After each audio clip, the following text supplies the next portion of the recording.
Hey, it's Friday, party night, formal Friday, and look at all you people just already just partying in the comments before I even get here. Hello, Abigail and Nobody and Shieldsy, having a good old time. Cheers. What the hell does that look like? Is it an experiment? Kind of looks like an energy drink, doesn't it? I just mixed a couple things. Yeah, it's a man. It's okay.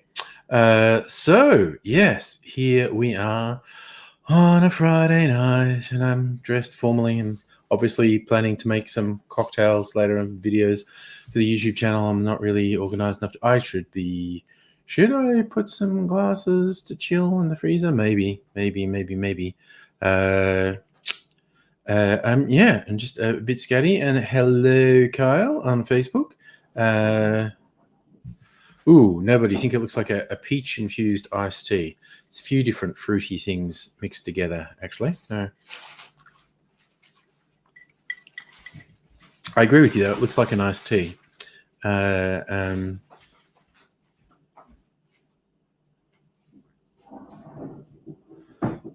So shows you, Shields, you got to change your plans. Get your dad to pick up more damn COVID-19. Well, Jesus, hasn't the situation in Sydney taken on troubling sort of scope in the last day? And I fear 'tis only the beginning. We shall have to wait a couple of days before we discover if it's going to be kept under control or it's going to get a bit more unpleasant. Kyle, ready for chatting? Yeah, getting the StreamYard going, bitches. Yes, so it's a bit freaky how quickly this goddamn virus can get threatening and act like it's going to fuck up our world again. They're still being optimistic and going like the New South Wales system has managed to keep a whole bunch of outbreaks under control, and so I'm being optimistic they'll keep this one under control. It will be at a minimum a couple of days before we know if situation managed or situation going south. Zeppelin, hello. I've decided I like this fruity mix, actually. It's probably a little bit sweet, but that's okay. Just an experiment. I like to do experiments. And I've been doing all sorts of experiments. So, yes, we shall see what happens with that. Sorry, there was just a weird reflection in the glass behind me, and I didn't know what it was.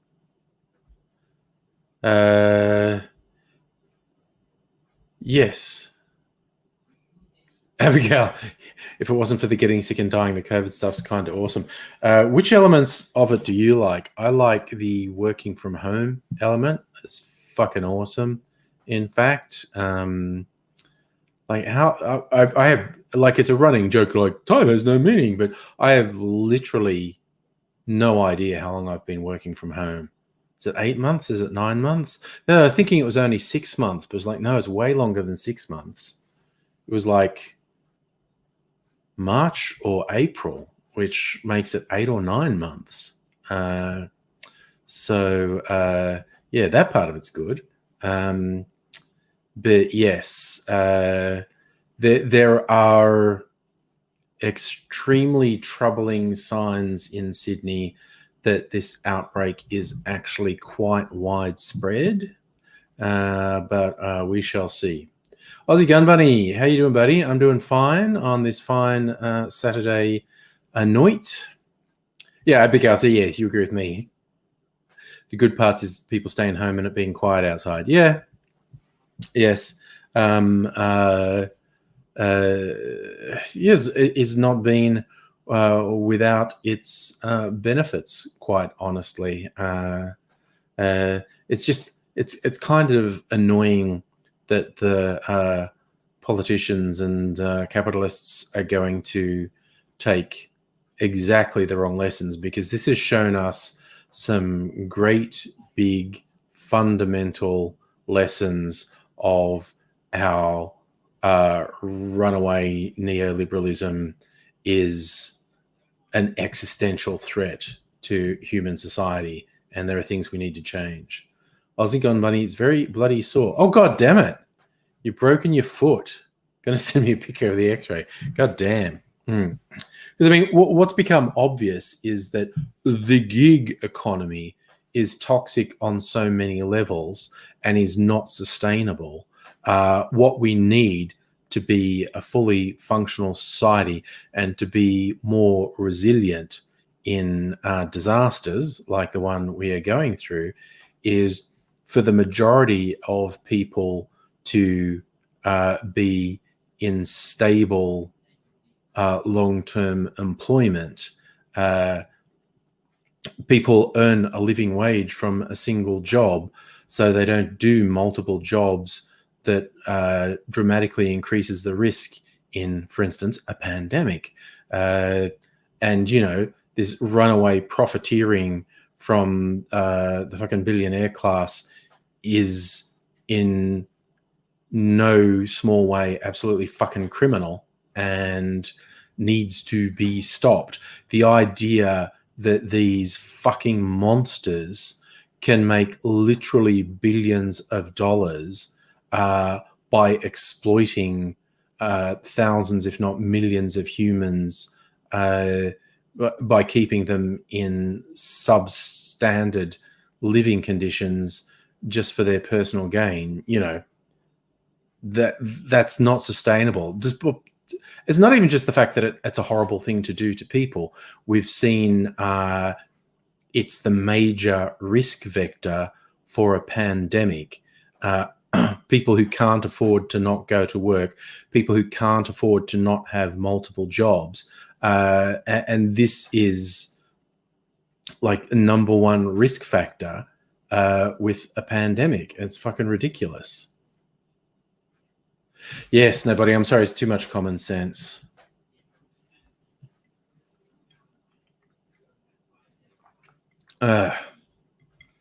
Somebody has sent me an X-ray photo. I'm going to need to look at that. And stupid Facebook's not responding. Right. Talking about cutting a bone out next year because it's an accessory bone and it's the second time you've fractured it. So what do you say? That's about a centimeter across. Shit. All right. It doesn't look that dramatic, but when you get the explanation, I'm going to show you Aussie Gun Bunny's foot fracture. If you can see, there's a little bit here with a cursor on it. That gap where that bone's broken is actually about a centimeter. So that sounds really fucking painful. Oh, yes.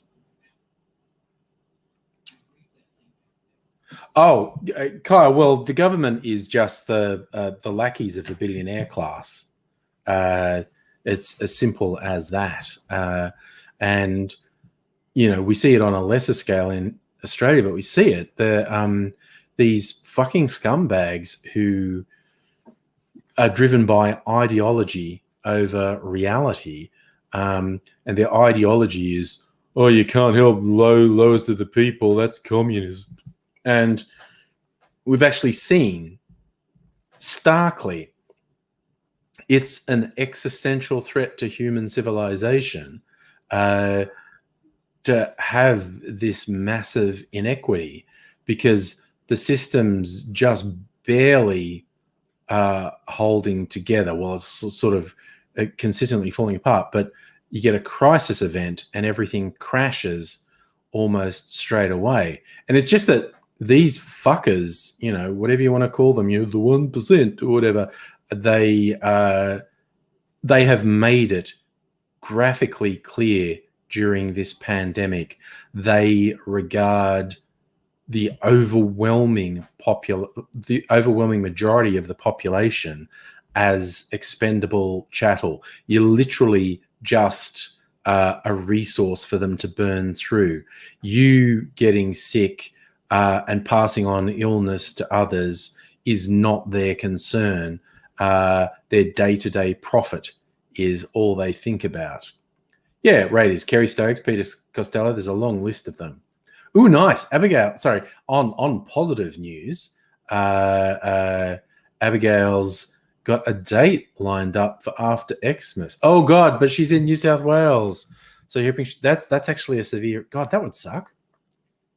Getting date blocked by COVID, that would suck.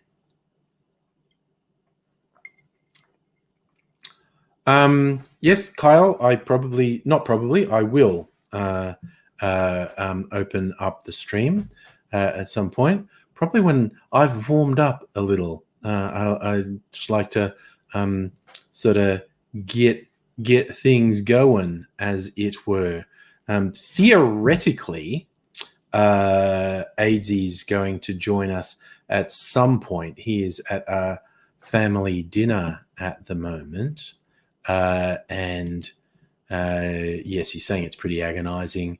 Doesn't know when he'll get out of it, and he wants to join us later, but he obviously could be kept sort of occupied by family things all night, or however long he is occupied by family things might absolutely sort of devastate his resilience, as it were, and he might not have the energy to come on. Raiders, did we get 47 planes from Sydney? That sounds like too many, but we would have had some. Maybe 47 people. I don't know.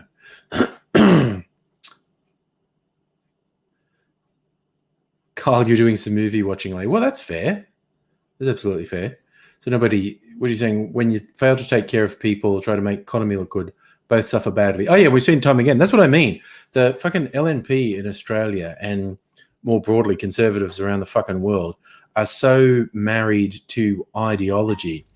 Actual, real, measurable, objective facts don't mean anything to them. And it's just like, no, it's got to be sort of rampant, uncontrolled capitalism, because that's freedom, even when it means conditions that are extremely hard to tell apart from enslavement for huge amounts of the population for the benefit of a tiny number of people.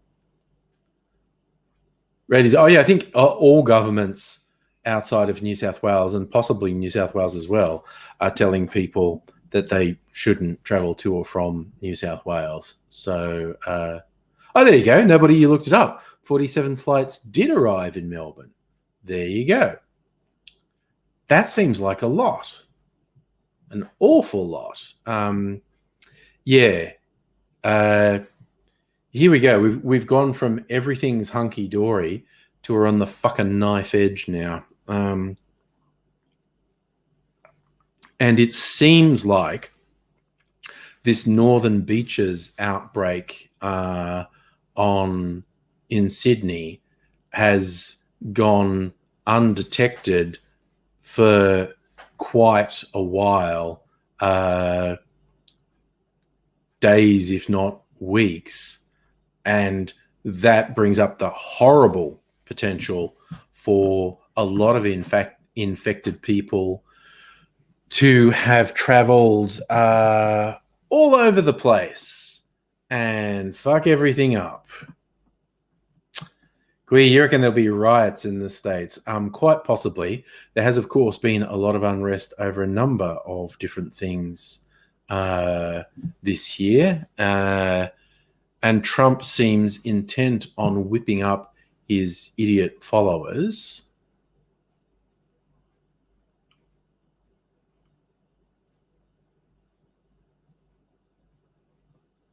So let me see here. Sydney flights to Melbourne. Melbourne inundated with Sydney-siders fleeing northern beaches.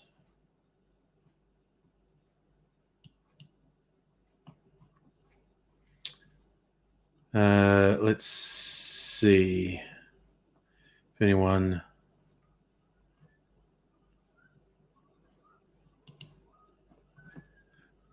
can say a thing. Thousands of Sydney-siders have snapped up flights to Melbourne with an onslaught of travellers fleeing south today.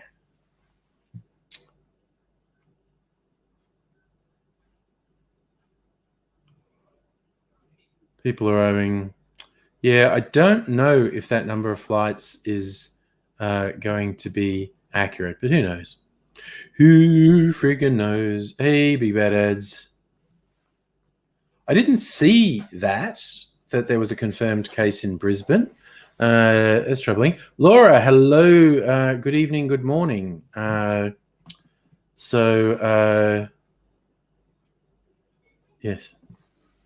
Yes, Raiders. I did see stuff where the fascist Proud Boys violently attacked anyone they didn't like the look of, let alone if they were part of an anti-fascist counter demonstration, and shot and stabbed several people. And they're already whining like little babies about the minimal police response they got when they were actually deliberately seeking out people to assault. It's ridiculous.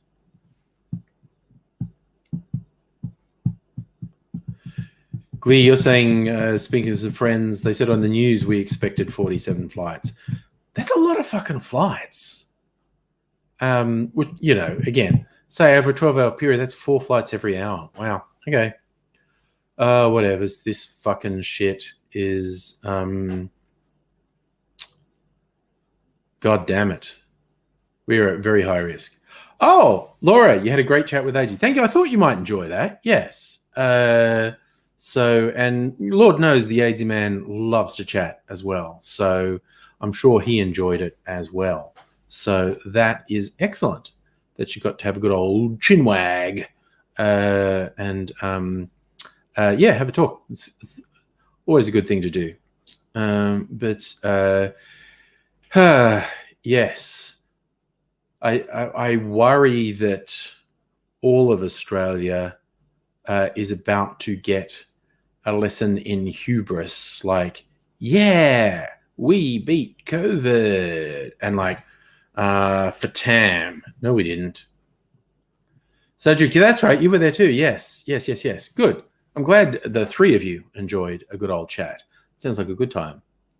Oh, yeah, Raiders, I'm really hoping the uncontrollable beast that is Trump, that the fucking spineless cowards in the Republican Party facilitated and fostered, and now it's turning on them and is devouring them. I hope it fucking tears them apart because they fucking deserve it.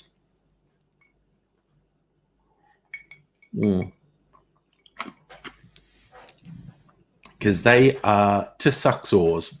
But yes. Oh, yes. Sorry. Okay. Tonight is a night. I suppose I've just been warming up. Suppose I could just, why not? I don't know if. I need to copy. Need to copy that and put that there. And that's the link to join the chat. Oh, and I need to put it on Facebook as well. Because for whatever dumb fucking reason, Facebook's not playing that well with StreamYard. Right. So if you are at all interested in doing the Angry Bunch and having a bit of a chat, that is the linky poo to click on. So you're saying, Lee, because people put flights ahead a day to make sure they get in, have to be tested on arrival. Oh, yeah, and then quarantine. Shieldy, buddy! How you doing?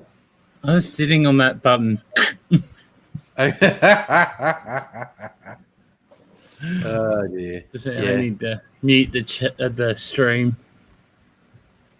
There we go. All right, we're all good. Oh, I'll Right. go nuts. Yeah, no, getting the delay is messes with you. Yes, definitely. Oh. So what have you been up to today? Cooking like an oven. Oh, okay. It's Bit hot. of a warm one?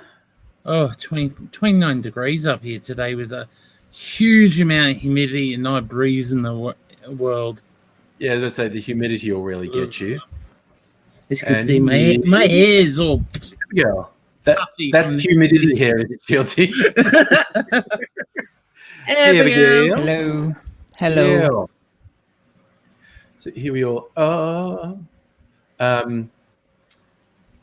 Yes, sorry, Ray was talking about the American politics. All the shit Trump's trying to pull in his last couple of months with firing people and appointing people.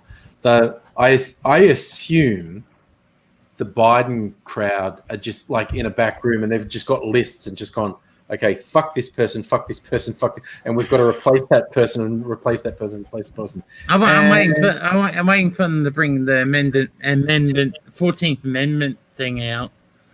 What? Which one's that? Is that where he's unfit to be president, or No. That's the coup type thing. Oh, right, okay. Yeah. And Laura, hello. Hello there. Hello, Laura. How are you doing? All right. Aussie Gun Bunny. Shieldsy, you're in Queensland, aren't you? Where are you, mate? Russell Island. Island. Southeast Queensland. Okay. Aussie Gun Bunny's from further north. Don't know if it qualifies as F and Q. I forgot. No, I know. Oh, God. My brain just doesn't work. I forgot where he is. What have you been up to today, Laura? Well, I woke up because it's only 9:23 here. Oh, that's right. You haven't had time to do anything. Yeah. So what happened was I ended up talking to AZ for like 4 hours the other God day. damn. That'll happen. That'll Yeah. happen. You're lucky it was only 4 hours. It might have been 5, but I'm hoping it was only 4.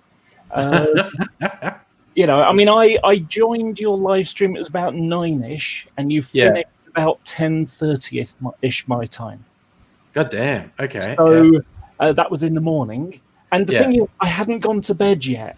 I'm a night owl. Yeah. So then I ended up chatting until like 2:30 in the afternoon. Yeah. It may have gone over to 3. I can't remember. And AZ was falling asleep. Yeah, he does that too. Wow. And then, so what happened was, it's like, I got to go now. And then I went to bed straight away. And then I woke up at 1 o'clock this morning. Oh, wow. So you're all out of whack. Oh, gosh, yeah. Oh, damn. So for the last couple of days, I've been planning to to go to the supermarket to pick up some things that I should have got last week because I was running a bit low. And I ended up going, about an hour ago. So I've just come back from going out and I'm sweating like crazy, even though it's freezing cold out. Yeah, been rushing to boot. It's more because I've got agoraphobia, so I don't go out very much. And I COVID, hear. I can put on weight and my legs are just like a mess now. So I can't even get up without like holding on to something. My legs have atrophied or something. So I'm riding a bicycle. Develop some home and it's exercises. windy. Oh, it was a mess. So Where do you live, Laura? I live in Manchester in the UK. Cool. I figured it was the UK, but I just didn't know where. I have friends in the UK whom I play Elite Dangerous with. Oh, I started Elite Dangerous when it was in the beta stage. Oh, cool. I played Elite in 1984, the original game. I played it on the Commodore 64 Same here. back in the day. But Elite Dangerous is just play so much. Love that game. Are you in a squadron? No, I don't really. I suppose I don't have enough friends to get a squadron going. I'm with a pre-established squadron. The Hutton Orbital Radio Truckers. Oh yeah. The Hutton Truckers. It's fun. We do shenanigans and anything for a laugh, basically, is our wheelhouse. I've actually just started a new YouTube channel, although I haven't made any videos for it yet. For playing Elite Dangerous. Cool. It's like Commander Dreadwind is the name. And it's like Dreadwind Adventures in Space is what it's going to be called. And I don't know, have you ever heard of someone called Isonona? No. He's a YouTuber who makes Elite Dangerous videos, but the thing is, they're not just like him playing a game, it's a story. Okay. And I just love the way he tells these great little stories, about like, for example, there's a mining ship and he's a pirate. Yep. So he just sort of zaps them with a limpet that breaks the hatch open. The next thing you all fall out diamonds and he goes hatch breaker limpets. That kind of stuff. So it's just really great stories. And I really like the idea of it, so I'm just going to do some on my own. I mean, it's sort of a form of plagiarism. I suppose. I wanted to do I did a tour of all the generation ships, and I wanted to make a video of it, but someone beat me to it, and and they're more well known than I am. So yeah, oh well. I got some nice screenshots though. And Cedric, you were the other one in the epic AZ chat. How long did you stay on? Well, we finished up about 6 p.m. my time, so it wasn't too bad for me. But I was really hungry, and I was cooking dinner at the same time. So and AZ was really, really tired. He was falling asleep. Poor guy. So I let him go. He'll keep talking well until he falls asleep. Yeah. There was that hilarious Friday night a couple of weeks ago where I actually passed out in the chair. I left him on the screen for like 45 minutes in the chair.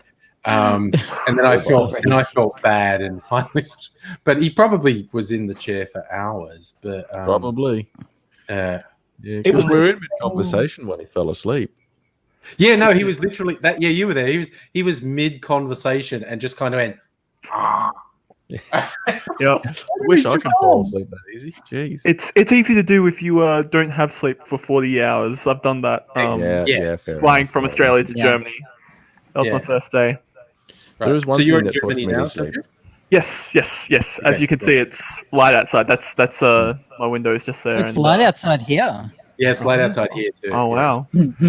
Are we just? I think it's starting to get dark out where I am. Just sunrise. Yeah, it'll get dark soon. Sunrise just It's dark.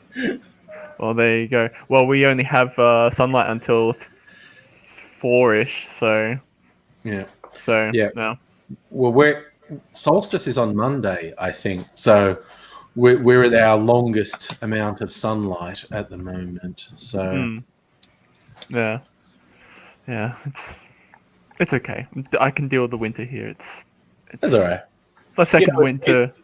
It's funny, Angry, looking at what's behind you, because it looks like it's just starting to get dark, and out the window here, it's just starting to get light. Yeah. Yes, it's a bit funny like that.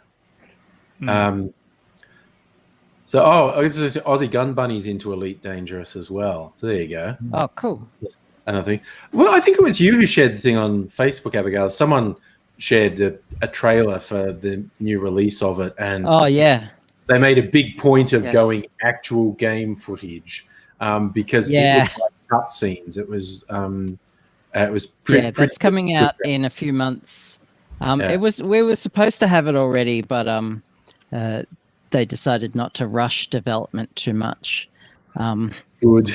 They blame COVID, but that is no excuse, especially for a development company.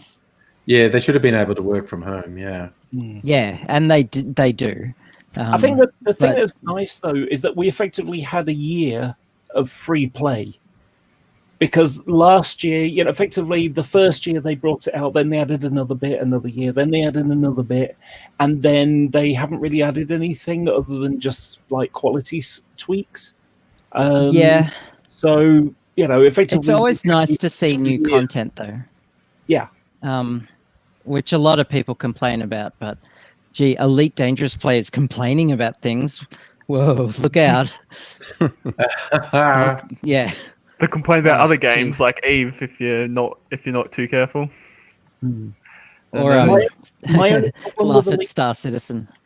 My only problem with Elite is that every single time I play with my second account, the new Dreadwind one, as opposed to my Cliffjumper one from years back, I have to put in the key bindings every single time. For some reason, really? It just doesn't save it. I can't find the bindings thing, so I could just copy and paste a copy of. So every single time. I have a batch file that does that. Oh, that's not bad. Yeah, it saves it onto my desktop. Sorry. I can send you the batch file if you would like. Yeah. You're on a PC, I assume. Don't forget to put a README how the hell that thing works, because I don't know computers. Okay. You just double click on it. Basic stuff. Cool. It makes a DOS prompt and it gives you options. It's really foolproof. So Nice. I don't know how to share it with you at the moment, but send the game to my 62-year-old friend, who is he has trouble doing so much as sending an email. Let's see how foolproof it is in his hands. I bet if you're computer savvy enough to play a game like Elite Dangerous, then you're not going to have trouble with this batch file. Yes. But I wouldn't give it to my grandmother. I was just being or a pedantic even my ass. mother. I was just being a pedantic asshole. Yep. I just put my email well. address at the top there for you, so. Oh, okay. Yep.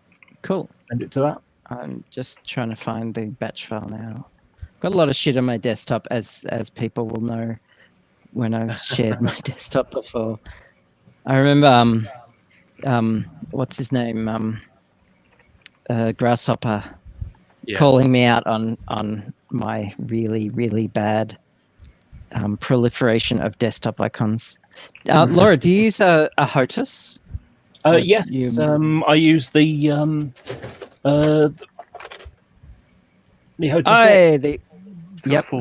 I went through 2 of those because they don't last long. At least they didn't for me, and I didn't want to buy a third one. So I went with the Logitech X52. Yeah. This is the I love that bit. Deploy weapons. It's kind of like mine, very cluttered. Oh, I've got the messiest desk ever. Every so often I try and clean it. Matches my desk. I've got like magic cards and craft stuff happening, and there's the button box I built to play the game. Behind me is just covered in things. Yeah, it's the computer. There's a coffee table behind me that's covered in shit too. But we all have slightly messy rooms. It's okay. It means that they're lived in, right? Exactly. Yes, that is true. exactly. That is true. Well, it's getting dark in here, so I'm going to turn the light on. Despite the massive glare spot there, it's actually quite dark here. Your camera's handling the light situation better than mine does. I've moved it. Usually I have it here, and the glare is like right near my head. Yeah. But I've moved it over here for now. I got tired of my old Logitech web camera, and I bought a new one, but it's still a cheap one because I'm not rolling in dough. So, if it wasn't for Afterpay, I wouldn't have half the shit I own. Sorry, go, Laura. I had you finish yours and then I'll go. I was just going to complain my headset broke today. I was just listening to YouTube videos and sort of pulling it on, and one of the ear things just broke right off, and I was like, a thing I've never had happen with a headset, and this wasn't a particularly cheap one. It wasn't a really expensive one, but it was, and I don't feel like I've had it that long. It was just like crack, and oh, okay, one of the earpieces fell off. You could try gluing it with Loctite 401. I'm pretty sure it's 401. It's pretty good stuff. Yeah, leave I'm it. not sure where to get that. In your head though. Yeah. That isn't a product I'm familiar with.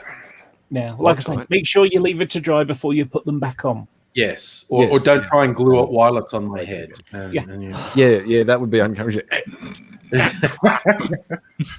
So I had a great thing happen a few weeks ago. So I'm disabled, and so is my friend, and so the UK government decided in the advance of austerity that they would try dropping a chunk off the amount of social security they give people. Yeah. So what happened was there was a disability extra you could get, and it doesn't matter whether you work or not, called disability living allowance. So you had to prove that you were disabled first, go through a system where they assess you and things like that, which is really quite humiliating. I imagine so, yes. So what happened was they had about 5% of people that didn't need it anymore, whether it was fraud or whether it was just they got better kind of stuff. Yeah. So the government decided what we're going to do is we're going to have this new version, and we're going to change the criteria a little bit, and we'll give more money, but we'll just make it harder to get effectively. So I applied for it. I got 0 points. Right, as if I got better, Yeah. And it's like they, as I said, I got agoraphobia. I don't go out very much at all. Yeah. So because I don't go out very much, most of my friends are on the internet.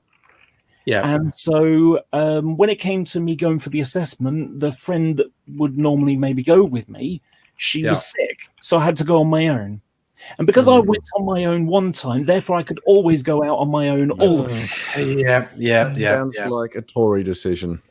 So what they've basically done is you've now got 20% of people that have been kicked off it. Yeah. And so now what's happened is that people. So the system is they created this new one. So I went in for the assessment, and she wrote all the stuff down, and then the person who decided basically ignored them. Yeah. So what happens is you then go for a mandatory reconsideration where you say to them, have another look at it. Yeah. And then they decided they were sticking with it. And so I was going to take them to tribunal, and basically most of the time, like almost all the time, anybody who goes to tribunal gets it. I have an idea.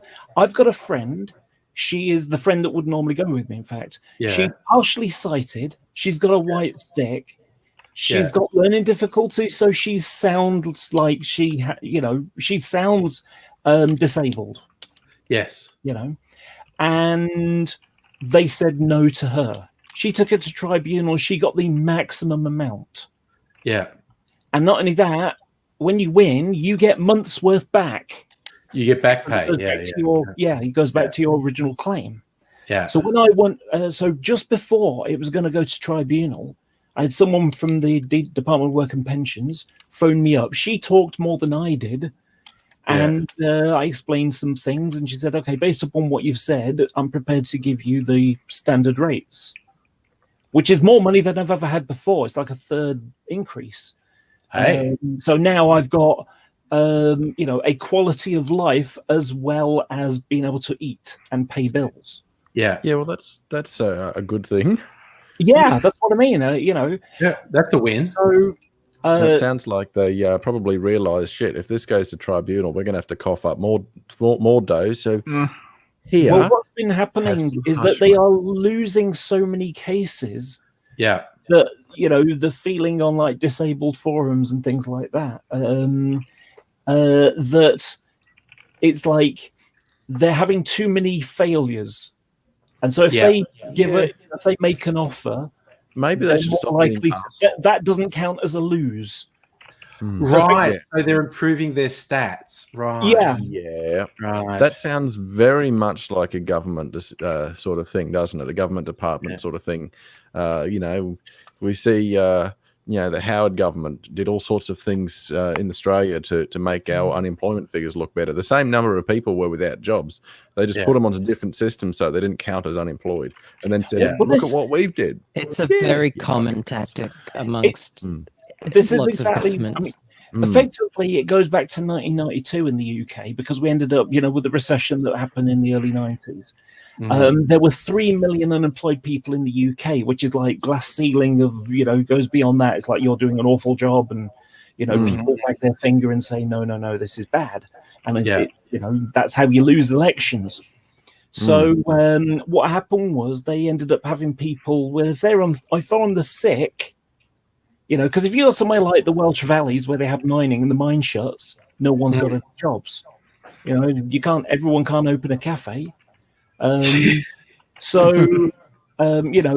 steel towns of places like Sheffield and things like that.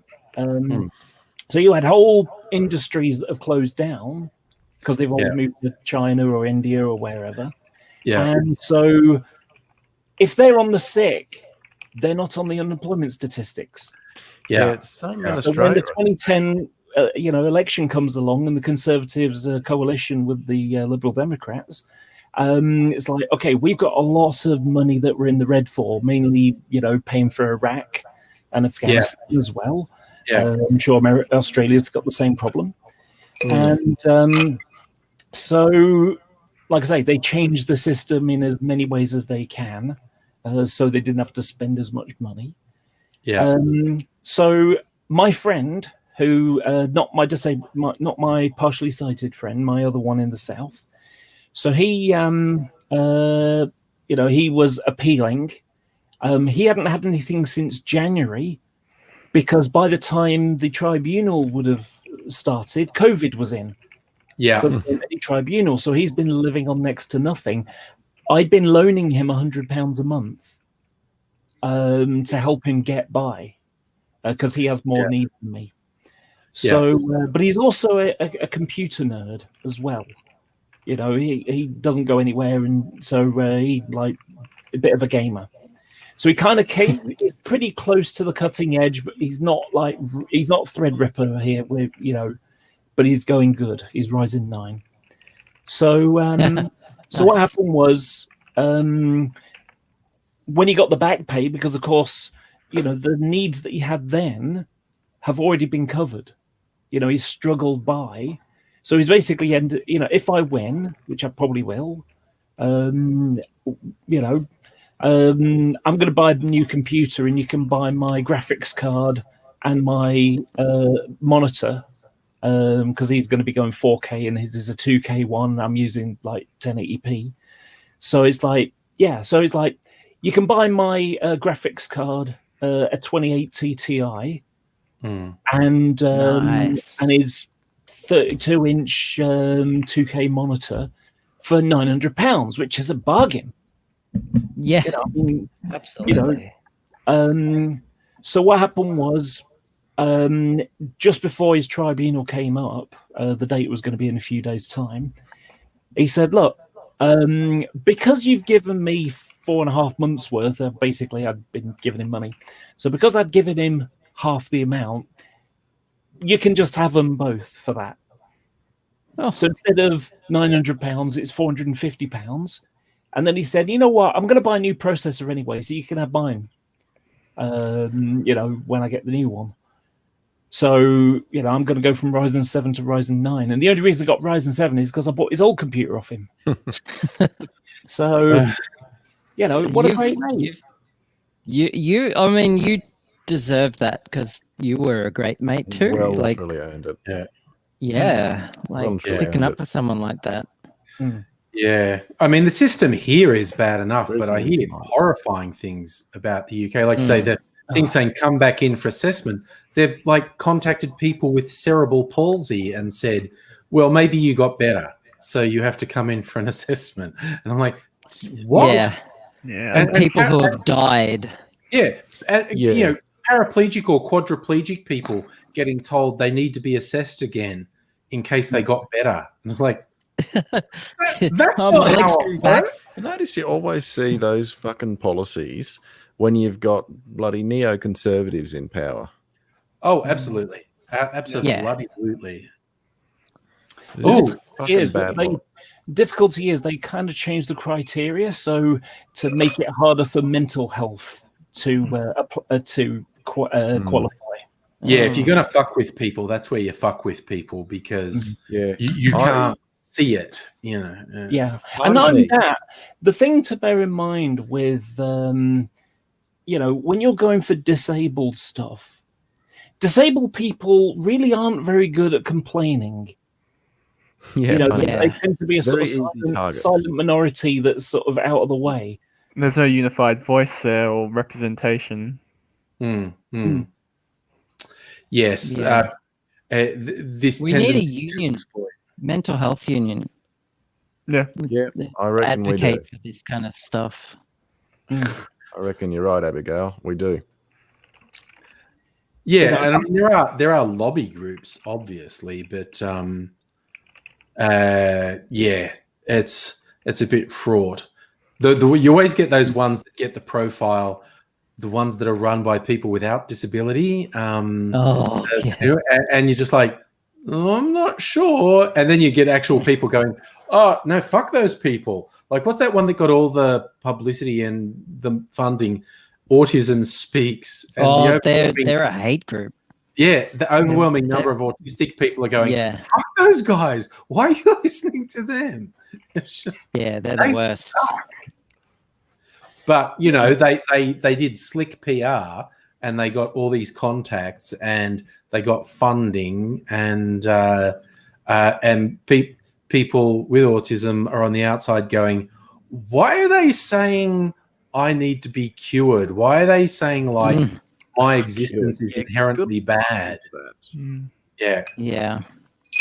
Good luck with that, because you don't go curing, you know, somebody's it's just brain wiring. Yeah, maybe you know. Does that mean that we need to cure people who are transgender? Because you know it's part of who a person is. It's not it's not a disorder. It's an identity. It's a way. Well, it's not a good comparison because you know, a gender identity and you know, and a mental condition aren't the same. But just so we're clear, because I don't want to, you know, be insulting about it. You can see where you were coming from. When it's who you are, it's not about changing who you are. The only difficulties people face are because of society. Like, with autism, I mean, maybe like really like hardcore waving arms around can't speak autism. Can't speak to that, obviously, but you know, things like high functioning autism, I do find in the world. Social stuff is confusing, but you know, most of the troubles I face with it are all like everyone else having a problem with it. And I had somebody, another Aspie here. Yeah, I'm an Aspie. Dude, I had somebody who's this is the Aspie bunch. We so many of us here. I had somebody who reckons he's a professional psychologist, and he's seen me, you know, do a couple of things, and he said, "Oh, I've watched You Can Work, mate." And I went, "Oh, really? You've seen me for a couple of hours in a week, and you reckon I can work a normal job?" Yeah, mate. I'll tell you what. You can put me to work in a normal job that would give me enough income to basically live, and then when this thing breaks, and it has done before, because after the third day of trying to work, I am basically ready to fucking kill someone, I'm going to come bang on your door, mate, and you can pick up the pieces, because everyone in this room knows when us Aspies have a bit of a meltdown, it's fucking ugly. Now, there are trees in the neighborhood that have got distinct impressions from my fucking fist. Now, this week, I've actually injured my right hand. It's not obvious, but I've pulled a muscle, jarred a muscle somewhere.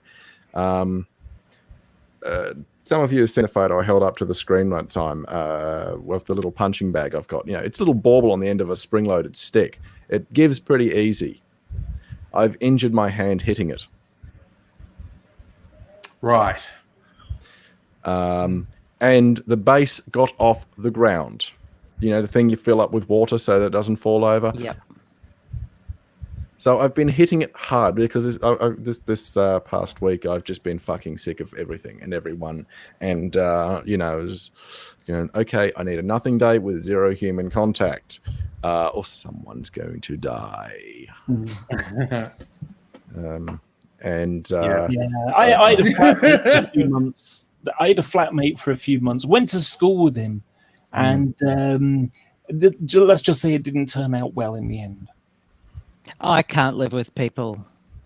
I'd have to live alone. It's 7 too years hard for everyone, and it's too hard for me. It's just, doesn't matter how well I know them. Partners who have lived with me in the past, I don't know how they've done it.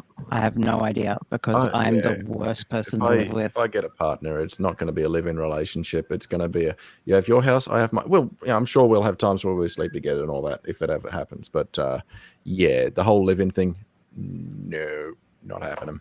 Yeah. I apologize for all the sirens that keep going by. I think there's some kind of emergency going on.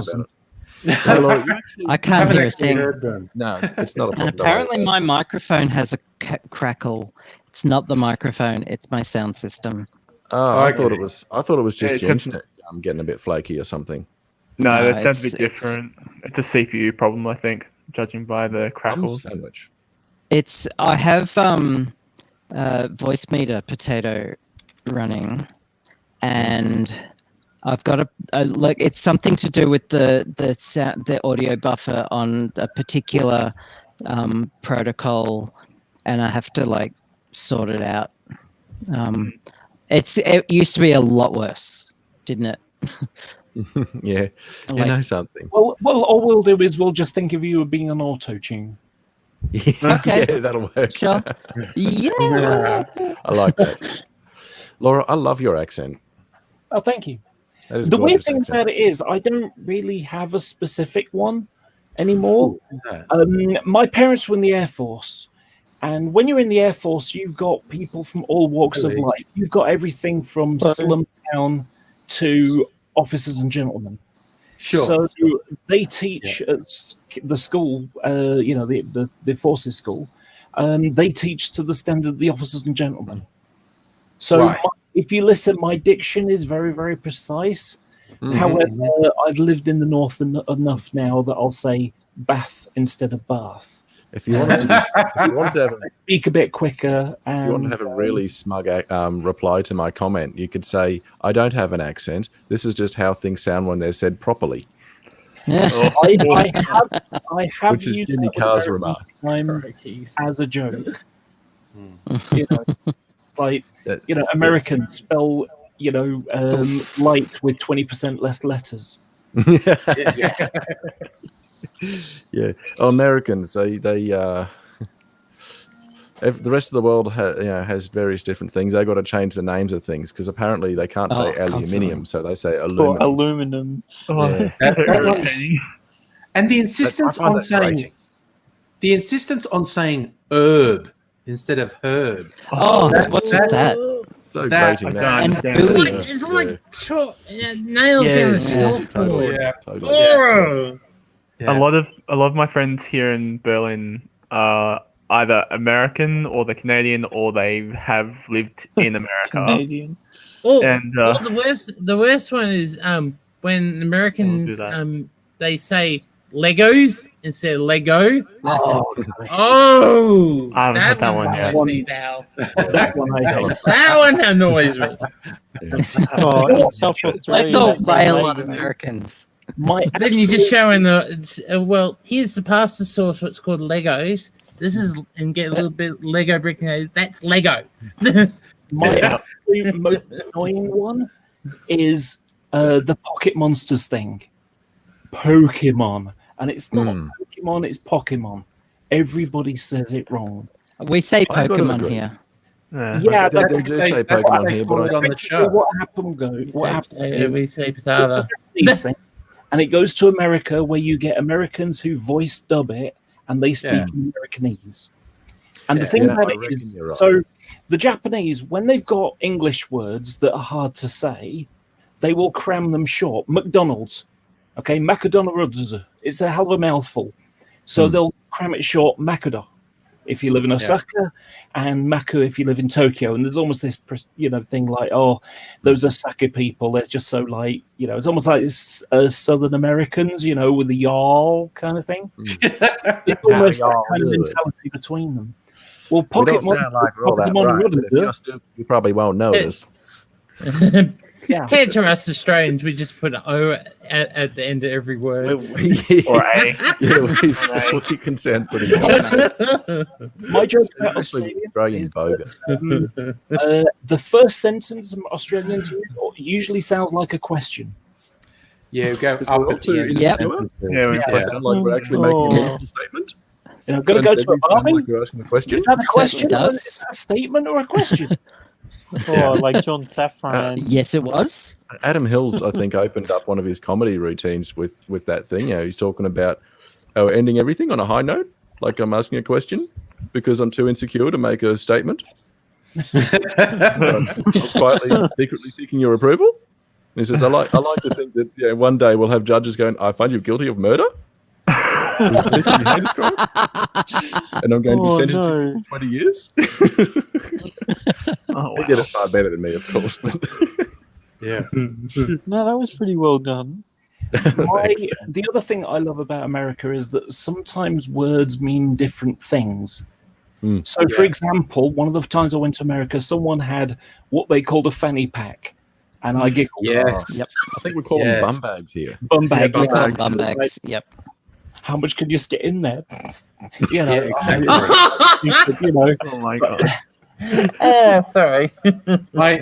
See, but I grew up seeing American TV, so I always thought fanny was bum. But my parents' generation were much more the English slang, so fanny meant vagina to them. Yeah, but when someone explained that to me, that's what I heard it as. that's what it was. Some of the really squeaky clean American sitcoms get very funny.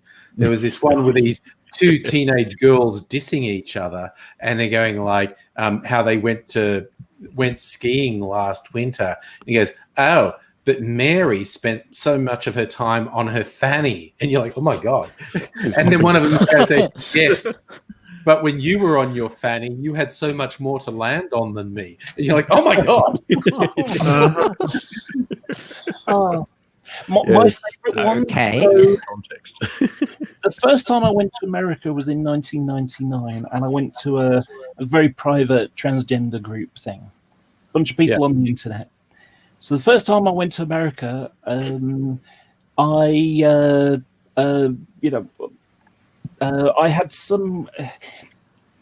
an American who said, "What do you know about bread over there in England?" I'm like, "What do you mean?" I said, "Well, where'd you get your bread?" "We go to the supermarket." "You have supermarkets?"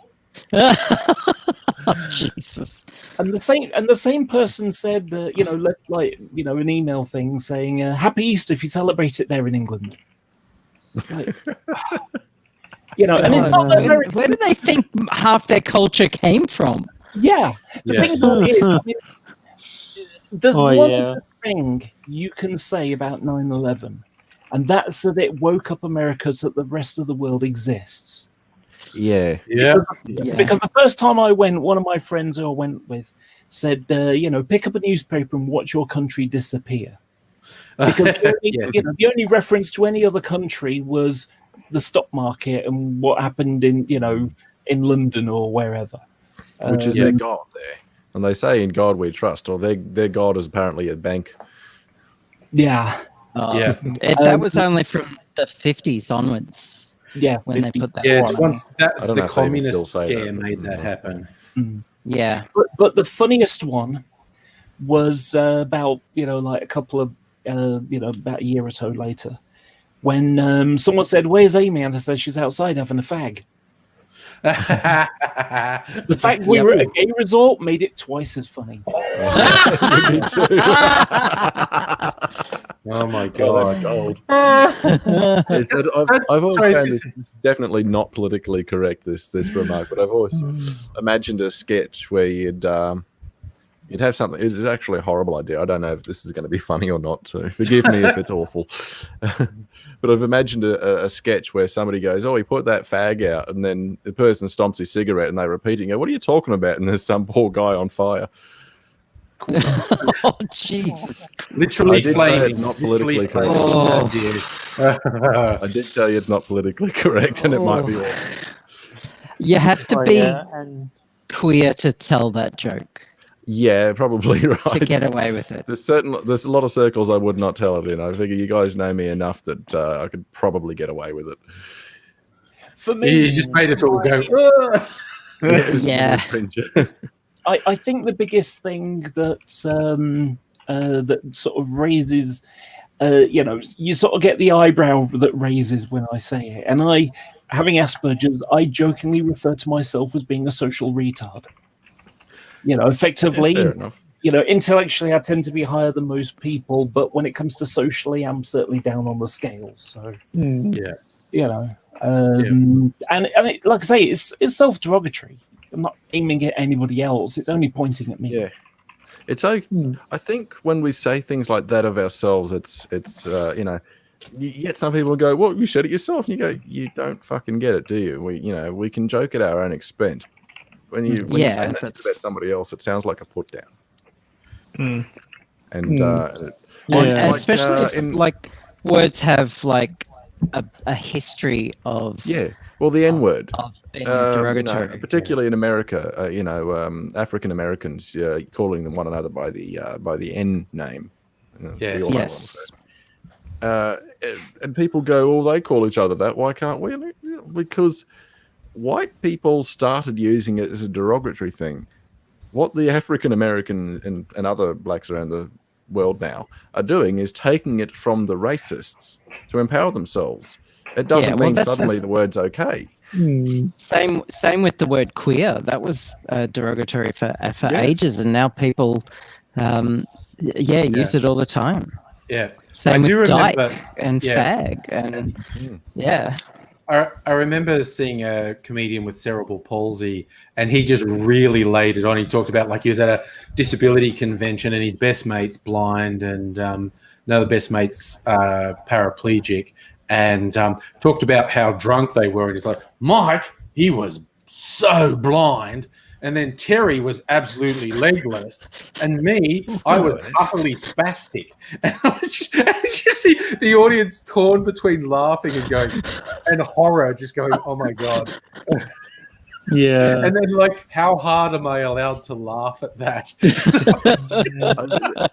That's what makes part of the thing fun, though, isn't it? That because you've got that kind of conflict going on. You go, "That was funny, but I'm not sure if I'm allowed to laugh." Exactly. yeah. Hey, hi, Nettie. It's a good way to In mention. case you want to join us, Nettie, I'll just put the link there. Nettie's stuck in New South Wales at the moment. Oh, Nettie, that's right. Did you get out of New South Wales today? You were at the airport. Yeah. Oh my God. Everything's changing so fucking fast at the moment. It's just we don't know where we're going to be in a couple of days. But, you're talking about a mind fuck before. I asked somebody that I worked with once. I said, does a mind fuck count as sexual harassment? Yeah. Yeah, you're ready, Shieldsy. You're going to need that, mate. No, Glee, it wasn't Steady Eddie. It was another comedian. But I do remember Steady Eddie making various people very uncomfortable with his routine, which I think he had so much fun making people uncomfortable. I made Aidsy chuckle a bit yesterday night. Yeah. I don't even know what I call it now because my head's still not sure where I am. What time in the past? Anyway, so I have a little game I play with my brother called Insults to the Death. Oh my God. The rules are really, really simple. It's basically you got to insult each other as creatively as possible, but if you swear, you lose because you couldn't think of anything better to say. What happens when the Okay. other person cries? Yes. Then you won. Yes. If you reduce your sibling to tears, you win. Yeah, Yeah. it just, I mean, that's good rules for a roast, I think. Yeah. For a comedy roast. It's Yeah. forcing you to be imaginative. Yeah, you're thinking. you know, Because I anyone mean, can like, swear. when I can throw out something like, good news, I have news from your doctor. Your IQ test came back negative. Oh no. That's a good one for Trump. I had this one leveled at me. I had this one leveled at me. Favorite one is I've worn shoes with a higher IQ than you, and that's when they were still in the field grazing. Oh. And the thing about it is, when you That's a come good out roast. with insults like that with someone, you That's a good know, roast. if it's not your brother kind of people, Yeah. it's really difficult for them because you know you can almost see their eyes go. Wait a second, they just insulted me, but I'm not sure how. Oh You didn't no. tell them to f off or whatever. Yeah, I've got friends in a certain country that hate being called American. Oh, and family too in a certain country that hate being called American because they're further north. They're Canadian. Sweater Mexicans. Yeah. Exactly. So, Duke, what were you were going to say something about friends in Berlin who are American or Canadian? Yes. So they so it was on topic of the herbs and Jesus. I actually dated a Canadian, and she hated when I said something and say instead of saying chocolate, I said chocolate or like wallet or something, or can I have a drink of water, please? And she get really angry about that. And the other thing was just doing any remote apparent same. I can't think of this very well. My English is shot. Just comparing America and Canada and saying that they're almost the same thing pretty much, and she got a little bit upset about that too. That's the Canadian. That's the funny thing about on YouTube at the moment. There's so many Canadians who are big YouTube celebrities now. Fucking Canadians. Oh, There's I think one of the About it differences is Canadians Canada's a lot are like more Australia intellectual. in a way because you know you got a small population with a lot of nothing in the middle around it. Yeah, they do have. Well, most of the population sits at the border of America and Canada, so that's where they mostly live. Because So the north is like frozen over. Yeah. well, Oh, frozen and- over, and it's very dangerous to drive through because of all the peat bogs there. You can lose your car and get stranded and die. Same rule. It's like outback rules, pretty much. Oh, Yeah. and that's where the North Pole is too. Exactly. Apparently. Pretty much. I remember that Irish The comedian. magnetic North Pole, I think, is in Russia at the moment. No. It's wandering around. It Doing its wanders around. It does that. So indecisive. It's a bit like Yeah. Sevastopol then, and Crimea. It was annexed by they annexed the North Pole as well. Yeah.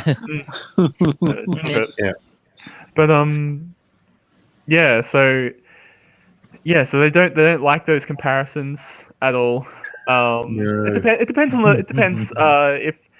I think on their area, but they don't mind going into America to go shopping. There's one of my other Canadian friends in Vancouver. I know her family goes routinely into America to go shopping before Corona, and and the other one she lived very close to the Michigan border, so that's Detroit. That's the first major city that they will hit. They don't go there. They don't go there at all. It's also really far. It's like 200, 300 kilometers or something. It's mind-boggling amount of distance of just nothing before they get there. So Yeah. I think You are. one thing I've heard that's a very effective way of really irritating a Canadian is to describe them as Americans but without guns. But the I've heard that's a Canadians pretty do good way to have get a guns. Canadian pissed off with you. Then they do tell you that they do have guns. They just have. Oh, yeah. have, Oh yeah, like, there are license plenty of for them. gun nuts. Oh, of course they in do. Canadian Canada. Canadians are the healthy Americans. Yeah, They they're got the better hunters. health system. Oh well, with my relations in Canada, because they're French, they hate being called normal Canadian. Oh, that's even more complicated. The French Canadians. Yeah, Mm. yeah. Kind of like this Irish comedian who moved to Australia about 30 years ago, Jim Owen. He made this movie ages back called The Crack, and when he was like, playing himself having just arrived in Australia, and he ends up in some outback pub, and someone in the pub calls him a pom, and he says, "I'm not a pom, I'm Irish." I'm Irish. And the bloke says, "Oh, same difference." And he goes, "Oh, fair enough. I can't stay angry at you New Zealanders." And My grandfather, or my mum's father's family would get pissed off if someone called him a pom because he's Irish. He was Irish when he was alive. oh my God, speaking of, sorry, your soundboard, Abigail, that one time you played a bit of a song, it did actually trigger YouTube's content ID thing. And that was about... That doesn't mean anything. I mean, I'm not monetizing the videos, but but that also just reminded me. I woke up this morning an email saying, "No, your video's been removed from YouTube," and I thought that's a new one because I think trolls try and report my videos, and I keep getting your video's been age restricted, and it's a 12-year-old video. And it's going, I swear the whole time it probably should be age restricted. I'm not bothered. And I think they expect it to upset me. But I woke up this morning to your video's been removed. And they kind of said, you're not actually in trouble, but, you need to understand the guidelines. And I thought, which video was it? And it was last night's live stream. And I went, and it was so weird. I spent a while staring at the screen saying, did I get nude on the live stream? Did it get that was bad? the after party. That was the after party. And I thought, wait, did Cedric and Laura because I thought, no, the after party doesn't go to the thing, but did that accidentally go to YouTube and you all got nude? Is that what happened? But I just replied to them and said, I think you've made a mistake, because it was just me and a friend chatting on a live stream. And I put a note, I also think I'm being targeted by bad faith people. And they saying, okay, we'll review it. Automatic email said, we'll review it because of COVID, people working remotely, could take a while. I'm like, it's not like I care.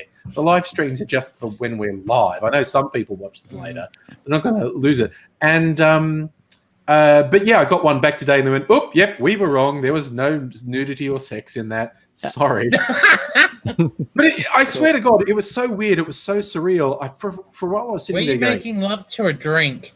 Yeah. Screens or something. It's like, I didn't show any pictures that had nudity or anything, did I? There was one time where you were making a cocktail video, so you had everything muted, and we were just chatting amongst ourselves, and I was actually playing some songs from Spotify on the stream, and only little bits of like a 30 seconds here, a minute there, just some funny songs here and there. And Mega Leech was like, you're gonna get him copyright striked. He's angry, gonna get actually angry at that, and so I only did it like 2 or 3 times after that. And I've never got copyright strikes, but they do occasionally say there's been a claim, and that could mean the copyright owner will put an ad in front of your video. And I was going, well, it was a fucking live stream. The number of people who watch live streams back are tiny. I know some people do sometimes. They just go, oh, no, I've got chores to do. I just listen to a conversation for 2 hours while I work, and I feel like it's not just me doing chores. Who was it that were flagging you or something? That was about 3 or 4 years ago now. Oh, it's different fucking trolls all the time. It's that Coxter one. We shall rip them to pieces. Trolls evolve. They Oh, change yeah. years a Then you year. had that one with the username Big Eyes and blue and Big Eyes. They're like, oh, and you're assuming I'm not a Muslim. I'm just like, dude, you just said you're a Christian, like me. Oh yeah, they're very obvious most of the time. Yeah. It can Give be them fun enough to- rope and they'll hang And themselves. see, I'm a reformed troll, so they're not going to outdo me. I had a really great one last year. So, if you haven't already guessed, I'm transgender, and I'm this week. I'm actually in my second year.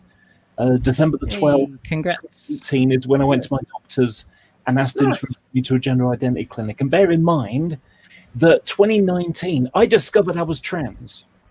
Yeah. Because thanks to something called Section 21, 22, I forgot what it was now, but maybe 28. The UK government, they were so scared of the gays and HIV that they were scared of teaching kids what it may be like to be gay. So as a result, I didn't know what transgender was. Yeah. So my reference point for transgender people was, you know, a prostitute on a Dirty Harry movie or Rocky Horror Picture Show, or, Yeah. and that wasn't me at all. Yep. And so it was no, only, there's nothing around it. Yep. No. Those tropes are just the worst. yeah. I So got a mate who- Anticipation.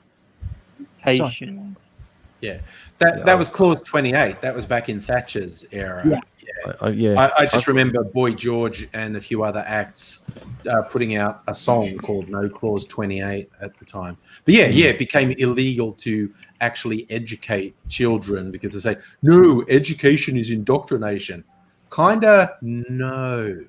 You can tell me as much as you want about, what it is to be gay, what it is to be trans, what it is to be non-binary. It's not going to gonna suddenly change make one you. cis-het dude. It's just like, and if it does answer your questions, it's not because it corrupted your mind. It's because there were questions and someone suddenly just answered them for you. I Yeah. can say this. I knew when I was 7. I knew Yeah. I I can wanted say to go this with 7. absolute confidence. But it was only when I got on the internet I discovered, that's what transgender people are. That's me. However, I couldn't live it because it was always what will my mum think, what will the neighbours think, what will friends think, and family think, and strangers on the street think. And there were too many negatives, and so I just denied it for nearly Yeah, I 20 can well imagine that. I'm cisgender, so like I can only know so much on the subject, and I'm not going to pretend I know more.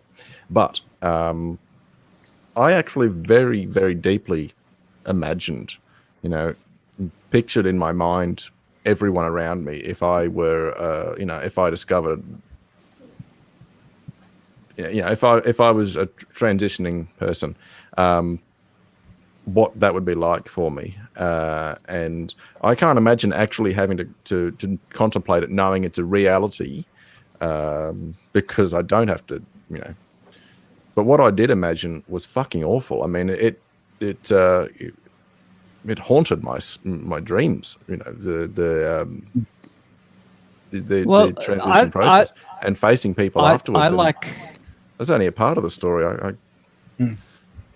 So when people ask me what it's like, I like to tell them this. Imagine that you are you. Like a lot of people try to say, imagine you're stuck in the wrong body. No. Imagine you are you, right? You are who you are, your gender, everything about you is you. But with female body organs in my case. Everyone in the world treats you differently. Yeah, so imagining that everyone misgenders me. You are you, and everyone calls you she and says, "Oh, why are you wearing boy clothes?" And just that's what it's like. Yeah, and that'd be fucked. That'd be totally fucked. Yeah, Well, and then there are the microaggressions. Don't get me started. Yeah. Well, my we're friend's all- dysphoria has been triggered lately, so he's just been having a fucked time. Yeah, I'll give you examples of the kind of stuff that I've had, and fortunately, I haven't had in too much of it. I don't go out very much to get it. So, you get the benign stuff. You get the stuff that people don't even realize they're doing. So you're walking down the street and someone will look at you and you can almost see it in their eyes. They do a double take. You know, their brain goes, wait a second, something didn't look right there. And that's when they take the second look, and that's when they get the goofy grin or the knowing nod. That's why she's so tall. Right. And this is just, you know, this is just what people do. They look around. You look around all the time. You're going through a mall, even if they're not phobic. Should I accelerate or, you know, go faster, slow down, move a little bit so we don't bump into each other? This is just what we do. So that's the benign stuff. Yeah. Then I'll get, you know, like a couple of lads and like, look, that kind of thing. Yeah. Well, that's just fucking rude. Then I'll get like a group of people walk by, and then you'll hear laughter. Did you see that? Also, really disgustingly rude. Yeah, the worst. I know it happens so far. Well, sort of. Was a chav family go by. You know what chavs are? Oof. Yeah, bogans. No idea. Yes. Okay. So Chavy family goes by. Oh, there's another she/he loudly as I go. Oh, they do it to offend. I've got a friend who lives a couple of hours from where I live, and she's had people, you know, boganite bloody shit sacks from across the street as she's going into a public toilet. There's a bloke with a cock walking into the women's room and all that sort of shit. You know, deliberately offensive. You know, just to cause trouble, which is a really bad idea in this particular case because this particular friend that I'm talking about, in a triggered state, has held somebody off their feet by their throat. Right. So I wouldn't fuck with her. But they don't know that. But it's just so fucking... I've definitely seen the sort of thing you're talking about there, and it is, in this day and age, fucking disgraceful that it still exists. Yeah, I think the worst one I've had so far, although to be honest, that other one was the worst one. The other one was like, okay, you're just creepy. So what happened was, I wasn't even a month into my transition. I started living it December the 12th, in 13th last year. And, January the 12th, 13th last year. So what happened was, I've just paid my council tax. I'm walking down the street. Some guy's walking towards me, and he suddenly sort of jumps to the side. You know, that kind of, like, you know, I nearly stood in dog muck. Yeah. You know? Yeah. Mm-hmm. Oh, gosh, that was lucky kind of thing. Yeah. Well, he suddenly, like, and his arms like, kind of, hands went up as well. It was just bizarre. Yeah. Well, he said, I didn't. Yeah. You did. You just to the side. And so he's, you know, and it quickly dawned on me, because he was a black chap, and it dawned on me that what I was saying wasn't what he thought I was saying. There was a cross, you know, because he said he was from... Miscommunication. Yeah. So he thought that I was saying that he was going to jump and attack me, not jump to the side. Right. With that confusion over, he said, hey, do you want to go and get a drink? And I said, I'm all right. Thank you very much. I've got stuff to do, but thanks anyway. And he's like, you know, are you sure? I mean, you know, let's go and get a drink or get something to eat. And then he jumps to, you know, come on my place. I'll make you something to eat. Well, you don't do stuff like that. You know, now you got weird. Yeah. You know, Yeah. you know, like let's assume that I was up for some action. You know, so okay, yeah, for sure enough. So you walk into his place, and he's on the phone talking to someone. He's making food at his place. Next thing you know, there's a knock at the door, and that's when his 4 friends turn up. Yeah, the physical danger. Yeah, I'd certainly try. But so he didn't even get any of that kind of, you know. So yeah, come off my place. I'll make you something to eat. And then he lowered his voice and leaned forward and said, "And maybe you can suck my." Yeah. And it's like, it's disgusting. you know, and so, you know, I mean, I was expecting it would be more than a month. I was hoping for a couple of years before I did the influence. I'm sorry, I'm not that kind of girl, and walked away, my head up in the air. Not that kind of girl. Love it. And after 3 steps, I Well looked played. and sure he wasn't following me, because then there would be trouble. Because, deservedly. Because I know where all the weak spots are. Yeah. Yes. One advantage that a person in your position has is that you know in intimate detail the easiest targets to bring a man down. Well, I've come to realize that I've reached a whole new level of intelligence when I can look at someone without judging them. So if I look at someone that looks male but wearing women's clothes, I'm not going to judge them. I'm just going to go, they're human, like me. I'm human, they're human. Well, we all have the same blood, you know, the same colour. We all bleed red. Works the same way. With slightly Unless different you're royal, in that proteins case, it's within the blue or blood, something, but yes. apparently. Yeah. But Kitty's arrived. There we go. Oh, gee, this early in the live stream. Yeah. I think sorry. You get those high profile transphobes who say they're not transphobes or whatnot, and they make a dumbass statement, and they go like, "Oh, I'm just defending women." And going, "No, you're actually throwing cisgendered women under the bus who don't fit your narrow parameters." Yeah. Whether it was JK's recent thing about menstruation, and go, there is a fuck ton of cisgender women who do not menstruate, and it can be a traumatic thing for a lot of them. And to say that's the measure of womanhood, or even just physical appearance, it's throwing butch women under the bus, because I've known my whole life butchish women who get harassed in public, like they go into the women's toilets or whatever. What are you doing? And it's just like, I'm going to the fucking toilet. What has it got to do with you? And that sort of bullshit, it's not just that it's transphobic, it's so dumb, and it's throwing a whole truckload of cisgendered women under the bus. Most of those, but they don't care. Born of ignorance. Most of those, you know, transphobia, racism, they're all born out of pretty fucking stupid ignorance and fear of the there's a lot of fear of change, fear of changing how we perceive the world. It's a lot of fear of how we perceive the world. People have this idea of, but we've always had this, or but it's always been that, it's always been man marrying women. That's no excuse. We always had slavery. We always invaded other nations and then slaughtered the fucking locals.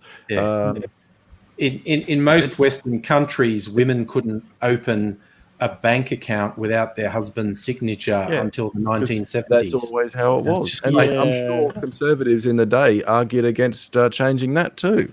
They did. Yeah, they really did. This is something one of my conservative, he's moderate conservative, but conservative nevertheless, one of my conservative Christian friends, doubly bad,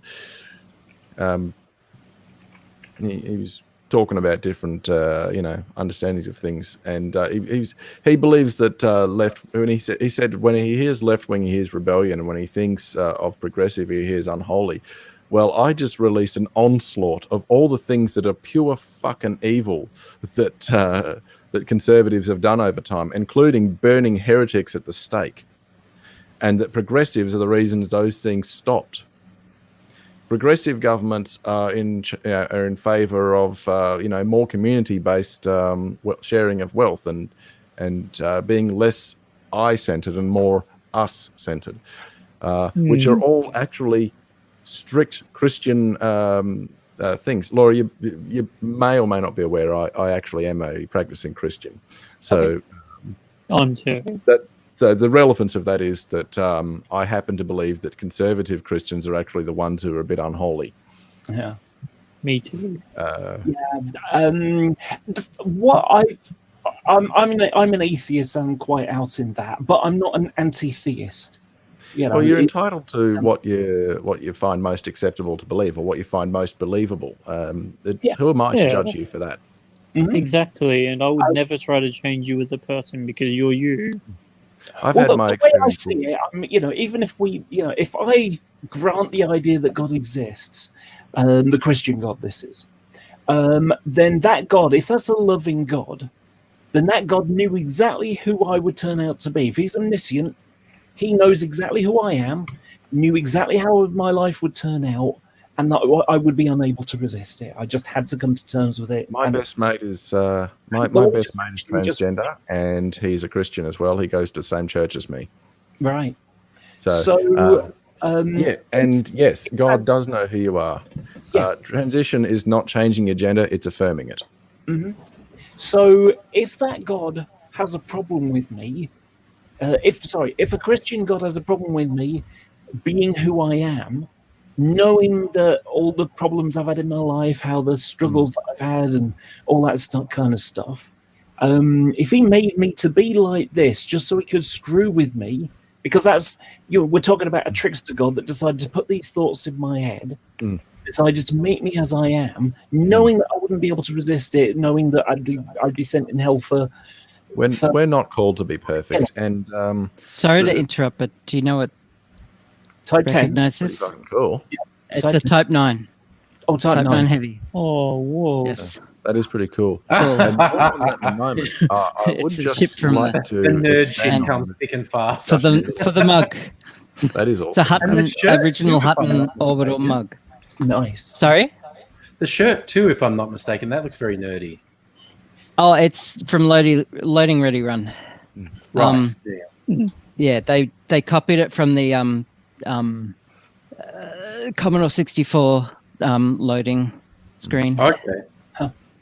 I've got But I got a comedy They're a story from last year. So I was starting to tell it, and then it sort of drifted off to somewhere else, as always. Okay. I kind of wanted to change the subject, to be honest. Oh, I just want to finish. I'll just finish Fair this enough. one off. I sense if you want to Okay. change the subject, perhaps you're uncomfortable with it, and if that's the case, then we should move on out of consideration. We will. Good evening, everyone. Good evening. Good evening, Grassler. Okay, new face there, Hi. Laura. Nice to meet you. How you doing? Nice, I'm doing well. Thank you. That's good to hear. That's good to hear. Angry, thank you for having me in as usual. Thanks, buddy. Good to see you. And you too. And Yep. Shajuk Sajuk. Sajuk. Yeah. Sajuk. So now that you're Period. here, Grasshopper, do I have to get my phone ready for some texting? You and those So to be clear to anybody watching, I was sending Abigail some horrible Star Trek puns last night, and she begged me to stop. As I was watching the stream, this massive thunderstorm rolled in over my house, and many years ago, I actually had lightning strike the roof of where I lived, Oh wow! and I had a 4-foot flame shoot out the back of my PC. Yeah. And Yee. scared the ever-living bejesus out of me. So I always unplug my PCs now, always.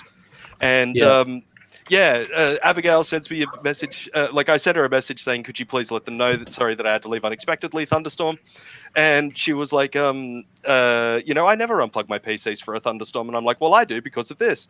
And she's like, well, it's 1.21 gigawatts. You should have traveled back in time and put in some lightning rods. And I was just like, oh, and you're at me about telling bad jokes.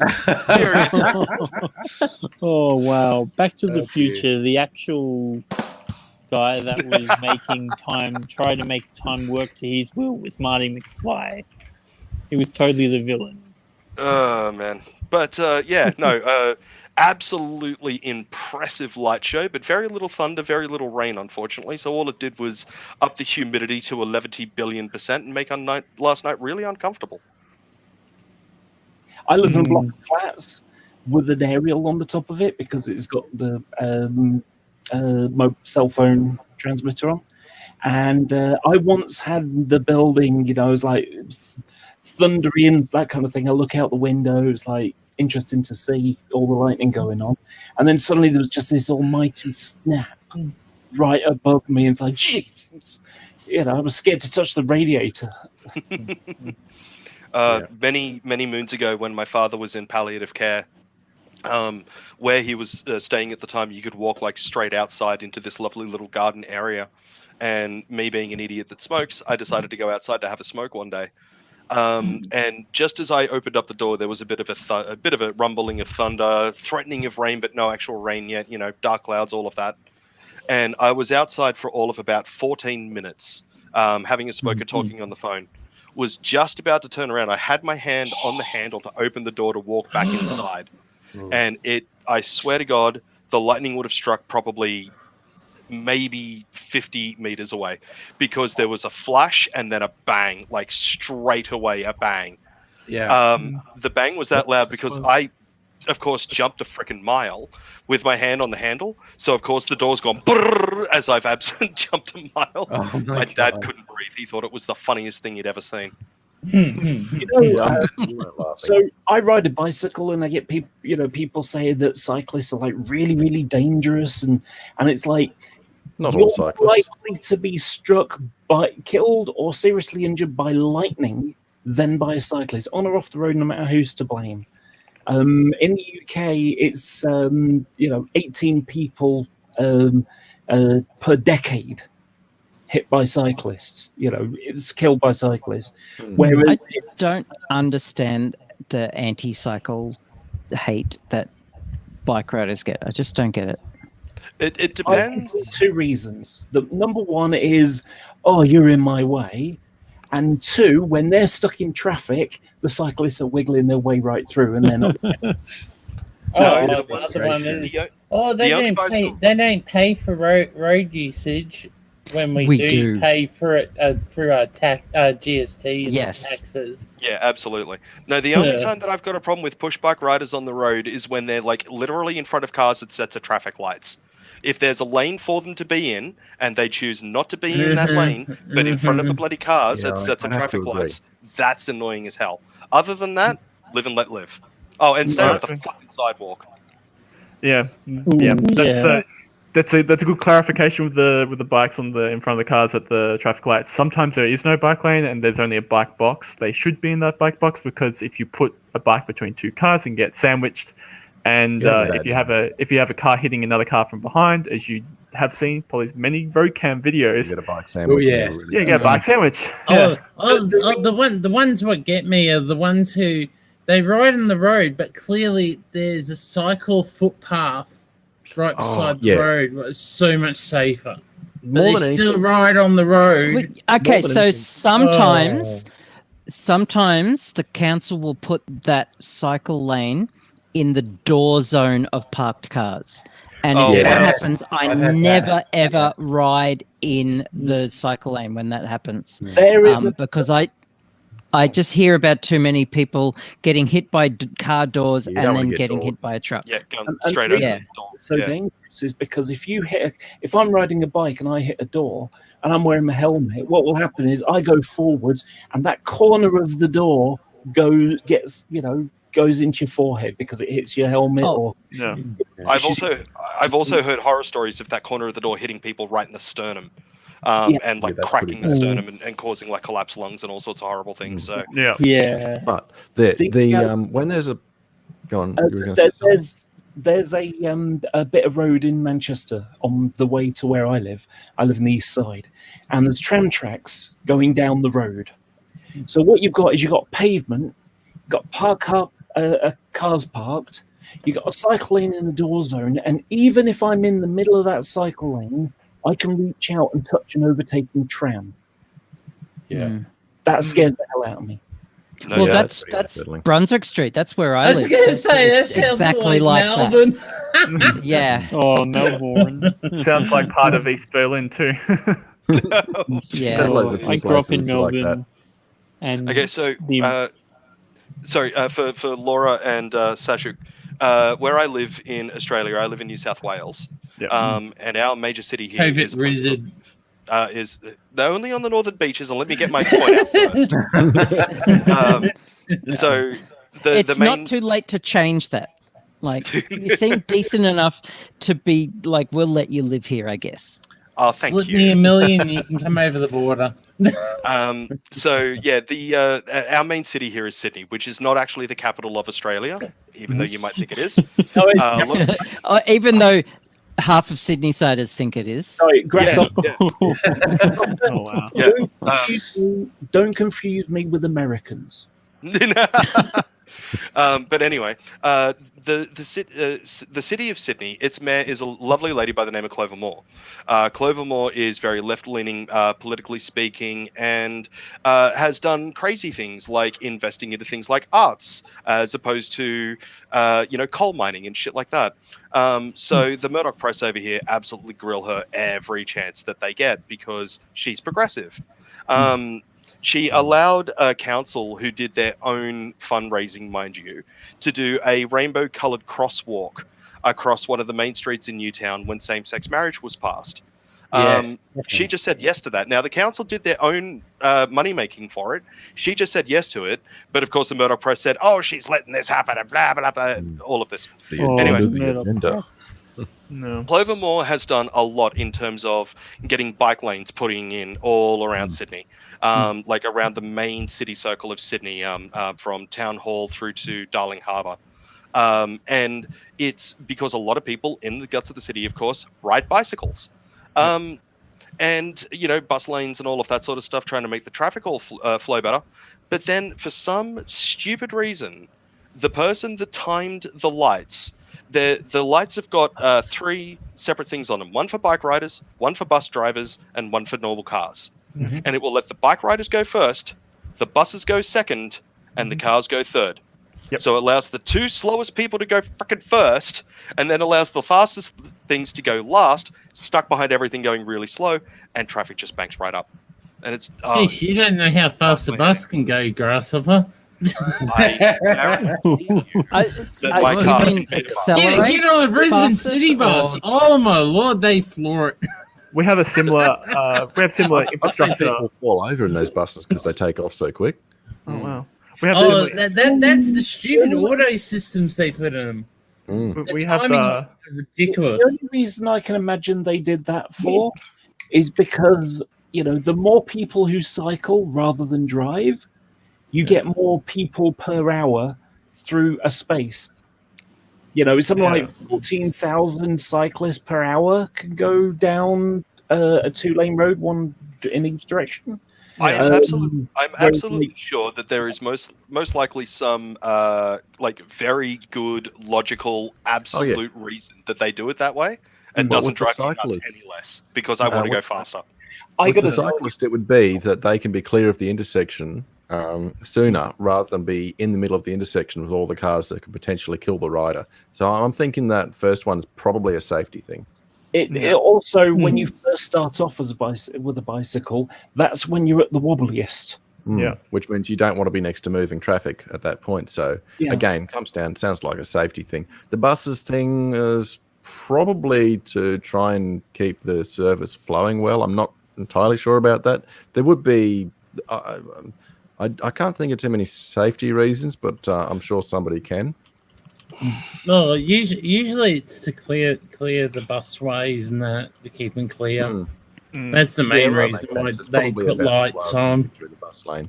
But from a driver's point of view, now I don't cycle around much these days. So Grasshopper, I share your frustration when you've got the slower vehicles that are in your path causing traffic flow problems. It is incredibly frustrating, and it can make the roads less safe sometimes. But yeah, I think I'll tell you what burns me is when you've got one of those, the 2 meter or whatever, those big bike paths on the side.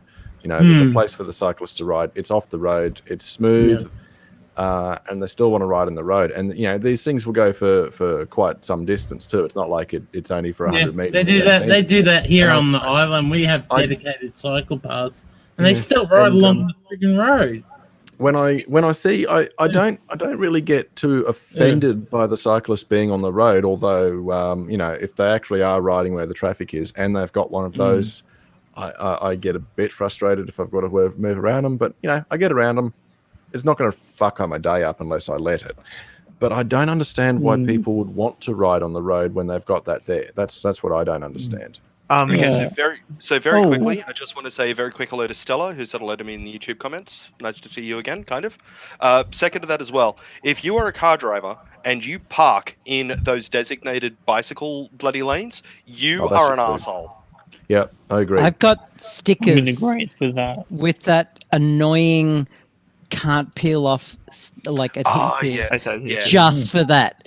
At the large bright green and they have I parked in a cycle zone. Yeah, virtual fist bump for that one, Abby. But when you say bike path, are you like, is it totally detached from the road? Like, is it bicycle lane? Like bicycle lane. It's not a lane. I'm talking about when there's actually a concrete pathway that's set aside from the road. Now, there is one thought that crossed my mind that maybe is a reason, and that is that it's also a shared zone, so you can have pedestrians on it. That's a big so one. the cyclist might be going, well, if pedestrian safety, and that would be a valid reason. One of the reasons why those things are kind of annoying for many cyclists. I mean, I kind of trundle around. I got a really, really cute pink bike. I got flowers on it because I thought, well, if I'm going to have a cute bike, fuck it, I'm just going to go away. Right? Well, it goes with your dress and your glasses, my darling. Exactly.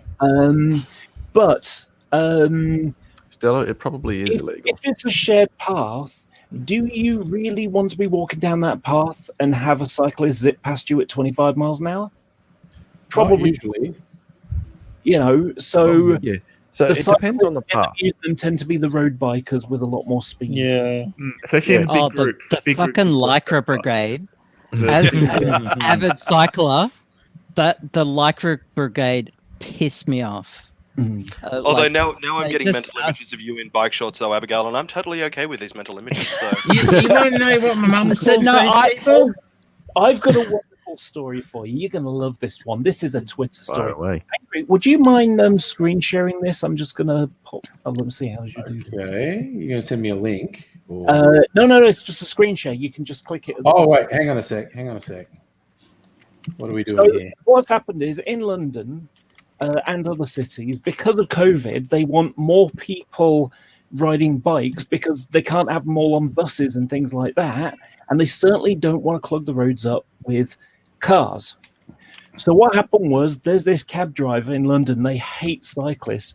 So he posts this and he says, the Euston Road, thanks to new pop-up cycle lanes. And you got this picture and it's like, okay, why has he got all this stuff blocked off? There's something wrong here. So what happened was I did a Google search and discovered there's no fucking cycle lane here. Oh, Jesus. Yeah. And it gets even further. Yes. It turns out the article supposed to be this year. It's mine. Was from 2015, and it was because of a tube strike. So, of course. So that's why there was all the traffic. Okay. Yeah. And then I've finished now. So, but the punchline is they didn't install a pop-up cycle lane on the Euston Road until a week later after he posted this. It didn't exist yet. Laura, never let the facts get in the way of a good story. Hasn't the Murdoch Press taught you anything?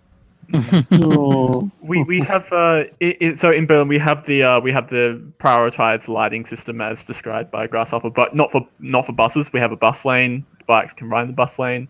Bikes go first most of the time, unless there's no black lights. But in Berlin, rules are a guideline, and you just start whenever you feel like it.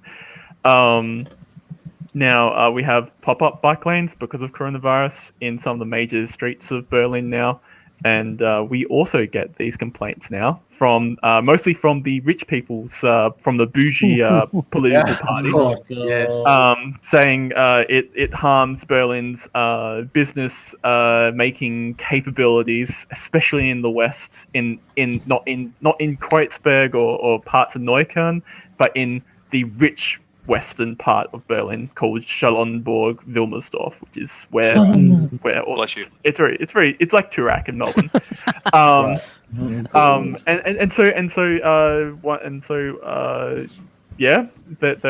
We do have we have these pop-up bike lanes. They're quite nice for your average bike person. Bicyclist. Cyclist. Yeah, cyclist. Yeah. It's helped out a lot of people. A lot of people in Berlin ride their bikes. I think only 20% of people have a car or drive a car in Berlin, of a population around 4 million. So you can kind of imagine that. Yeah. It's now for me. I actually have a road bike. It's sitting over the corner over there, and it's got punctured tire, and I've been doing other things with another bike, and I ride on the road. Scandalous. This other bike I might show you if you guys are curious. But I ride on the road. Curious? Sorry. I knew it was coming. I knew it was coming. A poly bicycle relationship. Ooh, I've actually got to go soon. That's all right. My battery's dying. But my excitement for the day was I discovered on one of the newest albums, the new album that got released this morning by Paul McCartney called McCartney 3, my favourite song of his called Seize the Day. Oh, he's done a new version of it? Yeah, he's actually got a song called Seize the Day. Okay. And it's like my new favourite song of his. Oh, it's a new one. Cool. Yeah. Anyway, guys, peace and love, and I will see you guys all. And you also live long and prosper, and I respect all of you as human beings. Thank you. When we AKA having common sense and decency. Exactly. All right. Cheers. Good night. You too. Sorry. A little while ago was. Oh, sorry. If you're going to follow on with something, go on. Sajuk, you were saying something earlier that triggered a memory of mine very quickly in regards to this whole COVID-19 outbreak in the northern beaches here in Sydney. Let's just make this abundantly fucking clear. It's a couple of old white people have started this massive fucking spread of COVID-19 in the northern beaches in Sydney by starting off at an RSL club and going to all of these other places. And the media is all about, let's protect their privacy, let's protect their privacy, let's protect their privacy, let's give them their space. Yeah. Two Middle Eastern women came from Melbourne to Queensland when they shouldn't have, surely, to be very clear. But they were fucking doxed on the front fucking pages of our fucking newspapers at the same time. Fuck that hypocritical bullshit. Yeah, fuck that's that. True. That is so true. Oh. But I'll come back. Hey, Carl. Hi, everybody. Hello. I just wanted to finish off. My darling. Go ahead, and I'll finish off. No, Laura was going to ask me a question, my darling. Well, it wasn't so much to finish a off. question. It was mentioned something because when you said never let facts get in the way of a good, story. A good story. Yep. I actually learned that from 9/11 truthers. Oh my God. So before like 15 plus years ago, in the aftermath of 9/11 and all the truther stuff that came out, I used to kind of leave comments debunking many of their arguments. But the best one I ever heard was to do with Building Number 7 collapsed. So for those people who don't already know this, about tea time that day, a third building collapsed, World Trade Center 7, and you got the BBC, and she's saying about this third building's collapsed, and she starts off, details are sketchy, but we've heard, and details are sketchy as Newspeak for unsourced yet. We don't have the facts yet. We're waiting for confirmation. Anyway, so over a shoulder, you can see the building still standing. So they basically several news groups announced that it collapsed before it had. So this person made a video saying that the BBC and a foreign news agency were in on it. So the BBC announced it early because the clock changed. And I left a comment saying, a bit of a problem, the clock's changed in October. And the following day I wake up and, because the clock changed. And I was sarcastic with them, and I reused a Red Dwarf joke. I said, it's a good conspiracy with only two problems. One, the clock's changed in October. And two, the clock's changed in October.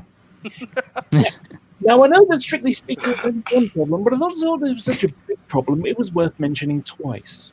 The following day, I woke up, and they changed the story. The reason why the BBC announced it early was because they were using European time at +1 hours. So to get this to work, the BBC at 0 hours GMT, because everything's before or after, used +1 hours European time to talk to their New York office at -5 hours in a room full of clocks. Because the BBC television centre at the time, this is before, you just like, what time is it in Melbourne, enter, and the answer's there.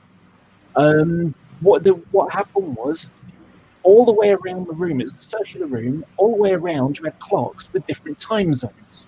So all you have to do is look up, enter, what time is it in, what time is it in Australia? You just look to your right. What time is it in New York or LA or wherever? So it's like, never let reality get in the way of a good conspiracy. 100%. You were going to say something, Abigail? Oh, the first time I heard that phrase was from Chopper Reed, who I had he loved a good story. Taken. Yeah, I had a picture taken with him. Really? Yeah. Wow, that's awesome. The Channel 9 comedian version or the actual Chopper? The actual Chopper. Wow. Mark the actual Brandon Chopper Woody. Reed. He used to go to the Comics Lounge here in Melbourne on the slow night, Wednesday night, I think it was.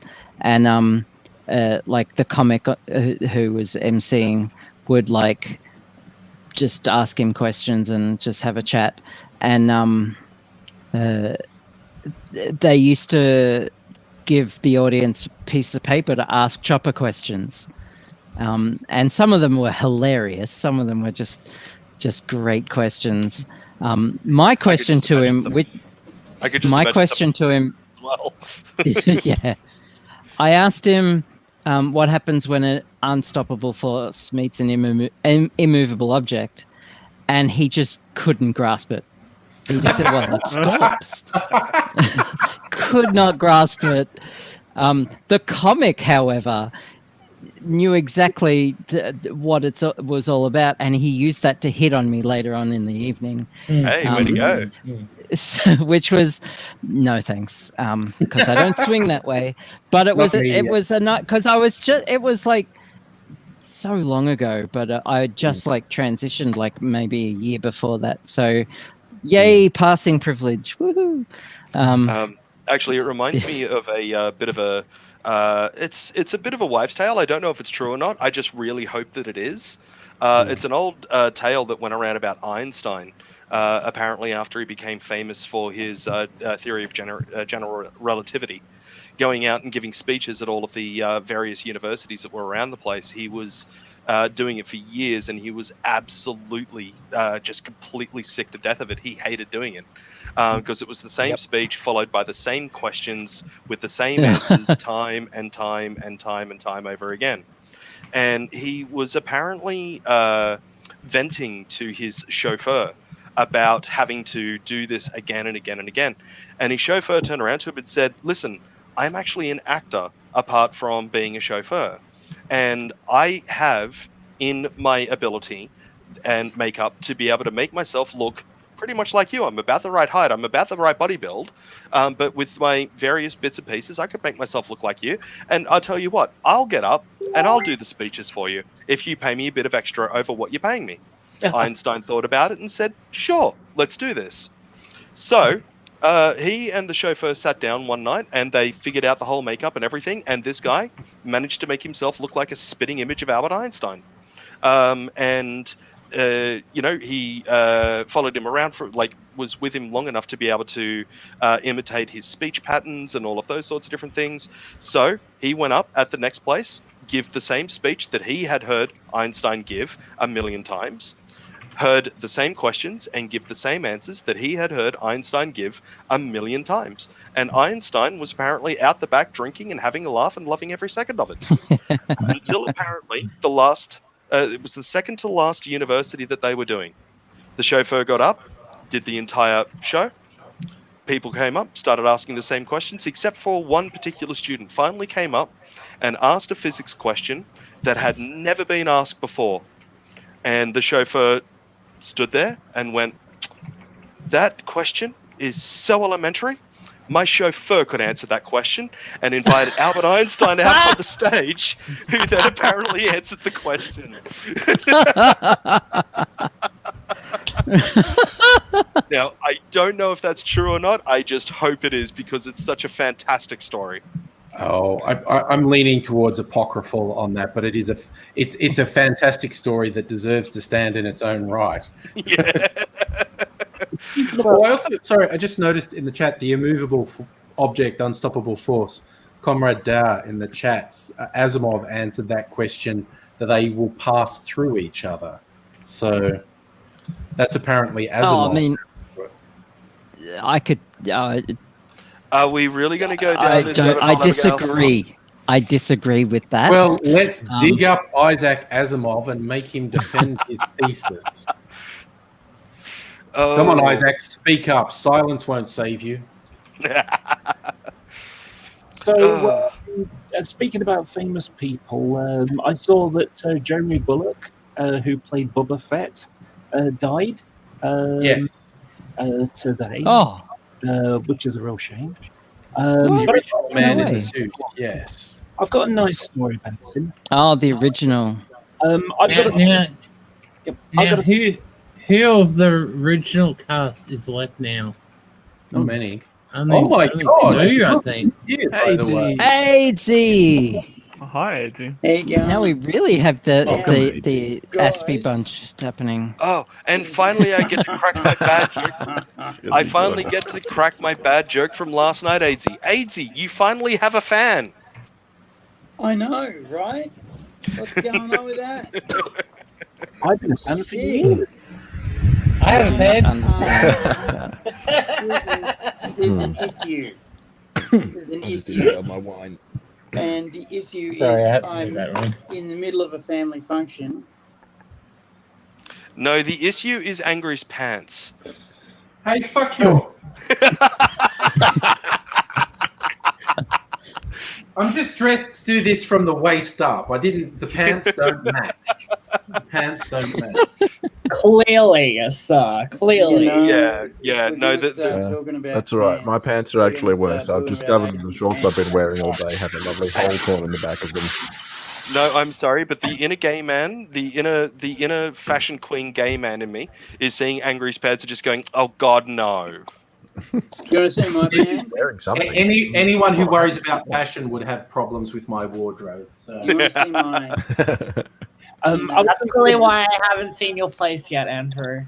Do you want to see my inner pants, people? AD, I think we'd all just be happy if you were just wearing pants in the first place. Oh. Okay, fine. We won't see my inner pants. Fuck you, grasshopper. Well, wait until the after party. We don't want to get him. We don't want to get Angry kicked off YouTube. It has to be the after party.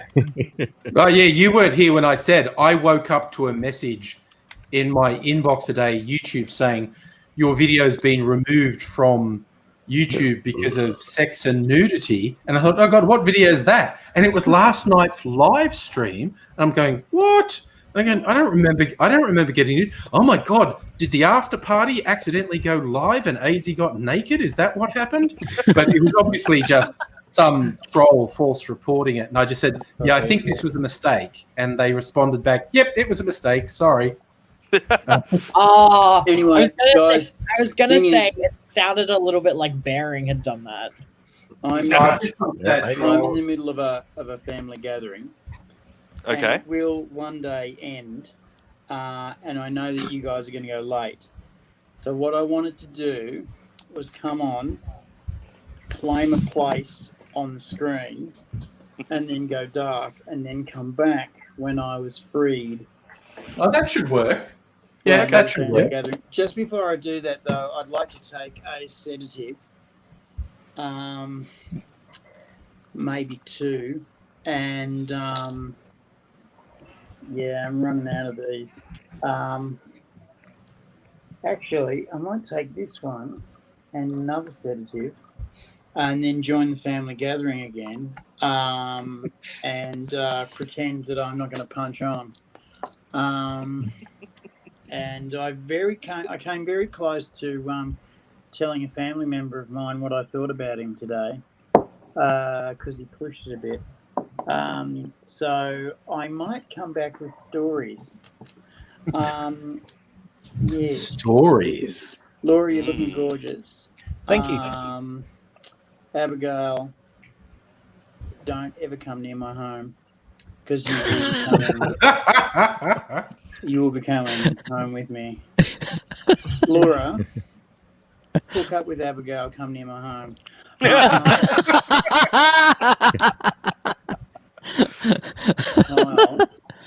Kyle. Yeah, Laura, welcome to AZ, what are by you the doing way. tomorrow? Sorry? What are you doing tomorrow, Kyle? Me? Yeah. I don't know yet. My I place. just watched. Oh, okay. You didn't want me to finish my answer?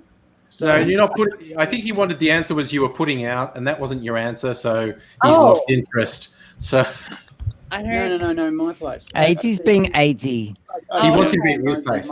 Sorry, I've just watched one of the craziest movies of all time. So I'm a little bit just out of it right now. What's the What craziest movie did you watch? I watched a movie called Lux and Turner. Lux and Turner. It is. I watched it on the television just out there, and it goes for 44 minutes, and it is the it's a ride. I'm very tired. I just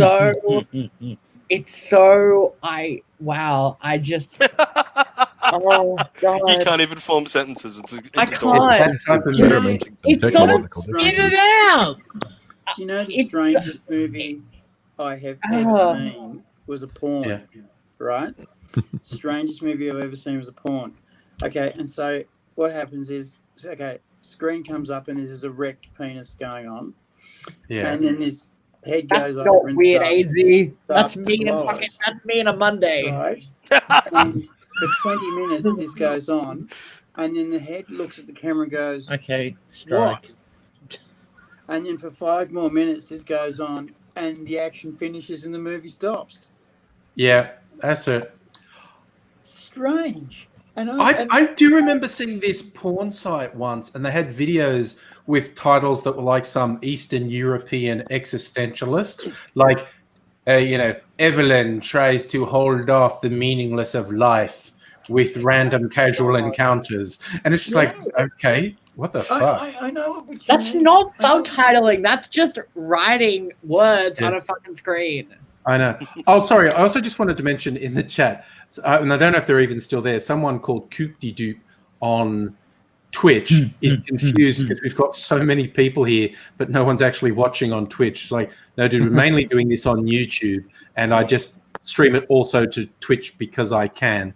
So I understand you'd be confused of why are all these people on Twitch without an audience, because I actually don't take Twitch seriously. That's the answer. So I'm going to go grab a couple things while you all keep talking. No worries, Angry. We would like to say that Twitch does completely distance itself from those comments from Angry Australian. No, if you all want a really good movie to watch that's also very weird to watch at the same time, The World According to Garp. Oh, that is a weird movie. That. It's an old Robin Williams movie with Gene Hackman. Robin Williams movie. It's fantastic. I loved it. And people do. It's a polarizing movie. People either love the shit out of it or can't stand it. And I unfortunately fell into the can't stand it camp because I just got so angry at some of the decisions made by the characters. Well, to be clear, I don't think that it would age very well in today's age with Gene Hackman playing a trans person. That wasn't Gene Hackman. That was Michael what's his name? No. No. I forget his name because I'm shit with names. Yeah, it wasn't Gene Hackman. It was that guy that played all those tough. You're googling it. John Lithgow. John Lithgow. Yep. That's him. Oh God, he played a trans person. Yeah, John Lithgow plays a trans person in it. Yeah, he did a really good job. Trans woman, specifically. Trans woman. He did a good job of someone who transitioned late. I would really not transition well. And it was the 80s, so it was a bad time to be transitioning. But he was out there and proud, so it was like really cool. Anyway, I'm going to go dark, but I'll be back later if you're back later. No worries at all, Sure we will be. And I'm taking shitloads of drugs now, so I can handle. Do you know how irritating it is when you ask a question and you start to answer the question and they talk over the top of it? That's been happening for a fucking week.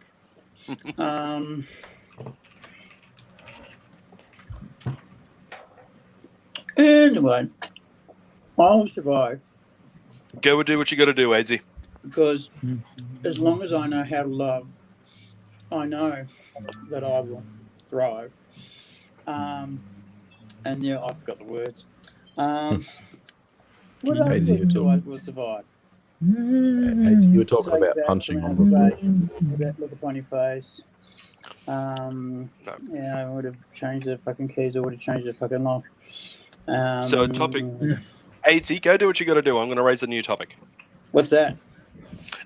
So the new topic that's been close, near and dear to my heart at the moment, that I just had a argument with a family member over. Anybody that is saying that Dr. Jill Biden should remove the doctor from her name because she happens to not be a medical doctor, go fuck yourselves. Clearly, people who say that don't understand the title and that it's not just about medicine. Can I be honest? Look, anyone who's saying this is clearly ridiculous. I've never heard this. I think this is totally stupid. I don't. Just why? There are professors of many sciences that are called doctor.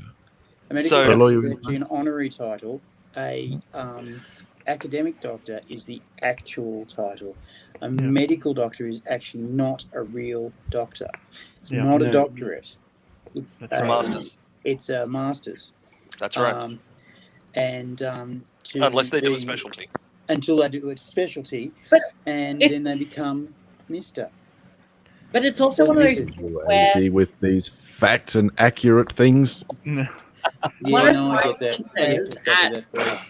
One of my gorgeous people here. I'm going to piss off before I'm missed. Go for it, AZ. Love you. So I love you all. But they missed you. I'm going dark. We'll see you later, AZ. Yeah. No, Kyle, I can answer your previous question. Hear me, though. Because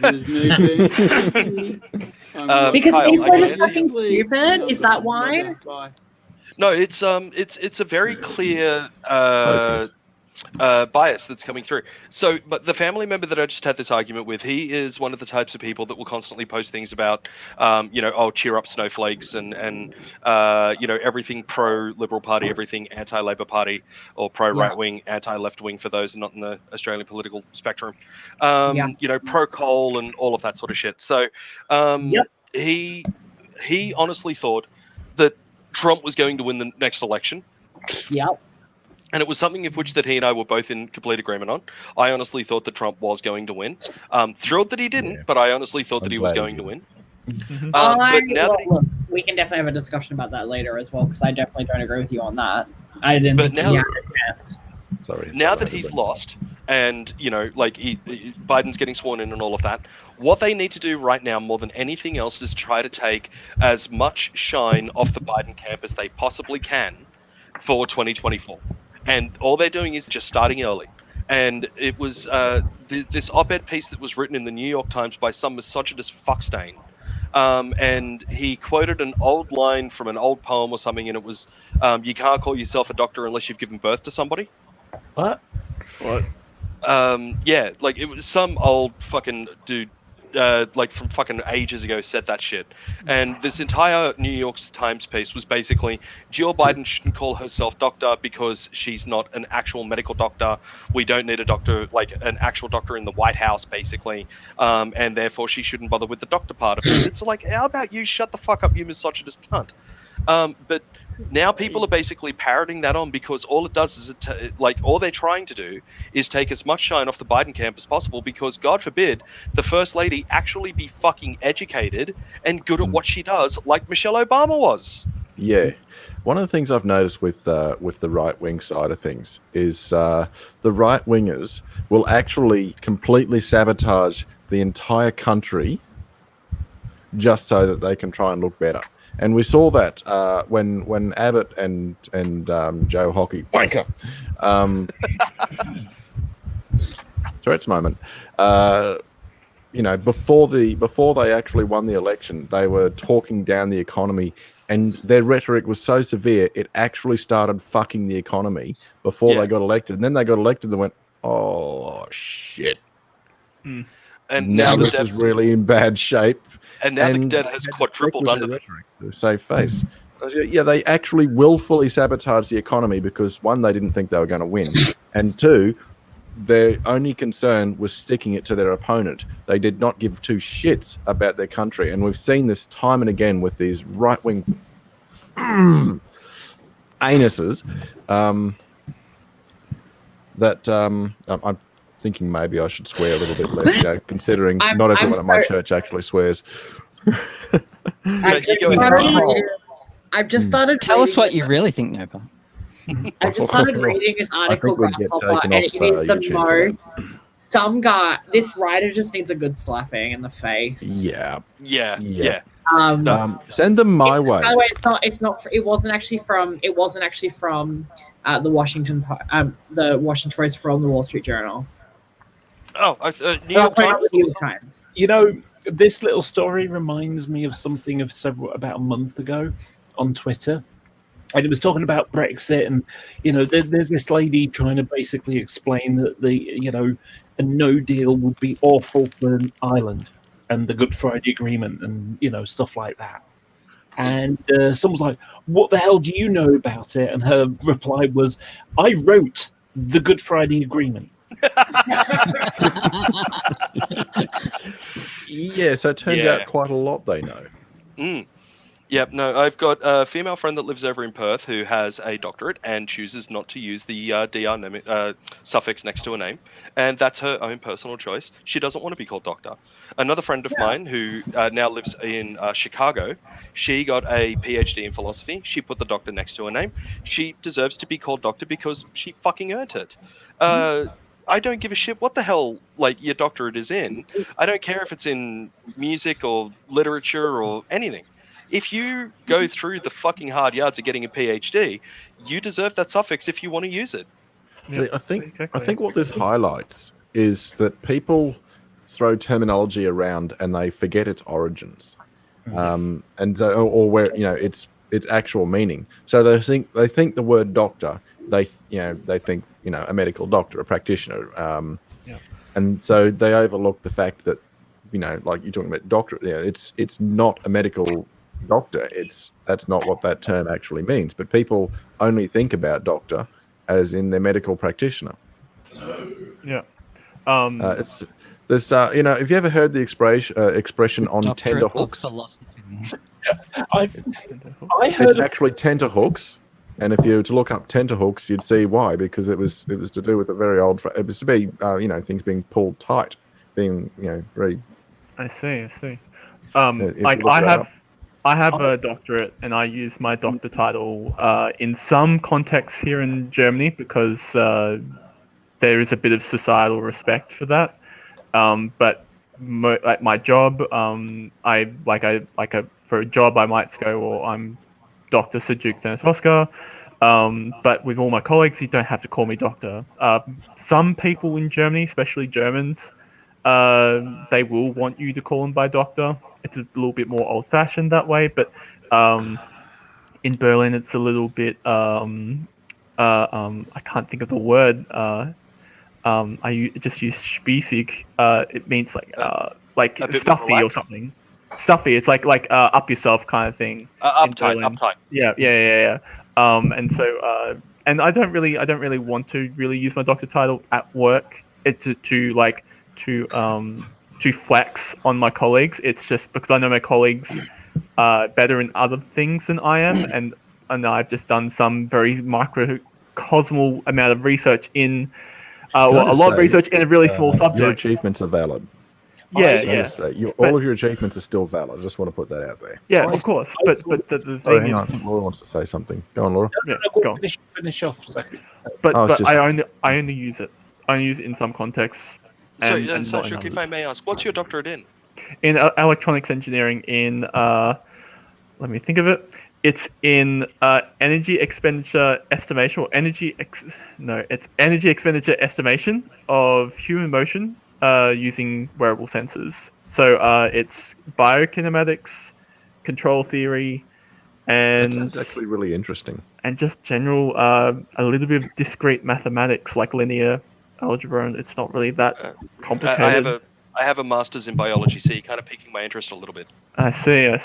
Well, if you ever want to read my thesis, you're very welcome to. It's open. Yeah. Okay. Is it? Yeah. It's open. It's on Deacon's website. On Deakin University? Yeah. Okay, I'll find it. Yeah, no, that sounds interesting. I've got a friend who has a doctorate in microbiology, and she's now been cited up 48 times or something. So that's kind of cool for her. Awesome. And she's had creationists who try telling her that she doesn't know anything about science. Oh yeah, no, I love that one. So I'm a member of the skeptic community here in Australia, and every now and again we have little meetups in New South Wales, specifically. And several times, only once has actually come to fruition.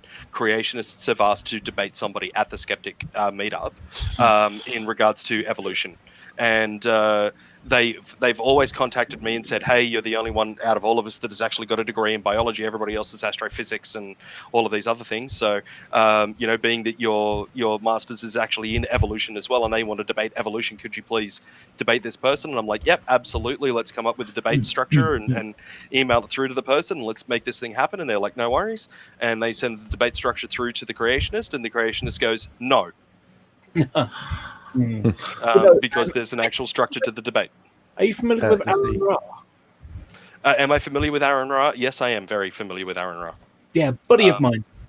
Oh yeah, no, I've actually Manchester. I've corresponded with Aaron Ra personally a couple of times. Yeah, I got him on. Anyway, I've got this funny story about doctorate stuff. So something I saw in a tweet last week, and it was whenever I'm on a plane and you get is there a doctor on the aircraft? I'm the first one to put my hand up. I've got a degree in biology, in philosophy. I've killed 3 people so far. Bruce Lee actually studied philosophy before he became a bit of a famous movie actor and whatnot. And he was once famously asked in an interview, why did you study philosophy? And his response was so that I could take deep thoughts about being unemployed. Which I absolutely love. Sorry, somebody just typed something about evolution into the chat. Evolution to me is the how rather than the what. I'm happy to believe that God made us and used evolution to do so. So that is a old Earth creationist view, and I've said it before and I'll say it again. Anybody that believes in God and believes that God tickled things to make evolution happen to where we are now. I'm not talking about a puppeteer with strength, just to be clear. But so long as you're like, yep, no, that's like evolution is a fact and it happened over billions of years, hundreds of thousands of years. I'm happy to believe that. Actually, I have no trouble with that at all. Stuff like that. I'm perfectly good with that. It's the ones that turn around to me and say, oh, it all happened in 4,000 years, that I'm like, no, you can get buggered. Yeah, well, that's the literalists. Thank you, Sashuk. Yes, that's the literalists, the biblical literalists who take everything in the Bible literally and say, no, it says this is that. They say, God said it in the Bible, I believe at the end of discussion, which you can cut down to I believe at end of discussion. It only took 7 days. Yeah, well, what's 7 days to the creator of eternity, to the being of eternity, I mean, we take it literally and go, right, well, that's 7 earthly days. I mean, it's just... And look, I'm perfectly... people would say I'm an atheist for saying this, and, it depends on your terminology and whatever.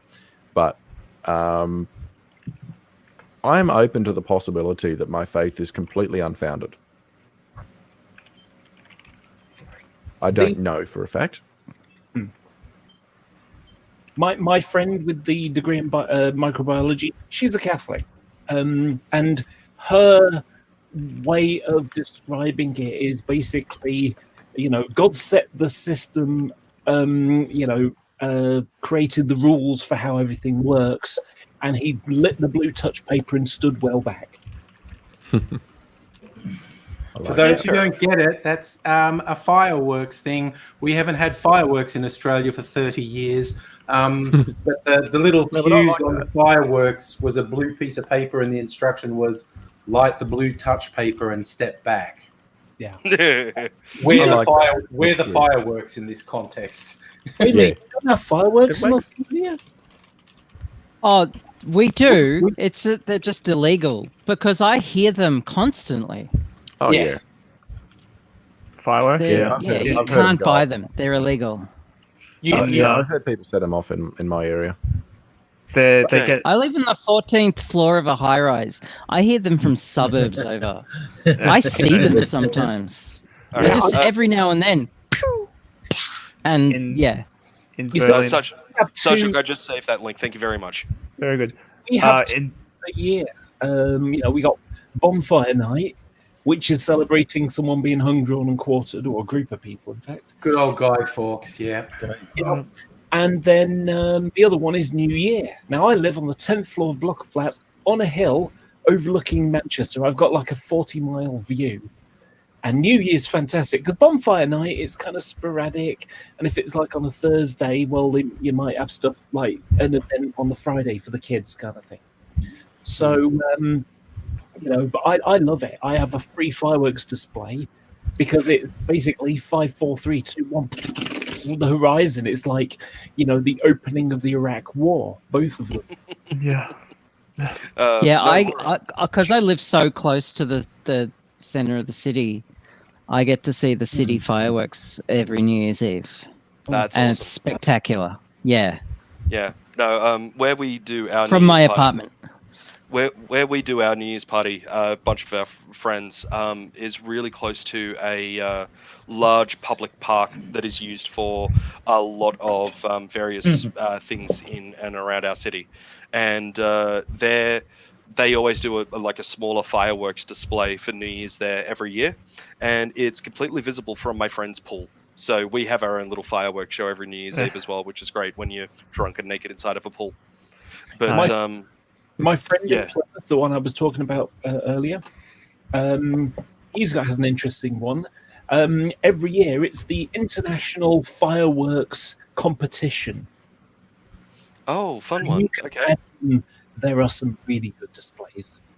Yeah, no, if you want a bit of a funny one about people's education in various topics, I was, this is going back about 7 years now. There were a bunch of anti-vaxxers out the front of a hospital here. And they had that collapsible table with the bloody plastic thing over it and ask us the truth about vaccinations here. And trying to spread all of their anti-vax bullshit. And I went up and grabbed one of their leaflets and just had a quick look at it, not understanding that they were anti-vaxxers when I first picked up the leaflet, to be clear. But you're knowing your enemy, so, Yeah, no, well, the first thing that I read was about thimerosal, which immediately all of the red flags go up. Yeah, Abigail, right there with you. The difference, people need to learn the difference between ethyl mercury and methyl mercury. Yep. Yeah. Not the contents of a thermometer. Yeah, and yes. I turned around to them and I basically said exactly that to them. I said, do you know the difference between methyl and ethyl mercury? And more to the point as well, are you aware that the mercury that is in thimerosal is in such fucking small amounts that you eat 10 times that amount in a tuna fish fucking sandwich? Like, anyway. And the mercury in tuna is methyl mercury, the bad one. And in thimerosal, it's ethyl mercury, which just passes through your body in about 10 days. Yep, and it causes no damage pretty much, unless of course there is a metric fuck ton of it, which there isn't. So, yes. But yeah, no, I turned around to these people and I just went, "You're a bunch of fucking idiots." And the person that was sitting there turned around and looked at me and just went, "Well, you need to go out and study biology." And I went, "Well, with a master's degree, going any further just seems like a waste of time." Yeah, that's a good comeback. I actually have a video on my channel where I interviewed the Times journalist who blew the lid on the Andrew Wakefield fraud. Right, yep. The fraud on that was quite amazing. Oh, yeah. I mean, even if we forget about the fact that he did surgery or he ordered surgery done on children for exploratory reasons, and the parents weren't told exactly why, it was just this was necessary. He took blood samples at a kid's birthday party. Yes, he did. But the thing that was amazing about it is the whole thing started off with basically worse than ambulance chasers. So what happened was the early versions of MMR vaccine, in very, very rare cases, in a couple of them, they could give kids meningitis. And what happened was some lady, she got her real estate lawyer to sue on behalf of, the kid being injured by this vaccine. And, well, that lawyer and a couple of other, kind of failing lawyers decided that they would do the equivalent of paying someone to drive and ram into cars so that they could chase the ambulances. That's roughly the equivalent. And so they basically paid everyone to, to basically write this dodgy paper. And, it just all grew from there, effectively. It was all like, it was about a, God, there's a couple of things that I've read, and one of them was verified, and I can't remember which one was verified. It was either that there was one of his competing companies had come up with their own version. No worries at all, Abigail. One of his companies that he was investing in had come up with their own version of an MMR vaccine, and they wanted to have the old one stop being used so that theirs could take over. And the original thing was apparently about that particular MMR vaccine containing thimerosal, where his one didn't, is one of the things. And the other one was just apparently about a get-rich-quick libel scheme where, hey, I got vaccine injured, pay me lots of money. Yeah, that was the principal reason for it. I think you may have remembered this part, the part you were referring to before, because Wakefield was going to have this testing kit, and that was going to give him the money. I think that was what you might be referring to. I'm more than happy to take my hat off to you on that one, Laura. It's been a long time since I looked into it, and looking things up in the middle of a live stream, I'm not that fast with my fingers to type. That's fine. I've got a video that I'm going to stick in the side chat you might want to watch. The lady that I'm with is actually the doctor in microbiology. So awesome. Thank you. But there's a really, really good video from a guy called Concordance. I know Concordance, yep. Wakefield Smoking Gun, it's called. And it's effectively, what happens is you've got something called is it PCT, I think it's called, where they stick it in a thing and it heats it and cools it and heats it and cools it. And basically you get a small amount of material and it replicates until it's something you can measure. Yep. COVID has been one, they've used that a lot with COVID, haven't they? Yes. Anyway, so what happened was that he lowered the bar so that it would pick up background stuff. Yeah.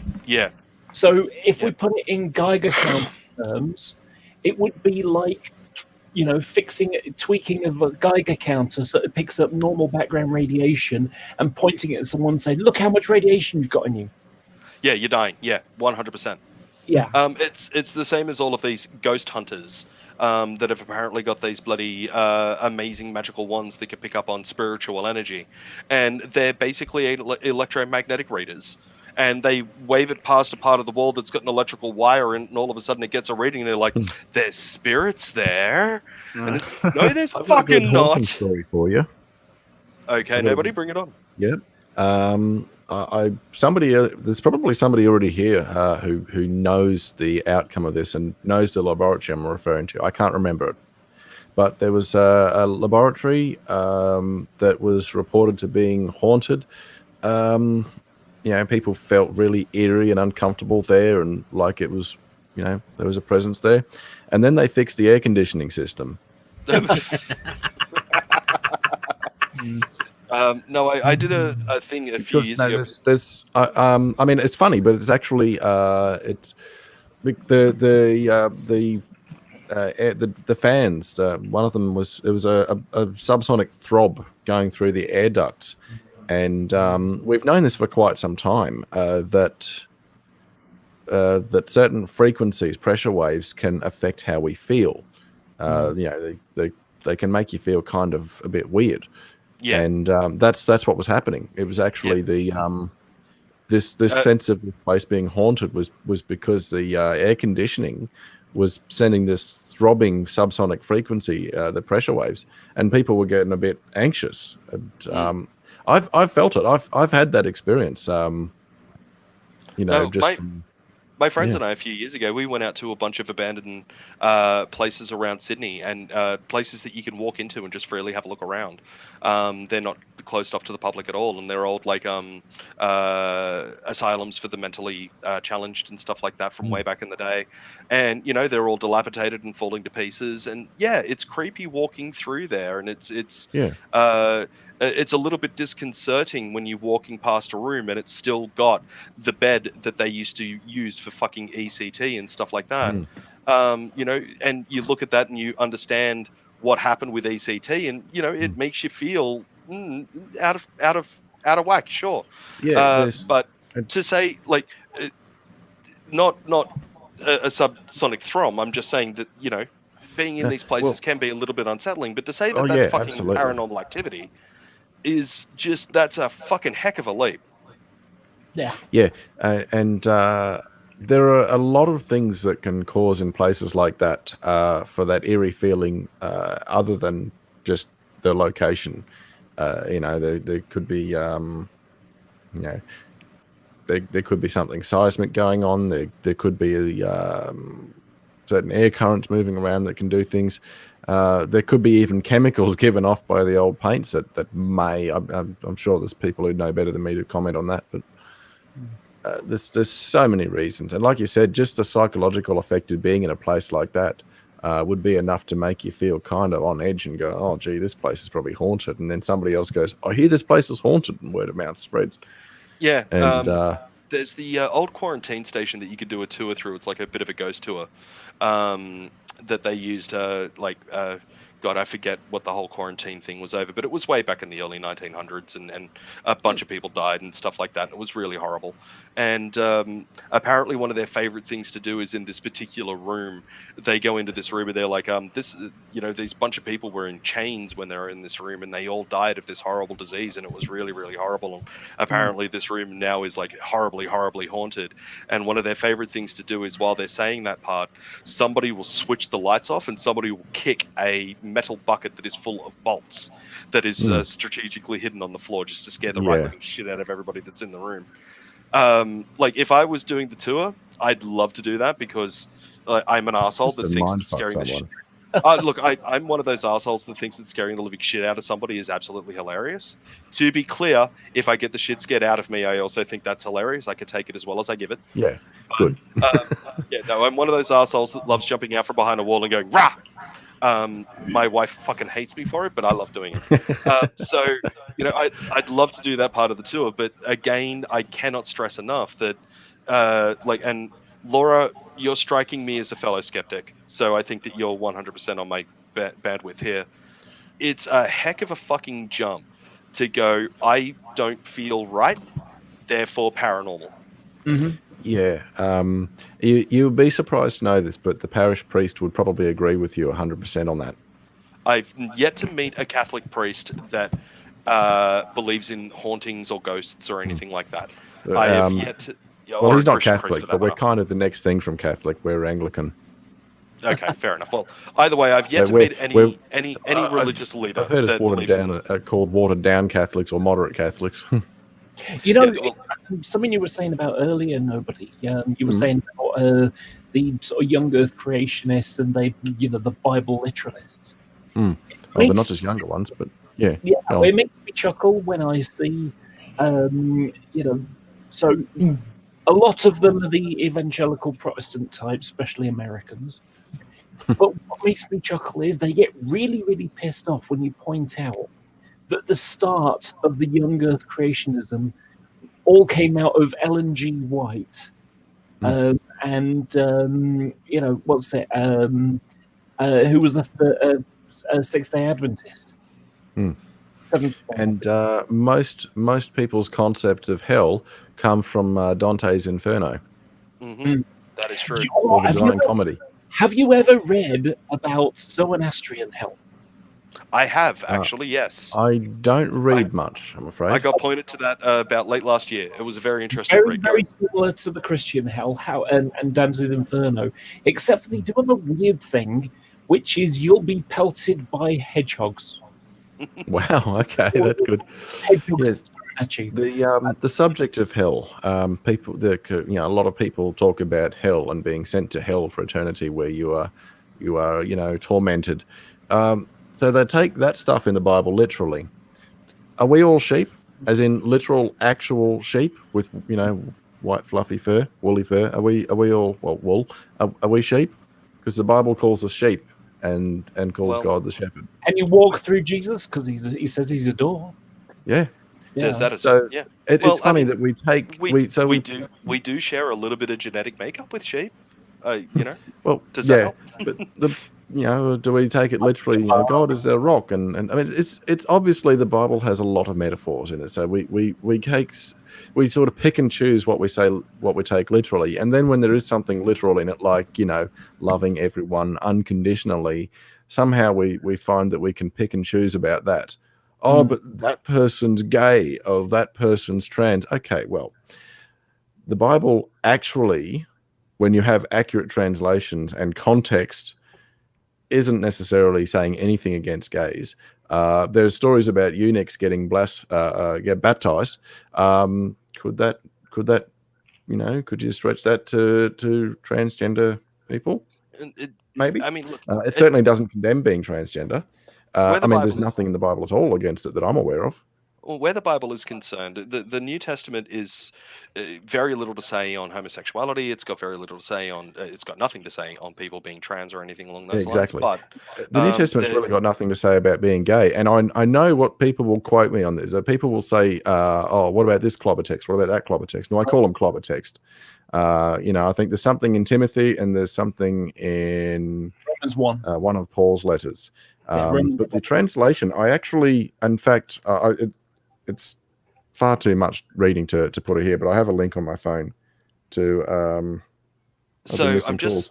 Tell you what, we'll move on from that because it's. I'm just going to say again. I'm just going to say again on this one. Yes, there is a lot to be said about various translations of the Bible being what's written there now, and it actually had a different meaning in its original context and all of those sorts of different things. This is a fine argument to have in regards to reading the Bible and trying to take moral lessons or whatever out of it. Having said that, you cannot get past the fact that for hundreds of years now, and for what will continue to be probably another few decades at least, the way that the Bible is written now, especially the King James Bible, in its current use of being cherry-picked and who just left? Somebody left. In its current use, in its current language, it is being used, and Shieldsy, thank you. It is being used to denigrate and it's being weaponized. There's no doubt about that. LGBT people, and so it is. I'm all for people having their Bible, but I am not for people trying to justify that the Bible should still be used as a religious text because it's been taken out of context. I don't give a shit that it's been taken out of context. It's still done the wrong thing. Yeah, look, the Bible should not be weaponized. When somebody weaponizes that, they are actually going against their own doctrine, and that is a pure fact. If somebody is weaponizing the Bible, they are going against their own doctrine, because the Christian Bible tells those people you do not get to judge other people. That was my phone. You do not get to judge other people. That's a biblical fact. There's only one judge according to the Bible, and we ain't it. Yeah. The interesting thing is that the hell has evolved over time, because the Hebrews, they had this idea of a morally neutral place called Sheol, where the dead would go. Yes. And it was only when the Greeks turn up and they start adding their idea of an underworld, Hades, into it, that it starts becoming and then gets twisted a little bit further, and then Hades all becomes outside of the city. Bad people. Yeah, I thought that the Jewish Dead Sea Scrolls wasn't like it was Sheol, like, or purgatory or something. It was you were forever outside the gates of heaven, but you weren't Jews in heaven. Originally didn't even believe in an afterlife. Originally, Jews didn't even have an afterlife. No, I don't know. According to the research I've been doing, at least. Yeah, I think it was something to do with the introduction of the Epic of Gilgamesh, and the Dead Sea Scrolls that started coming up with the entire idea of heaven and all of that sort of stuff. But I could be like, it would require a lot more reading than what I'm willing to put in right now to go back down that rabbit hole. I used to know it off the top of my head because it used to be something that I had to have, but it's been so long since I've needed to discuss this topic in any kind of meaningful way that I've been concentrating on other things like paying bills. Just a flip change. Angry Aussie, you're back? I'm back. Angry. What were you doing? Angry. I was making a cocktail. He was doing a cocktail video, and in that cocktail video, I noticed a white bottle with a really cool lid. What is that bottle, please, Angry? That was a little special thing I got for myself this week when I saw it. Disaronno make an almond liqueur. Disaronno is normally an almond liqueur. This is a special. I assume this is a seasonal one they've brought out. This is a cream liqueur, almond flavored cream liqueur. And when I saw it, I had to try it. I always, it's a novelty thing. I need that. It looks really pretty. Almond cream liqueur, and I made a drink that's got whiskey and rum and macadamia liqueur and pineapple and lime and the Disaronno. Call this my Australian White Christmas. So it looks delicious. I've got a funny story for Angry. Yes. So, I'm on Discord here and there, and I joined a trans one, trans help group, and I got kicked off there for quoting you. No, that'll get you in trouble every time. Yeah, and it's because I use awful words. And, I use awful words all the time. And I mean, this quote is like 10 years old. It's got to be 10 years old. And it was, and I thought it was so good when I heard it. I went, you know what? I'm going to save that. So I typed it out, and I've got it on as a Word document, not a Word document, a notepad. Well, come on, Laurie. You're not going to get kicked off. Tell us the quote. Okay.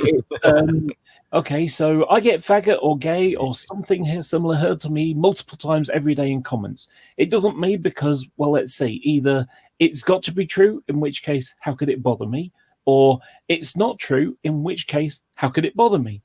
People who use faggot or N-word or kike or any kind of epithet as an insult, they're never saying anything about the person they're delivering it to. They're only saying something about themselves. That's usually actually really true. Horrible, shallow, empty, hateful, worthless sack of shit. Yep. That sounds familiar. My other one was when someone said something, you faggot. I'm going like, I don't know. Do you want to suck my cock? And they go, what? And I go, that is literally the only sensible reason to ask me that question. Either you're a dude and you want to suck my cock, and so you want to know if I'm gay, so if I'll go for it, or you're a woman and you want to suck my cock and you want to know I'm gay if I'll go for it. So the real question you're asking here is, can you suck my cock? And watch them and they go, no. Yeah, I remember playing an online game, Left 4 Dead, way back in the day. I used to love playing that game. I remember Left 4 Dead. Yep, used to love playing that game. And, you play in verses every now and again you'd school a group of people. And it would always be one of them would turn around and go, oh, you're fucking gay. And I remember just turning around to all of them and just going, why is that an insult? Even if I was gay and you just call me for being gay, that isn't a thing, that's just a description. But even if I'm not gay, what's so wrong with being gay that that's somehow an insult? Oh, because you might suck dick. Are you upset that I would do it better than you did? That's the only thing that I can think of right now. Because, it's really not an insult. And it was so great watching them trying to justify calling somebody gay or a faggot or whatever as a legitimate insult. It was great just watching the mental gymnastics over it. I started to talk about this early on, way before you joined, and it kind of diverged onto something else, and round the houses of it comes. So last year, I just come out effectively. It was the summer. I'd been out for a few months, but and I used to go to Manchester. You get street preachers, and I engage them in conversation about this, that, or the other. And so it was the first time I did it as me. Wearing a lovely little summer dress, really feeling good about things, And so I'm walking up the street, and this street preacher gets one look at me, and he goes, "And men are want to be women. Oh, you're going to start throwing down a gauntlet here? Okay, I'm up for that. I know the Bible better than he did, And just an example: is slavery okay? No, he says. Well, that's not what your Bible says. It doesn't. I said it does. Exodus 21. Read it out for us. It advocates for slavery. Yeah. Start flipping the pages, and he gets. I'm not reading all that. I said, "What do you mean? It's not even a page." Don't worry, I've got that bit memorized, and I started quoting much to the aghast of the, because at first there was just me and him, and gradually more people started joining. So there's about 30 to 40 people listening to me going back and forth with this guy. And, so it's like, and they were aghast because they'd never heard that bit of the Bible before, A lot of people anyway, what was fun, really, what was a lot of people claim to know about the Bible haven't read it. Yeah. But what was great about it, the punchline for this, was at one point he said I was committing a sexual sin. I said, I'm asexual. I'm still a virgin, not had sex, not interested in having sex. How can I be committing a sexual sin when I'm literally not having sex? And you could see his the buffering circle in his eyes. And then he just said, we're all sinners to God. And I said, did you all notice how he completely avoided that question? And they all laughed at his avoidance. Yeah, 100%. 100%. Yeah. I hope he had a good towel to wipe the egg off his face. I've got that was a very bad metaphor. With walking straight past, I've got no problems with walking straight past street preachers who are up there screaming their things. They're going to do their thing. It's a free country. Go nuts. Mm-hmm. I don't agree with their message, but it's fine. I will get into a debate with them if they get in my road, and it has happened a couple of times where they'll just stop because I'm usually dressed in all black, and I used to have long hair and all of that sort of stuff, so they see a goth, and all of a sudden they needed to be in my face. And it was always just a case of turning around to them and just saying, look, believe what you want to believe, don't try and shove it down my throat. Just leave me the heck alone. Let me walk away. Let's not do this, No, they always wanted to try and use some sort of biblical I've engaged verse Jehovah's Witnesses and ripped them to pieces. They try and use some bloody biblical verse or biblical teaching trying to stop me and say, hey, you know, like, I'm important, you need to listen to this because what I'm saying is really important and all of that. And I would just stand there and use the Bible against them, similar to what Laura did, where I would turn around to them and say, yeah, but your Bible advocates fucking slavery. It advocates child abuse. It advocates killing the in one of Paul's letters of every fucking male in the world because you don't like the way that they're treating your chosen people. So therefore you're also a racist cunt. So, you know, let's not try and use the Bible to turn around to other people and say you need to believe in the Bible. As James Randi once said, everybody should read the Bible from beginning to end. They should absolutely stick with it.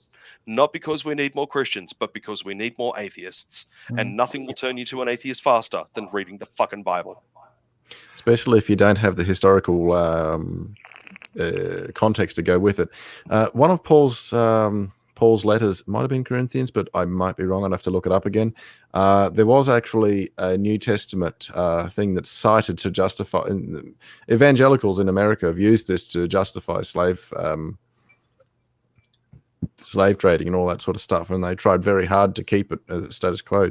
But there's the passage. I'll have to paraphrase. I can't remember it word for word. But the passage was basically a slave got sent to this. Well, no, the slave didn't get sent. The slave fled to the writer, and I'm pretty sure it was Paul. And Paul sent them back, but he along with a letter. And the letter said, "I'm sending this person back to you not as your property, but as a member of your family." And by the way, make some room for me because I'm going to be dropping by later. Now, obviously, it's in biblical speak and a lot longer than that, but it's basically saying, I'm sending this person back as another human being for you to treat with respect, and I'm going to make sure that they're not a slave anymore. So, yeah, people probably don't know that one so well. No, the literalists, and you'll know this, nobody. The literalists are also very selective of which passages that they're literal about. Yeah. Well, you know, one of my favorite lines ever was Ned Flanders arguing with God on The Simpsons, going, "What else do I have to do? I followed all the bits of the Bible, including the bits that contradict the other bits." Yeah, well, that's the thing. I've heard people say, "Oh, the Bible has no contradictions in it." I'm going, "You haven't read the Bible." No, you have not read the Bible. There was a really tell you what, I'm going to put a link in the private chat, and anyone who wants to see it is welcome to. I won't actually play it out here because that, you know, it's not my live stream, and that's not what we're here for. But even if you only watch the first little bit of it, it's got a very interesting. It's a couple of. Do I have to open that whole fucking video? Damn it! I've got it on a playlist because I'm trying to demonstrate to somebody that they don't get to judge gays using the Bible. Here we go. All right, so I'll put that link in the private chat thing. My favorite contradiction is the one in Titus. It's Titus 1:12. And it's basically the quote is, one of Crete's own prophets said it. Cretans are always liars, evil brutes, lazy gluttons. This saying is true. Right. Now, if Cretans are always liar, how can one of Crete's own prophets be telling the truth when they're saying they're always liars? You know, this is a good point. But of course, the Bible is not hypocritical at all, Laura. You're just not reading it right, my darling. It's you know, you wouldn't understand it because you don't believe. Like, it's always the same tired fracking arguments. Meaning, no offense to you at all, nobody. When I'm saying this, of course. Nobody's from one of the enlightened churches. Yeah, I do want to tell you a fun thing about that little escapade with this straight preacher. So, just two very quick things. Abigail, number one, my wife just signed at me. Good night, Abigail, beautiful lady. Oh, cool. Good night. Abigail says good night. I'll tell her I'll see her later. In the dreams. Yeah, Laura, it's a story we'll tell you later. And second to that, I just heard Laura. There's lots of stories. I just heard Laura Very pouring a sexy drink earlier, stories. which is just reminded me that my iced tea bottle is empty, and I should change this. So I will I'll be get right back. Can you get some iced tea? I will be right back. Yeah. So anyone who's interested, Angry, it's up to you whether you want to put that link in there. I don't think I am allowed to put it in a public thing if I were to go to the YouTube thing. It's not a clickable link if you put it in there. You have to select and anyway, there's a link. No, it's a TED talk. I mean, you can actually possibly if I put it in, it's clickable. Angry, it's long enough that it would disrupt the live stream, and I don't want to do that to everyone. But it's there for anyone who wants to see it that has a very good take on certain things in the Bible, including the sin of Sodom. And if everyone a lot of Christians handpick the sin of Sodom and say, look, that's banning gay sex. No, it's actually banning mass rape of two strangers who are vulnerable. Something you might not know, Angry Aussie. If you make someone a moderator, they can post a link. That's Not okay. on I'm a control freak. StreamYard doesn't let other people be moderators. Anyway, YouTube. I got the impression from earlier that Abigail really doesn't want to talk about religion too much. Oh, it's not that I don't want to talk about it. It's just that I've got no stake in the argument. And here's a fun, provocative take over topic. the live stream on the subject, so I'm happy to let it go elsewhere. Just finish that one I was going to do. Oh, sorry, Laura, what were you going to say? It's finishing the end of the story, which was go for it. Sorry, Laura, please go ahead. What happened was during this thing, there's other people chatting with this guy as well, and I had this young lady, and she's like, "Oh, we should phone the police because this is hate speech," and I'm like, "No, don't.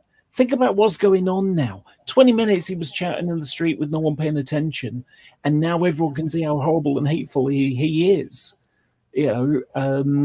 But and then there was a young lad next to me, a trans boy, and he was giving it to the guy as well, not in a horrible sense, just challenging, and so people get challenged. I basically said, look, I've got to go. Thanks for the conversation. It was great. And I had this young lady, about 18 or something, 17, 18, pushed her way through the crowd. And she said, "You were amazing. Can I give you a hug?" And it's like, oh. So I hugged. And then I said goodbye to the trans man guy, a young lad. And, we shook hands. And he gave me a rather feeble handshake. And so I said, "Hey, here's a little... I'm going to hand you the guyness in me, and I can give it to you." Because effectively, he's still learning to be a man, effectively. So I basically showed him how to do a manly handshake. So I Nice. This wonderful, thing that he'll always use, kind of thing. Give a good squeeze, not too hard. You're not trying to squash anyone's hand, just a firm hold. Donald Trump. Not drag you over. None of this Tony Abbott style handshake where you grab the back of their arm so that they can't get away from you when they're recoiling in pure horror. Gross. That was Tony Abbott that did that, wasn't it? Lovely moments of the trans journey, Yeah. So I just noticed Stella's in the vibe. Speaking of Star Trek, she's wandering off to finish an IKEA cupboard, but still listening. Everyone is like multitasking. Phil's listening. He's got TV and he's got the chat on his phone. So people are multitasking. That's good. I'm playing Factorio at the moment. That's a good. Yeah, I'm going to make a game. So I was helping. I was babysitting a friend of mine's kid the other night just to help them out a little bit, and they're 8 years old, and they had some homework to get done, and it was maths homework. Oh dear. So I helped them out with their maths homework, so just some basic addition and subtraction stuff. It was very, very, and they decided that they needed to buy me a gift. So I just got this today from this beautiful 8-year-old girl. And she was like, "Thank you, Uncle Shannon." And she gave me this. "Thank you for helping me out with my maths homework. Now I know what 8 minus 3 is." And handed me a Bertie Beetle. That is so cute. It absolutely overload. melted my heart. Yeah, absolutely melted my heart. That's lovely. IKEA in the live chat. So I do model train stuff, and there's something called a static grass applicator. So you just have like hairs of grass, and you stick them on some PVA glue, and then you connect you can either stick a pin in it or just touch it, really. And then you just use this thing, and it basically just makes the grass all stick up. So now that I've got a static grass applicator, I can now decorate the IKEA Christmas tree I got. Yeah, nice. You really got to make up your mind if it's grass or grass. IKEA. I think about an IKEA. I've noticed you, Kirsten. You've got to assemble it and put it together. So an IKEA Christmas tree Kirsten. looks like that, and then you've got to put all the hairs on. Oh, yikes. Yeah. Okay. Kirsten, you can join the stream if you want. I'll give you the link. Yeah. Kirsten's probably too drunk to join us anyway. I didn't mean to Laura, interrupt. Laura, you really got to make up your mind if it's grass or grass. Because you use both. And my pedantry is just so finely tuned. Like, I don't care, just pick a side. I'm terrible at that. I'll use them interchangeably. I'm awful for it. Code switching. I'll do that intentionally. Abigail starting to twitch right now, and it's very. Oh funny. yeah. Yeah. Although I do have one more Star Trek joke, and this one's for you, Angry. Yeah. Picard was devastated to have accidentally broken Dr. Crusher's antique sewing machine. It seemed that it was beyond repair, until Data said that he had detailed files and he could fix it, to which Picard replied, Mr. Data, make it so.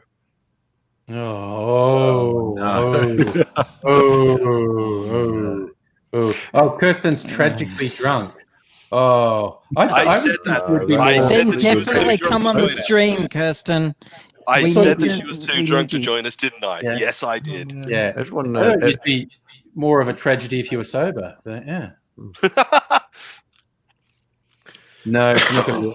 Oh, well, speaking of which, I'm going to make another video while you're all talking. No worries at all. I've got to hold off on the Star Trek puns, though, because otherwise Abigail's going to Angry murder me. Aussie's panel, and Angry Aussie's going to go, all right, I'm just going to stop hosting this and let you guys do it now. Yeah, no. I'm perfectly happy to leave it in your hands for, I don't know, 10 or 15 minutes to take me to do this.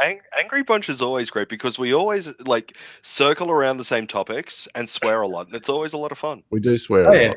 It's catharsis. Well, I've had people ask if I've got Tourette's because of the motor tic I've got. I've had EEGs and MRIs trying to find out what makes me tick, and we still don't know. Yes, I went there and did that. No, I'm chuckling at the idea. No, I've not got Tourette's. I'm just an Australian.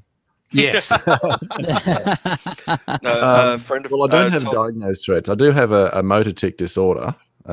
Which makes being near hard objects kind of dangerous because I headbutt them, and lean up against a concrete or brick wall or something like that. Whack. Okay, that's happened actually quite a few times. You think I'd learn? Well, that explains a lot. Nobody. No. It does, doesn't it? Yeah.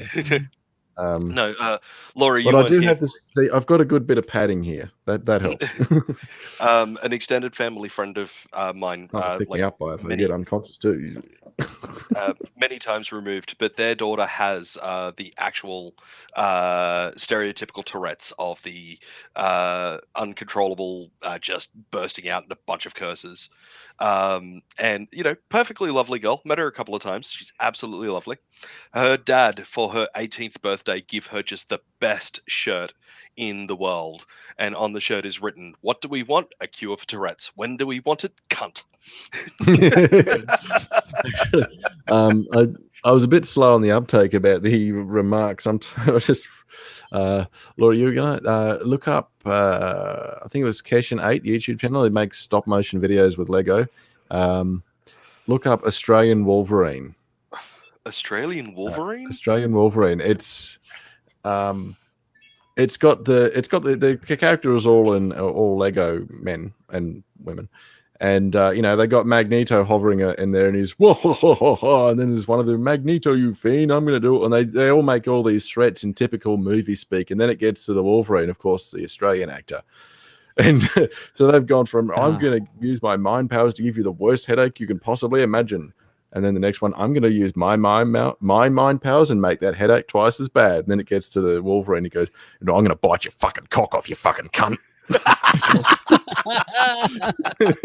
And they all just stare at him and go, he's from Australia.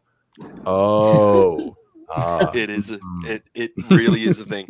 I've told this story before, Laura, but it's too funny not to share. The most you call them chavs, we call them bogans over here. The most bogan thing. Yeah, the most bogan thing that I ever heard in my life was from a Queenslander talking about trying to get a huntsman spider that they'd found in their living room outside. And, he's a little bit afraid of it because it's a gigantic huntsman spider and he's trying to pick it up into like a container of some description with a piece of paper. And the huntsman apparently reared up at him. And at that point, he stomped on it with his shoe. But the way that he told the story, and it was just the most bogan thing that I ever heard, and it's just so Australian. He just turned around and went, yeah, but then the fucking cunt of a thing arced up at me, so I fucking snapped it. I heard somewhere the term bogan was actually coined to describe Queenslanders, or certain ones of us. Angry, perfect for him. What? Well, he can still hear us. So you probably remember that I referred in the live chat in the past about that video about are there scary? Is Australia scary?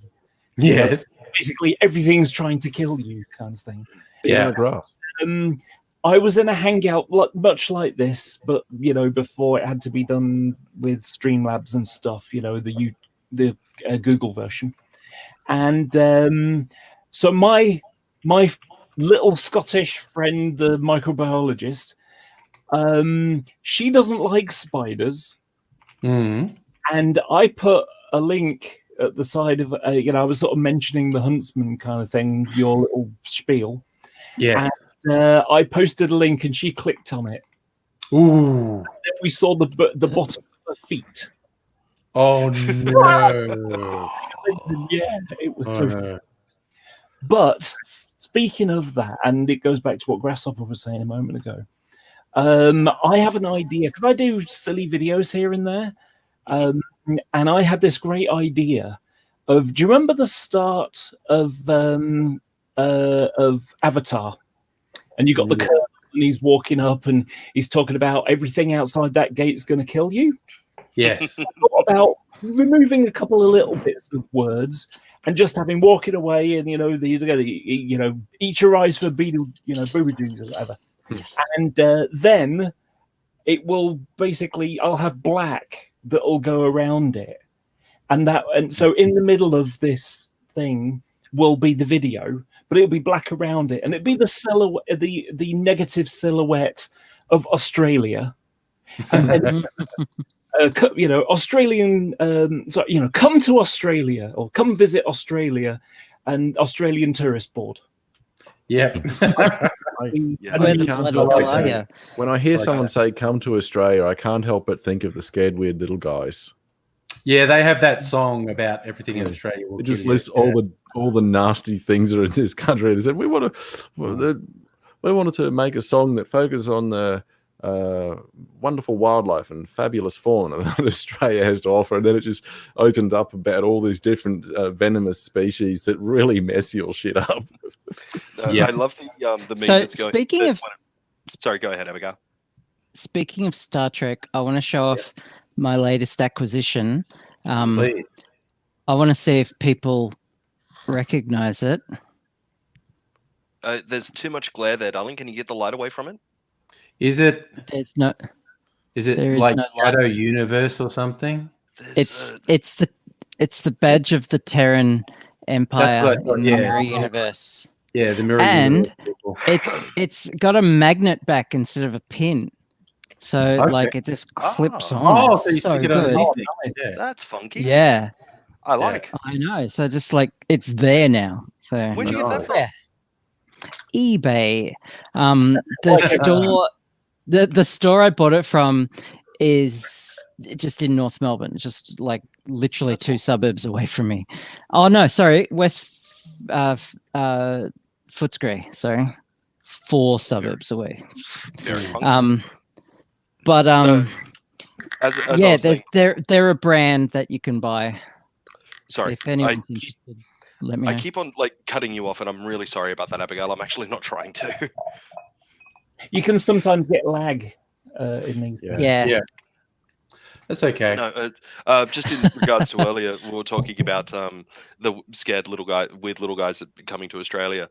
The meme that went around for a while, you're Australian if, and some of it's like, you understand that a seatbelt can make a pretty good branding iron and stuff like that.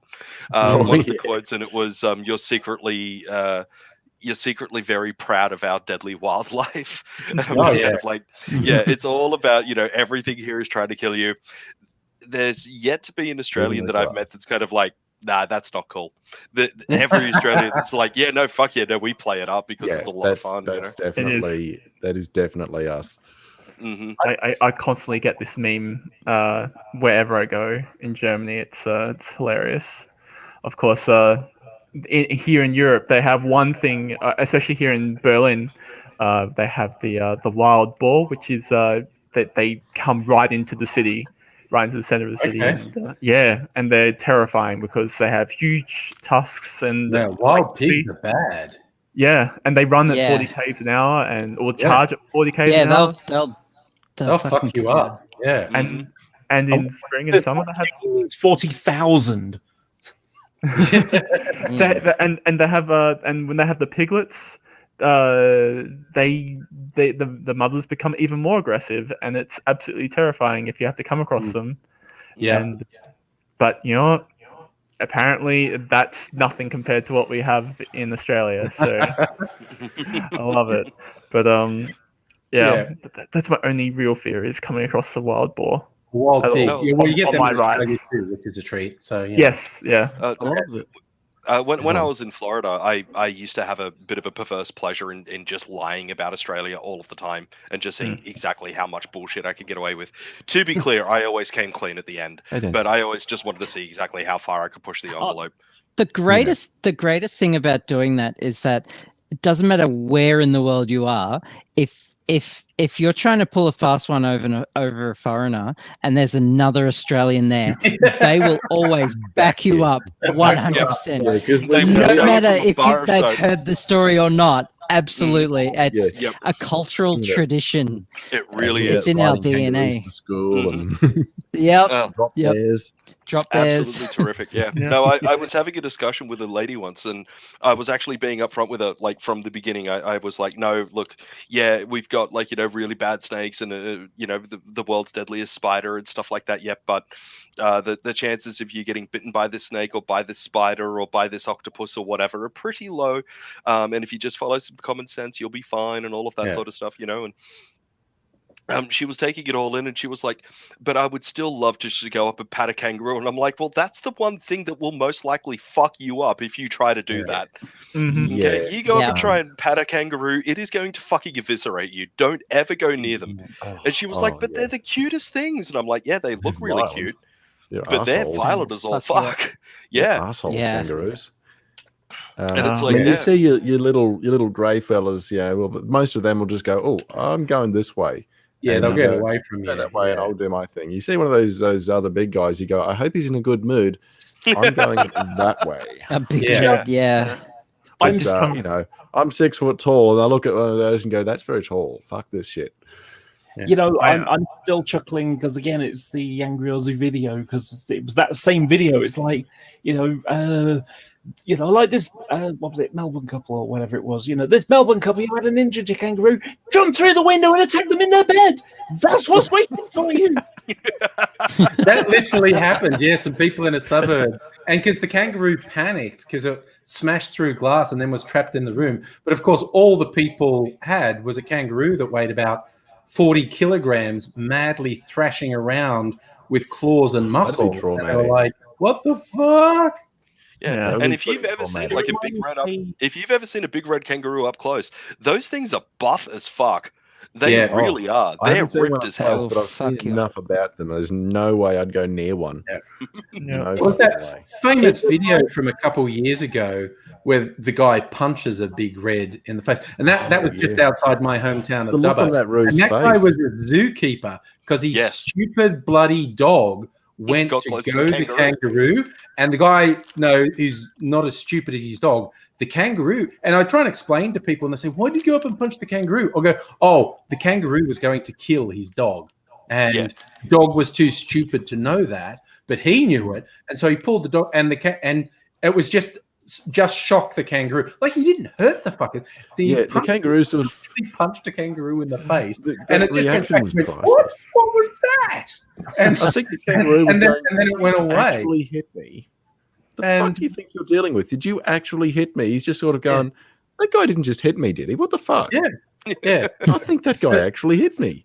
Yeah, but actually explaining to people the kangaroo was going to kill his dog. And they went, the kangaroo can't do that. The kangaroo was going to kill his dog.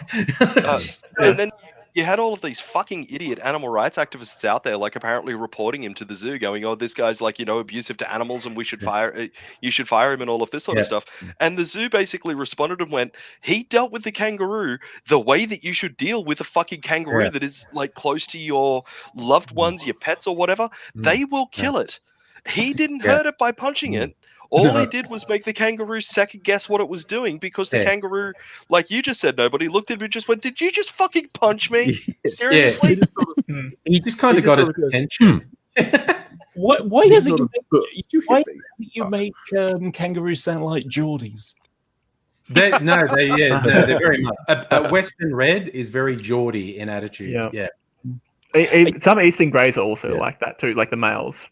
In mating season particularly, The thing you were saying about this kangaroo and just like scared the hell out of it in this house and just just going crazy reminds me of a story which I don't believe it is apocryphal after all, because there is video of like the phone call from the police, and it's basically in America you're not allowed to just if you hit a deer with your car, you're not allowed to take it home and eat it. Basically, no, you're not. You're only allowed to do it with with ones that have been hit by someone else's car. So because otherwise, people just run it over and then you take it away, or get some meat in the house. So what happened was, I'm so confused by that. This guy hit a deer, and he decided no one's looking. So he decided that he would take the deer home. Unfortunately, he didn't have a pickup or something. He just had a normal car. So he kind of shoved it in the back of the back seat. Oh, no. All was fine until the stunned deer woke up. Yeah. Oh, no. I saw that coming. Oh, dear. And the video of it, it's gone a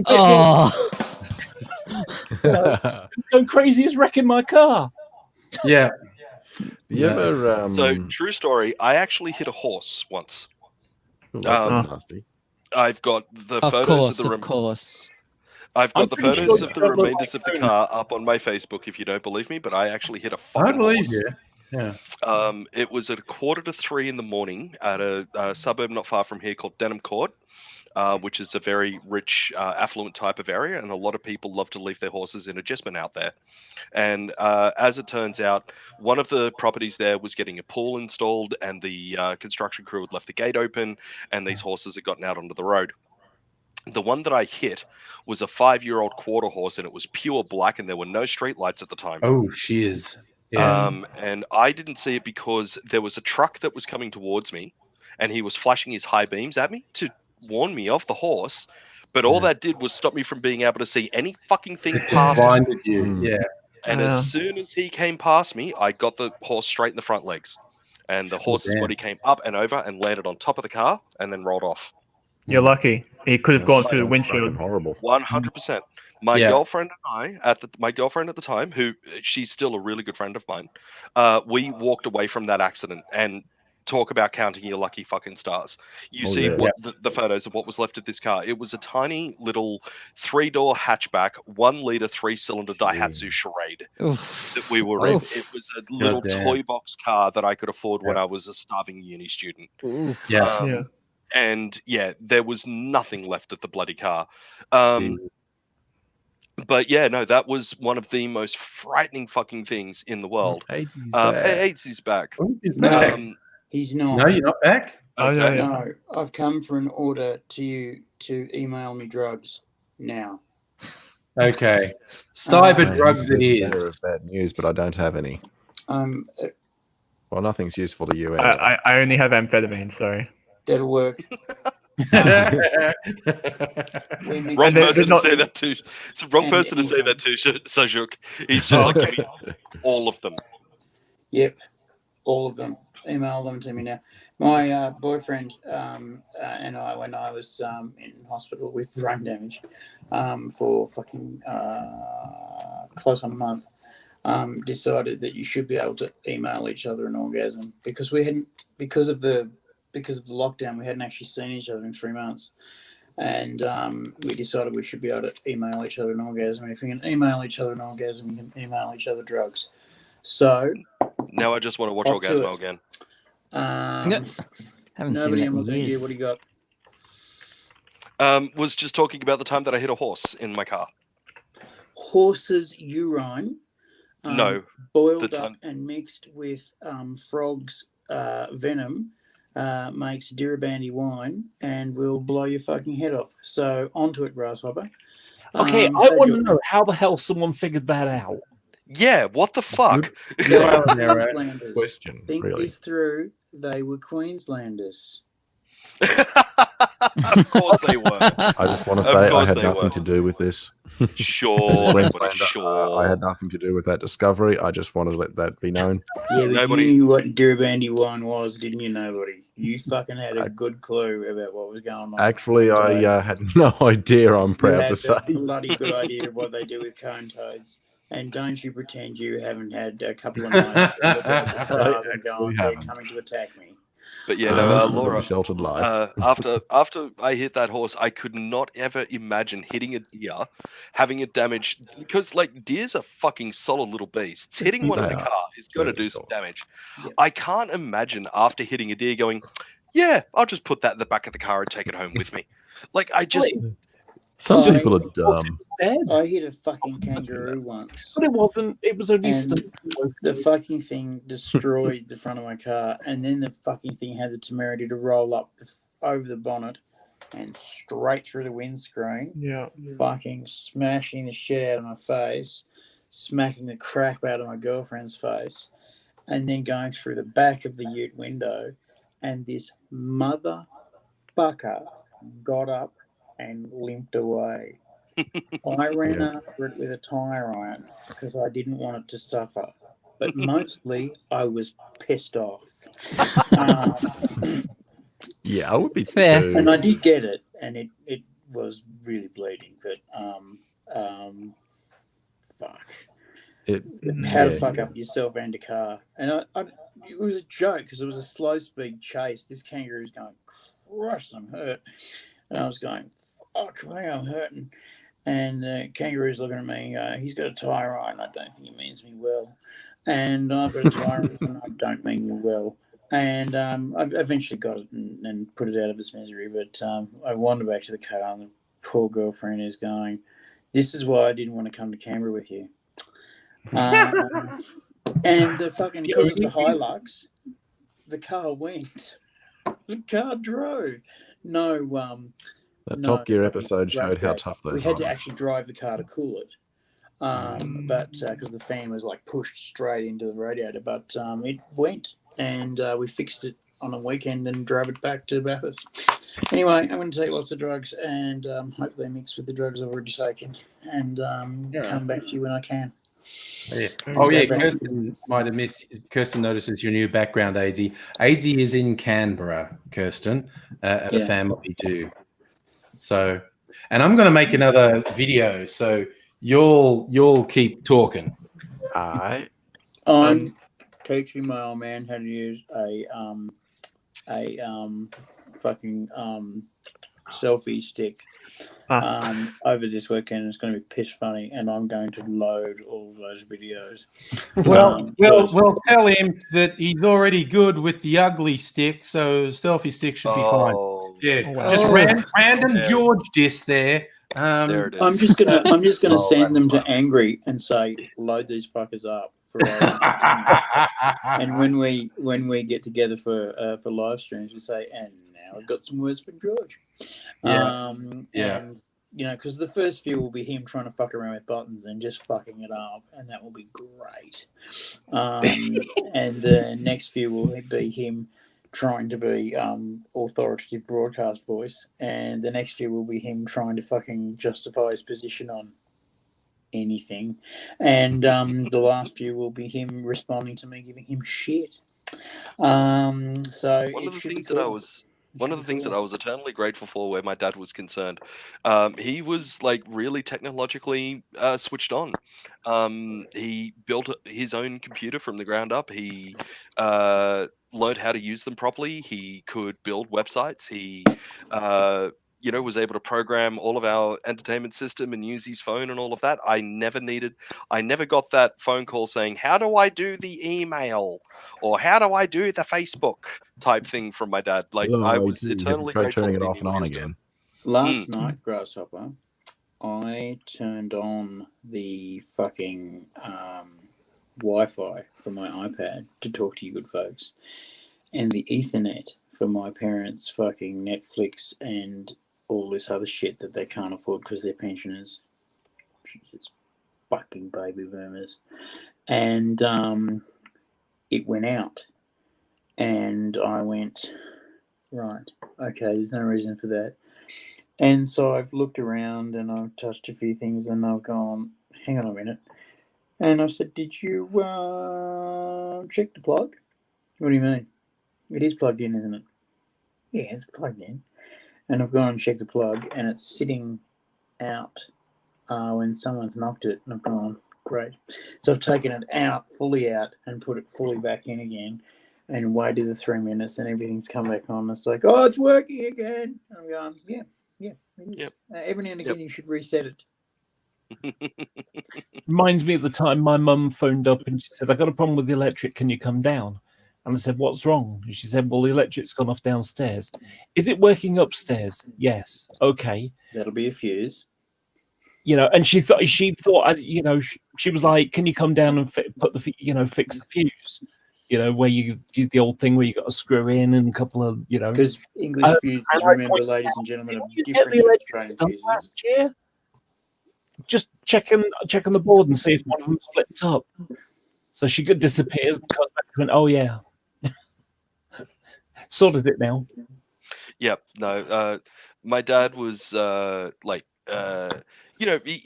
had the old school guy faults that a lot of guys of his age group had, but was really, really, really progressive in all of the right areas. One of them being technology, as I just said. He was 100% pro gay people back when it was incredibly unpopular to be so. Grasshopper. Yeah. Shut up. No. I'm jealous and I'm leaving. Okay. I love you all. I'll be back as soon as I can, but I better get back to the party, okay? No worries, AT. No worries. Well done, Grasshopper. I love the shit out of you. Bye. Love you too, by mate. the way, Laura, Abigail.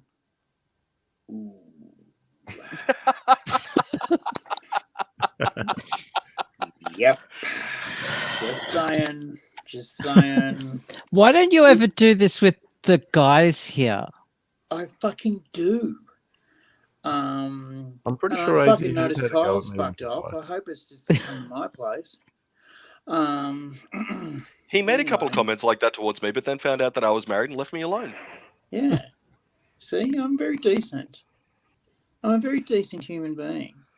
Well, I'm afraid, AT, that Abigail will step over you to get a piece of my wife, as she's already done. So, according to Abigail, anyway. The ongoing joke there, Laura, is that Abigail. Let me just tell you a quick story before I go, because Grasshopper's got some amazing shit to say. When was given shit by some friends of mine, my housemates, who one of them was a real prick. And he said, "You're not allowed to go with women anymore because when they go with you," and this happened 5 times in a row, after you, they become lesbians. So you're turning women into lesbians. So you're not allowed to go with women anymore. And I was like, yeah, that's true. And I feel a bit shit about that. And one of these girls was here and said, "That's completely fucking wrong, you ignorant turd. What it is these women were always lesbians, but they wanted one, at least good one, before they jumped the fence." And I went, "Oh, my love, my darling." Oh, my sweetheart. And I did love that woman terribly. So, Abigail, just letting you know, just there's at least one out there that can do things for you. Laura, looking at you. Grasshopper, please tell us your wonderful, fucking brilliant childhood stories that I am so jealous of. Love yous. I'll see you soon. Bye. No worries at all. I'd forgotten what it was that I was going to say. You're going to say something about Abigail. You were talking about how cool your dad was and technology. Yeah, no, it was after that. Doesn't matter. You were going to say something about Abigail. Oh, yeah. The first time that my wife hopped in front of the webcam, Abigail's immediate response was, "How the fuck did you manage to score somebody like her?" Abigail has a bit of a crush for my wife. My wife, the feeling's mutual from what I've heard. And my wife thinks that Abigail is absolutely gorgeous. So it's a constant joke that apparently my wife is not my wife. She's Abigail's wife. Because my wife and I sleep in separate rooms because she kicks all night and sometimes I snore. And apparently it's not my wife kicking. It's apparently Abigail kicking me out of bed. So... yeah, it's a constant thing, and it's quite cute and very funny. And the best part is that I know that when Abigail and my wife eventually do meet face to face, because it's eventually going to happen, Abigail's going to come up and give my wife a huge hug, and my wife's first response is going to look at her and go, "I hate you because your boobs are bigger than mine." So. My wife has described her own breasts as aspirins on an ironing board. So, you know, I had a wonderful conversation last year because now, just so you, in case you don't know, the UK system for trans care is awful. NHS, brilliant at most things, really shit at a couple of things. And so not including the year that I've lost thanks to COVID, it's going to take me about 4 years just to get to hormones. Wow. Which is crap. Oh, jeez. I mean, just to give you an idea, so I was referred in December 2018. I had the screening call in February, which is where they weed out the time wasters. And that sounds like a horrible way to describe it, but effectively their resources are limited. So they'll give a screen call, and it's, you know, if you got someone who's not really sure, it's like, okay, well, we'll send you some information, have a think about it, you know, and if you need some help, get back in contact with us, that kind of thing. So I asked how long it would be for my first appointment. I was told it'd be 18 months. Holy shit. And for the first appointment, I'll see a nurse, and then I'll wait for another length of time, and then I'll see a nurse. And when they think I'm ready, then they'll let me see the gender psychiatrist that will then tell me all the things that I already know about myself and say, yes, you got gender dysphoria, as if I don't know these things. And then it's like a video game. It'll unlock the levels, and that's when I can get hormones. After waiting on a list for about 8 to 10 months to see an endocrinologist. So it's stupid and it's long. But I had an interesting conversation. So I go to Boots in Manchester, which is like they got a cosmetics counter in one part. And so I'm between two of the cosmetic counters. And one of the women there, we're talking about makeup and stuff as well. But so I said, you know, I got a question. I said, I wonder what my boobs are going to be like. So, you know, it's going to, you know, when I start taking hormones, it's going to take a year for them to grow. You know, I was 45 then, I'm 46 now. So I'm 45. By the time I get hormones, it's going to be a couple of years. and it's going to take a year for them to do something. I wonder what they're going to be like.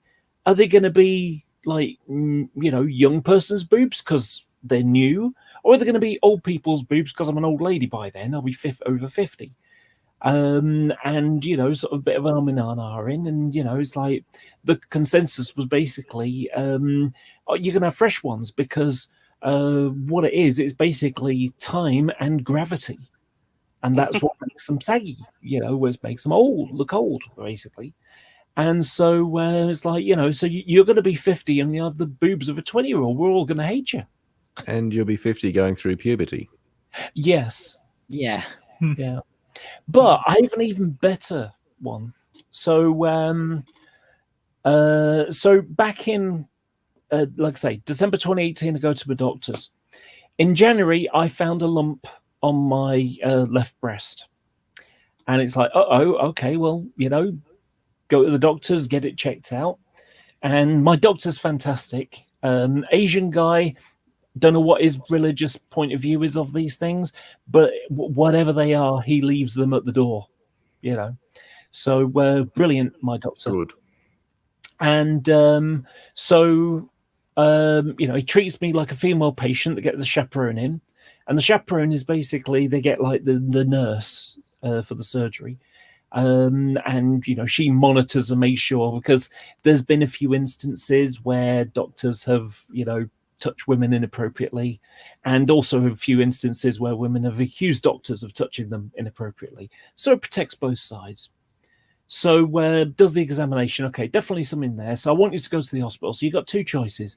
You can either go to the local hospital, but they've got a fixed gender clinic, and because genetically you'd still be classed as male, he put it a lot more sugar-coated than that. It made it sound much better. But that's where you'd have to go, he says. So the other option is to go to Oldham, and they've got a mixed gender clinic. And I've worked with her before. She's fantastic. I think you're more comfortable there. So arranged to do that. And I had a mammogram, and those things really hurt. And and not only that, I was lied to. The lady doing the scanning, she said it'll only hurt for a few seconds. So what you've got is a metal plate, an L-shaped piece of plastic, and they basically squash as thin as they can get to scan through it, because it's basically an X-ray. Mm-hmm. And like I say, she said it'll only hurt for 10 seconds. She didn't include the walking across the room, pressing the button on the machine. The machine's take seconds, and another 20 seconds to let me out. It hurts a lot. So my wife, being the leader of the itty bitty titty brigade, as she calls it, committee, sorry, she needed to go for a mammogram about 5 or 6 years ago now. Mm-hmm. And I heard her scream clear from the waiting room.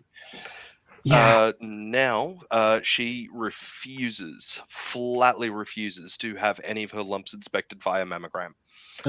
Apparently, it is much better for people with small breasts to have them investigated via ultrasound as opposed to mammogram. A, it's less painful, and B, apparently more effective at figuring out what those lumps actually are. Because where a mammogram is concerned, sometimes it'll take pictures and go, there's a lump there, still don't know what it is, go in for an ultrasound. The ultrasound will tell you what it is. And she's just like, nope, I'll just skip the mammogram part altogether and I'll just go to this. Although there was one thing that I did read yesterday that made me laugh out loud, and Abigail and Laura, you guys will probably get a kick out of this, as will any woman currently watching this. It was a guy posted up, I find the nasal swabs for COVID to be incredibly fucking invasive. I've heard this. The top rated comment underneath it was, laughs at you in pap smear. Yes. Yeah. Yeah.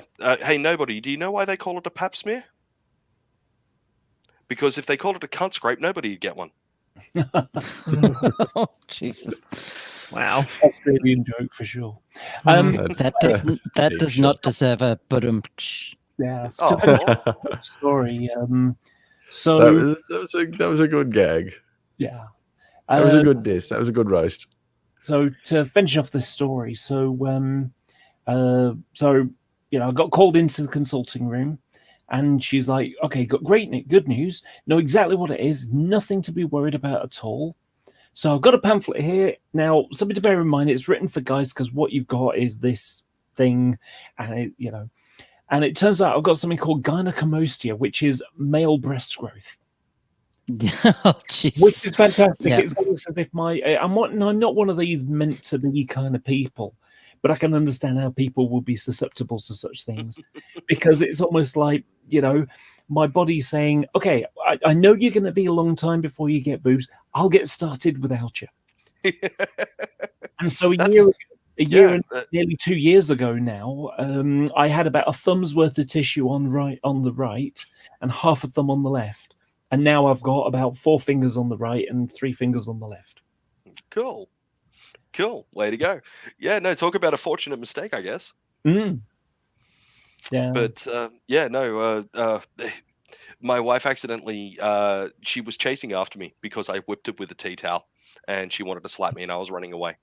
And as I was running away, the door that I was running past kind of bounced off the spring, and she went boob first into the door, and hit the deck. And all of the doors in our house are all solid wood. They're none of those like MDF hollow doors. They're all like actual proper solid fucking wood. So when she hit this thing, it hurt a lot, and she hit the deck, screaming for my bloody murder, I might add. And the funny thing was, like, a couple of days later, she turned around and just went, I can handle the pain if the swelling would just remain.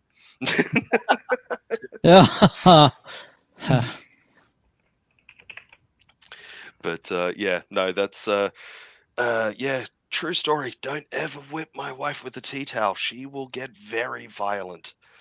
Very, very violent. I'll keep that in mind, although it's unlikely to be a problem for me.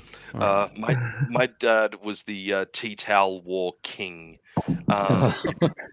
Ever threw down the gauntlet of the tea towel war with my dad, you were going to get whipped to within an inch of your life before you had the chance to even twirl yours. He was the king of it.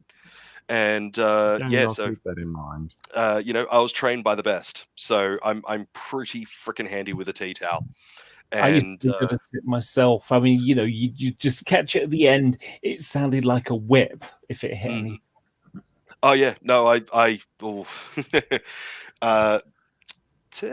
that's not TMI for this group. When I was younger, I thought that it would be absolutely hilarious to whip my brother right in the genitals with a fairly damp tea towel.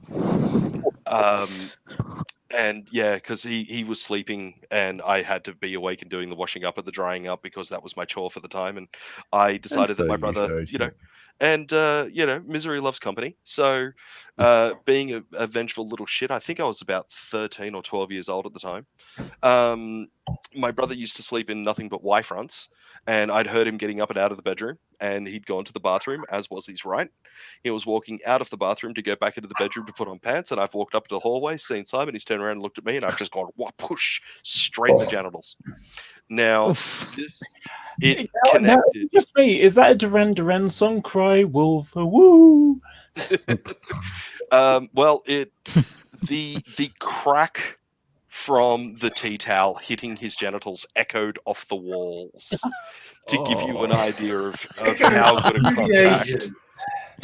It hit both of them.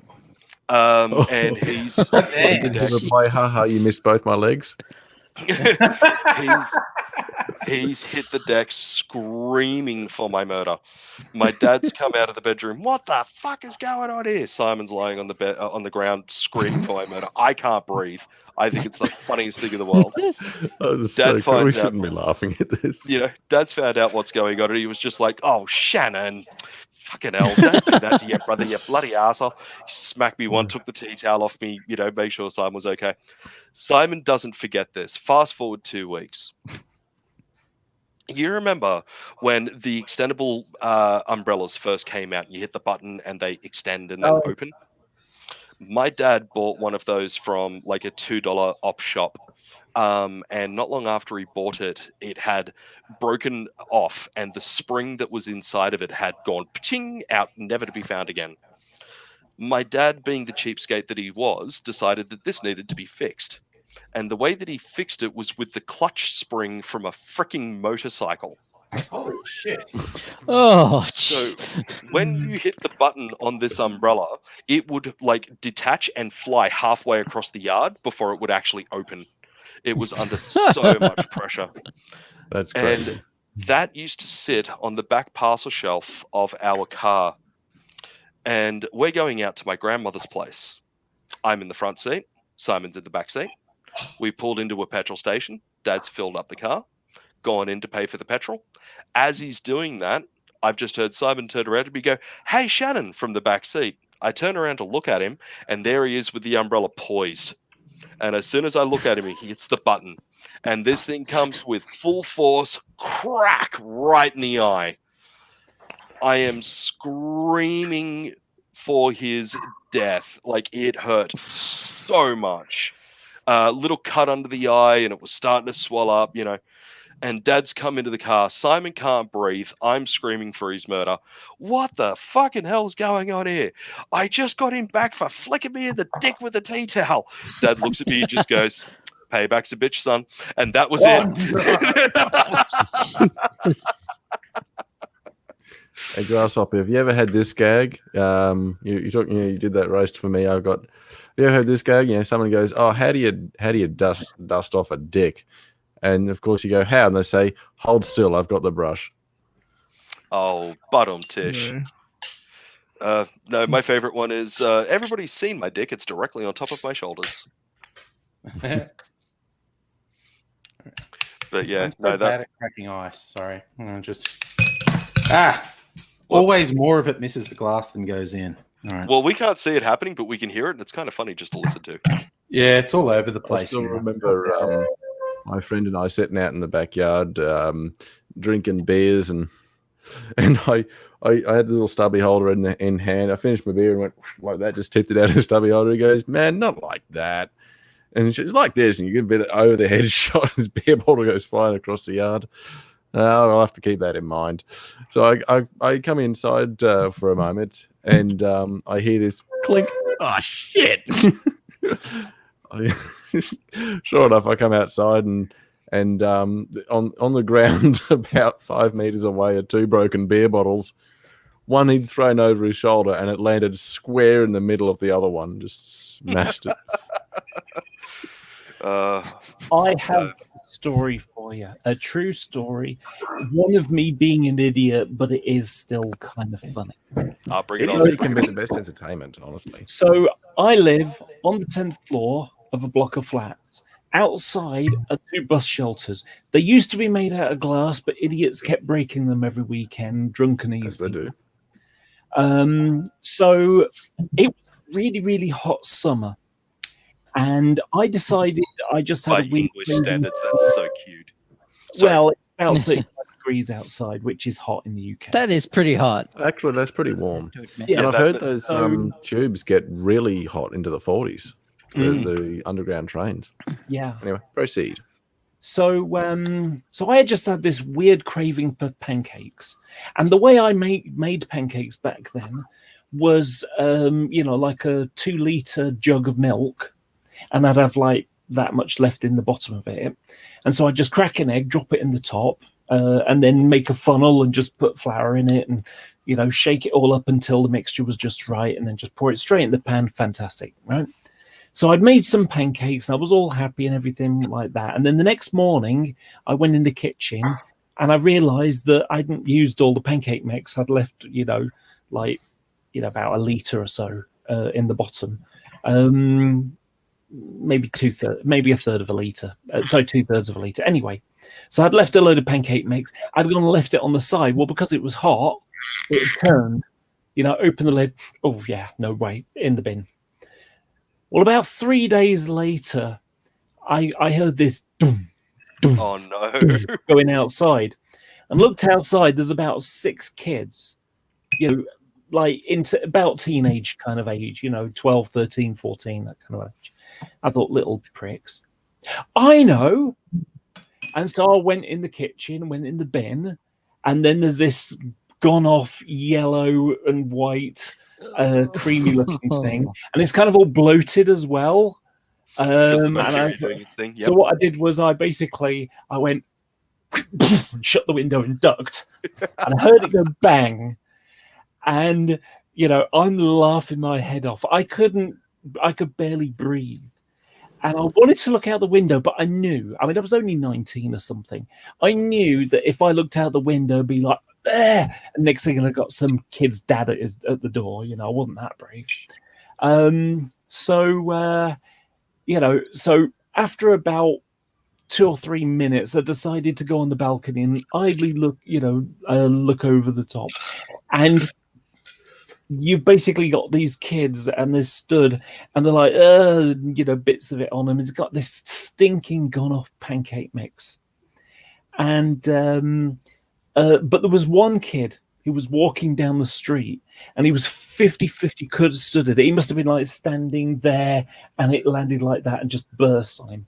Oh, and he was walking down the street like a limp, like he had a limp. It was... do you remember that original Star Trek episode with the guy that's black and white? The guy who played the Riddler, I think it was. Yes. He looked like that. Oh, it was a stupid thing to do, but kind of funny in retrospect. Satisfaction. Yeah. The best one that I ever got for little bloody hoodlums. Way back in the day, I was a security dog handler. And I used to have to help out with a Coles up in the Central Coast because some genius built this Coles right across the parking lot from a pub. Coles is a shopping center, like a supermarket. Supermarket. Gotcha. Yep. Specifically for cooking goods and stuff like that. Right. And the manager of this particular Coles would need to take the day's cash takings with him to his home and then drop them off at the bank the next morning. And there were several occasions where people from the pub had mugged him for the day's takings. So they hired my security company to basically make sure that this guy could get to his car safely. And to justify the cost of that, they also had us do basic security for the Coles shopping center in and of itself as well. Now, being a security dog handler, of course, you're not allowed to have the dog inside of the store.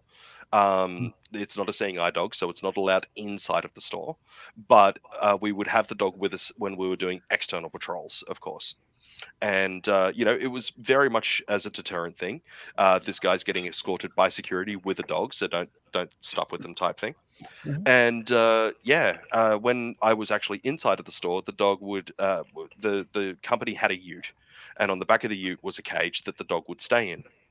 And so I'd put the dog away, and I'm in there and I'm just talking to the security guard for that particular shopping complex as well. And I hear my dog going absolutely bananas outside. Turn around, have a look out the window, and there's 3 kids there, and they're all slapping the cage and making the dog go absolutely ballistic at them. And I've turned around to the lot of them and said, "Oi, fuck off, leave the dog alone," And they've all turned around, "Oh yeah, ran a cop, yeah, fucking whatever," but they all bugger off. About 20 minutes later, same fucking thing. Dogs going nuts. Kids are up there slapping the cage, think it's hilarious. And I turn around to them, "Fuck off, leave the dog alone." "Yeah, whatever." They bugger off. Next night, same thing. This time, I don't say anything. I turn around to the complex manager and said, "Can you let me out the back door that's just up and around the corner a little bit?" "Yeah, why?" I said, "Because I'm going to teach these little bastards a lesson." And he goes, "Okay. Curious? I'll let you do this." So we walk around inside of the shopping center so these kids can't see this happening. And he lets me out this exit that's right behind them. And I very carefully and very quietly come up behind them while they're just about to go ahead and start scaring the dog. And I come up to the largest one right behind him. He's got no idea that I'm there. And I go, and all 3 of them, like the Looney Tunes cartoons of the guy running away and the flames behind him. That was all 3 of them when I've done that. Fucking, and they've taken off. The security guard, everybody inside of Coles, nobody can breathe. It was the funniest thing in the world. It was great. My evil side was hoping you just let the dog out. Yeah, just let the dog out. Me too. Yeah. Yeah. I was just thinking, you know, put a remote control trigger on the door latch, so you just press it, the cage door just swings open, and the kids are just going, "Oh shit!" I wish, but no.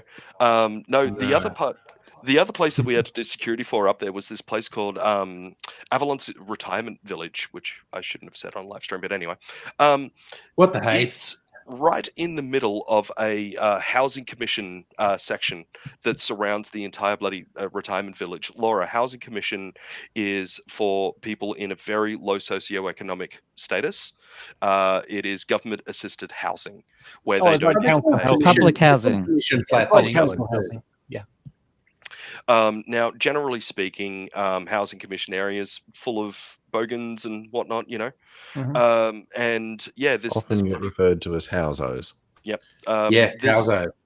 This retirement village up at the Central Coast is completely surrounded by housing commission. Sorry, go ahead, Abigail. The vast majority of people in public housing are not that stereotype, because I live in public housing. That is true. And all of my neighbors are great. The only bogans are the fucking Aussies. I swear to God, they're all. Yeah.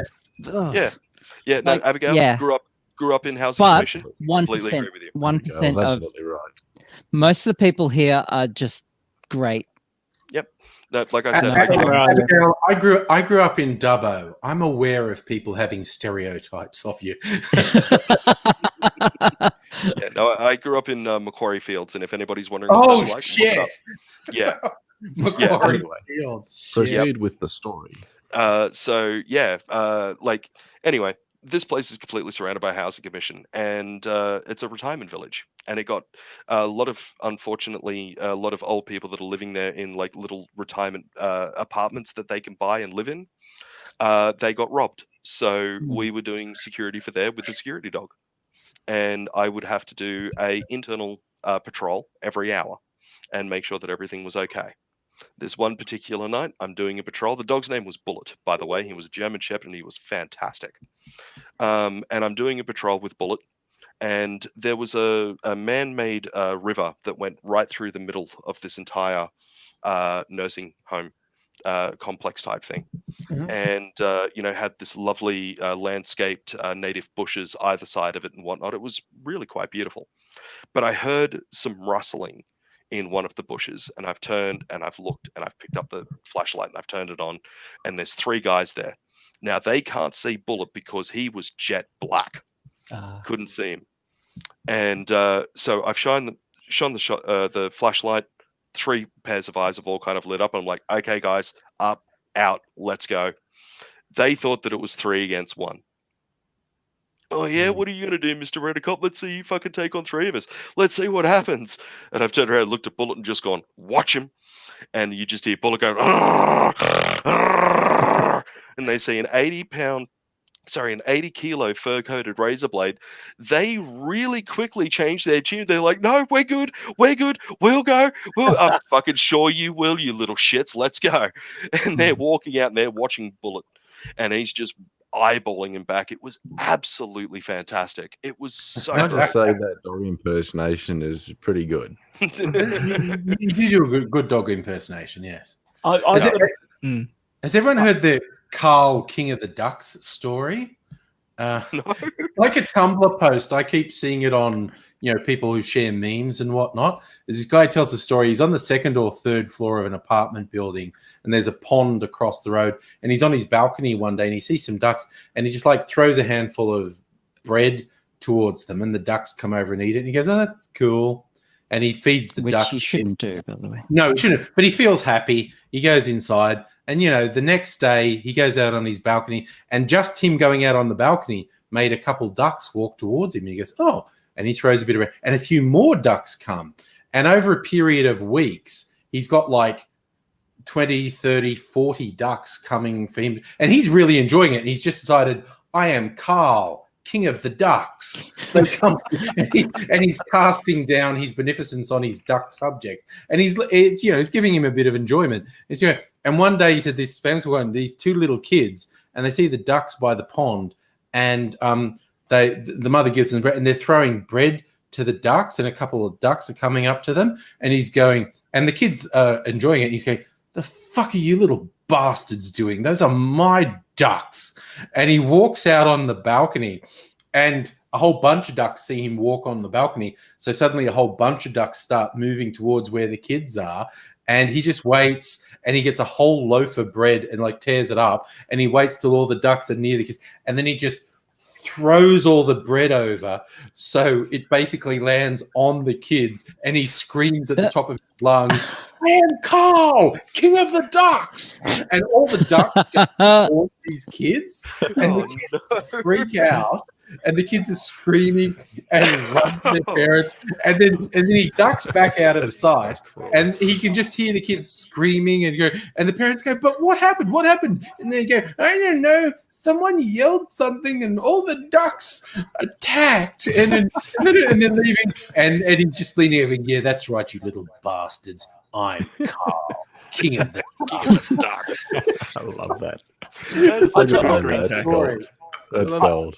I've got a fun story for you. More me injuring myself. Self-injury is always funny. Sorry. One very quick thing. Sorry, I've got to be up at 7:30 in the morning to go to a wedding. Damn. So unfortunately, I really, and don't get me started. I don't want to go to it, but that's entirely different story. Thing. Yeah. But yeah, no, my love to you all. Live long and prosper. And in Australian Sign Language, I love you. Bye bye. That's Bridget. Nice to meet you. Nice to meet you, Laura. And nice to meet you too, Sergio. Good night, guys. Meet you too. So personal injury. Yes. Before you start, I'm probably going to start going off too because I want to get on with the rest of my day. It's because it's daytime for you. All right, so Duke, thanks for dropping in, man. No, yes, no problem. I'll see. Live long and prosper. I'll try and catch up with you guys before I start my new job because I can't join you. So. Yeah, I'm gonna be gone for 4 days. I'm taking a little holiday, but I'll be back. I don't know, Tuesday or Wednesday next week. So catch you later, man. Yeah. Okay. All right then. Well, I'll see you guys then. Thank you so much. Yeah. See ya. Good to see you. All right. Good night, Grasshopper. Stupid self-injury one. So, yes. My parents were in the Air Force. And, obviously we moved around. So we moved out to Germany. And there's like 3 blocks of flats. Plus, so these are in the BMX days. This is 1984. Mm-hmm. And I didn't have a BMX. All the cool kids had BMXs, but I didn't have a BMX. I had something called a rally grifter, which was basically like a kid's mountain bike made out of scaffolding. Very heavy. I gotta Google it. So it had 3 gears on it, and of course BMXs didn't have gears. So there were these couple of kids, and they had the BMXs, and they were jumping over this pile of dirt, which was like maybe knee height for a child. So and they're bunny hopping over these things. It's like, yeah, that looks really cool. But you see, in my head, my foolish child mindset, I had gears.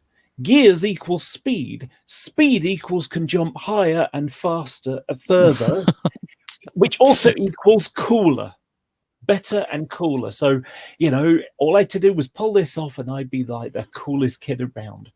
So I decided, so I got a good old head on this. And so went over this jump. And this is where I did that impression of the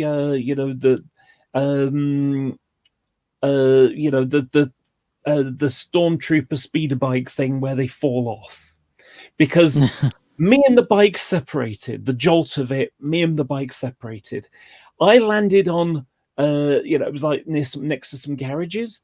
I landed on grit and slid and removed the skin off my thigh. Spent the entire summer with missing. That was fun. My bike bounced twice, and then bounced through a Mercedes. Oh, Jesus! Oh crap!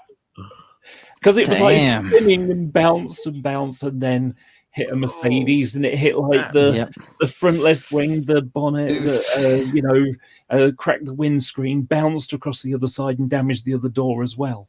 So it full somersault through this car. Sure, you were popular. Now fortunately the insurance stuff paid for that. I mean, I wasn't punished because I'd learned my lesson. But yeah, entertaining little story, and I've still got some of the grit in my thigh. Oh wow! A couple of little faint black lines in my thigh. I was on a bike as a teenager. I was going down this hill, and it was a gravel side road, so it was just gravel on my bike, picking up speed because I was a stupid teenager, and my front brakes fell off. The screw had come loose, and this was like the late 80s, so bikes back then brakes never fucking worked. Anyway, so the brakes fell off, and I saw it happen, and I'm like, oh shit, I know what's happening now. And they were dangling by the brake cable, and I just saw them go bounce off the spokes of the wheel, bounce twice, and then lock up. And I just went Superman over the handlebars and just grazed all of that. I too still have some grit in there, just embedded. Yeah, it was awful. 2000s. Makes a good story though. Yeah, it's a hell of a story. Laura, go on. Well, it just so happens that the skin on my hand is just healing. Oh, wow. After I removed all the skin off that. Also removed the skin off my knee, which is still, kind of it's like, I don't know, it's like, it's almost like it's baked because it's all hard and, Anyway, because what happened was, me being an idiot, I tried doing more things at the same time than I've got hands. So there's some old trains in Manchester that were based upon buses with train undercarriages, and they were taking them out of service. They should have been out of service last year, but COVID allowed them to run because they needed more space, and if you ran one with a different unit, whatever, it doesn't matter. So they were leaving Manchester for the last time. So I went down with my video camera to the bridge down the road, and I go past where there's a tram line goes across, and there'd been a tram crash. Some idiot had gone through a red light at 7 o'clock in the morning, and a tram had smashed into it, and it all smashed up the tram stop at the end, ripped this car in pieces. It was a real mess. Anyway, so I went down, took the video of these trains leaving, and then came back, and I thought, I'll grab some footage of this tram crash. And so it was raining. So I'm holding the video camera, and I'm holding my umbrella, and then I tried moving, and I was standing over my bike. So I was like on my bike and it's like just trying to shuffle along. And unfortunately, I bumped the handlebars and it just twisted around. And I just went stumbling over my bike and just hit the ground with my knee first.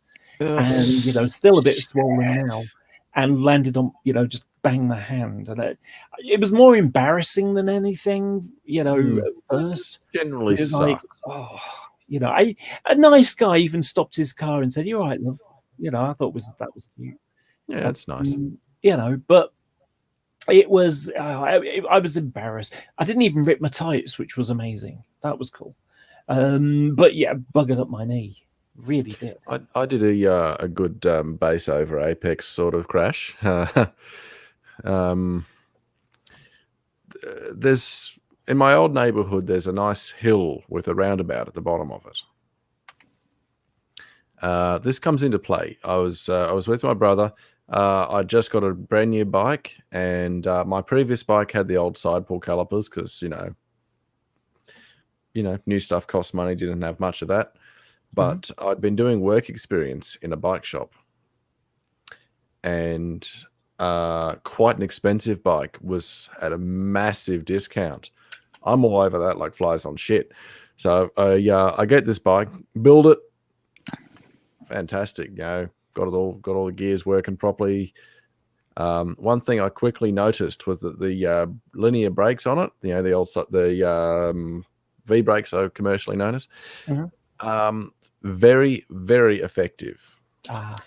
Like I could reach out on the handlebars with 2 fingers and just give that brake lever a bit of a squeeze, and the back wheel would come off the ground. So very easy to do a nice stoppy. Not a lot of force required. It's a bit of a mistake to do that in a way, because if someone pulls out in front of you or something, you have to, your instinct. Well, this is where I'm going with this. I'm going down a hill. Now, I'm the sort of rider. I don't cycle a lot these days. I'm just too out of shape and not really well enough. But I'm the sort of rider, when I get a nice downhill thing, it's basically time to have some fun. So I'm with my brother. We're going for a ride. We're going to ride about, I don't know, not a modest distance, maybe 16, 17 Ks, and then back again. A vehicle gets enters the roundabout as we are approaching it. And we've both gone, now's a good time to stop.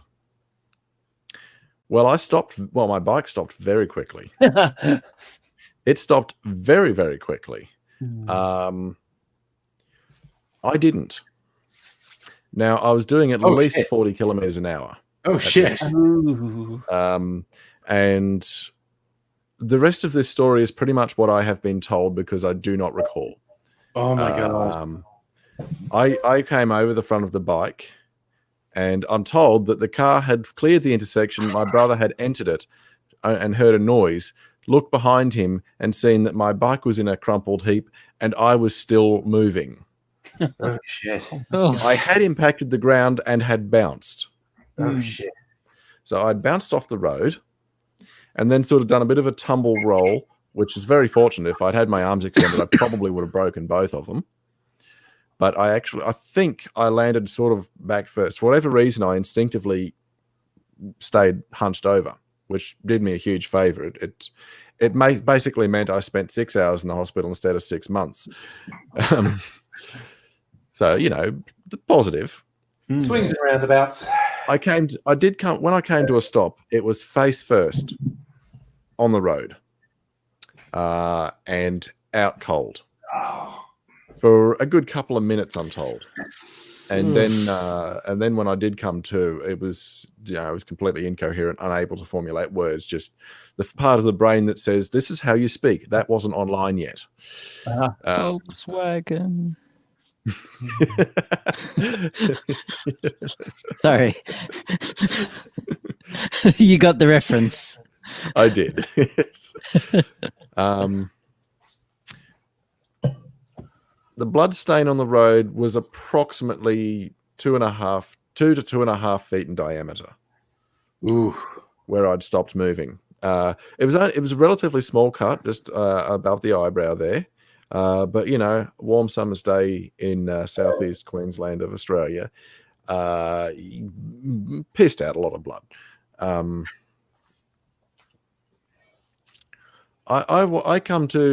sitting in the gutter.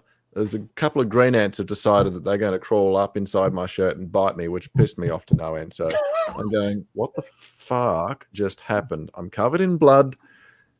My head feels pretty weird. The world seems to be spinning in a funny direction. That's that brand new bike, and I have just stacked it. I am very annoyed now. And there's a fucking green ant biting me. It wasn't bad enough I had to have the green ants as well. So anyway, I go off to the hospital, have a CT scan, and in the following years, I develop a motor tic and an anxiety condition. No detected connection there. Interesting, though. That was just a non sequitur, was it?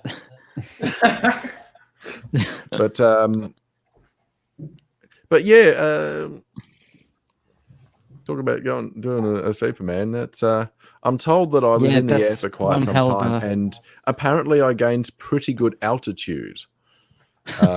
Like it wasn't just straight over the front; it was more the old, sort of thing. Nice bit of an arc to the flight before. What the fuck just happened? Well, actually, it's. There you go, Angry Aussie. There's the picture if you want to share that. Oh, hang on a sec. Just getting myself organized at the stream. Holy shit! What the fuck is that? Holy crap! That's the tram versus car. Oh shit! A brick. Yeah, like they smashed all up the That's thing. fucked up.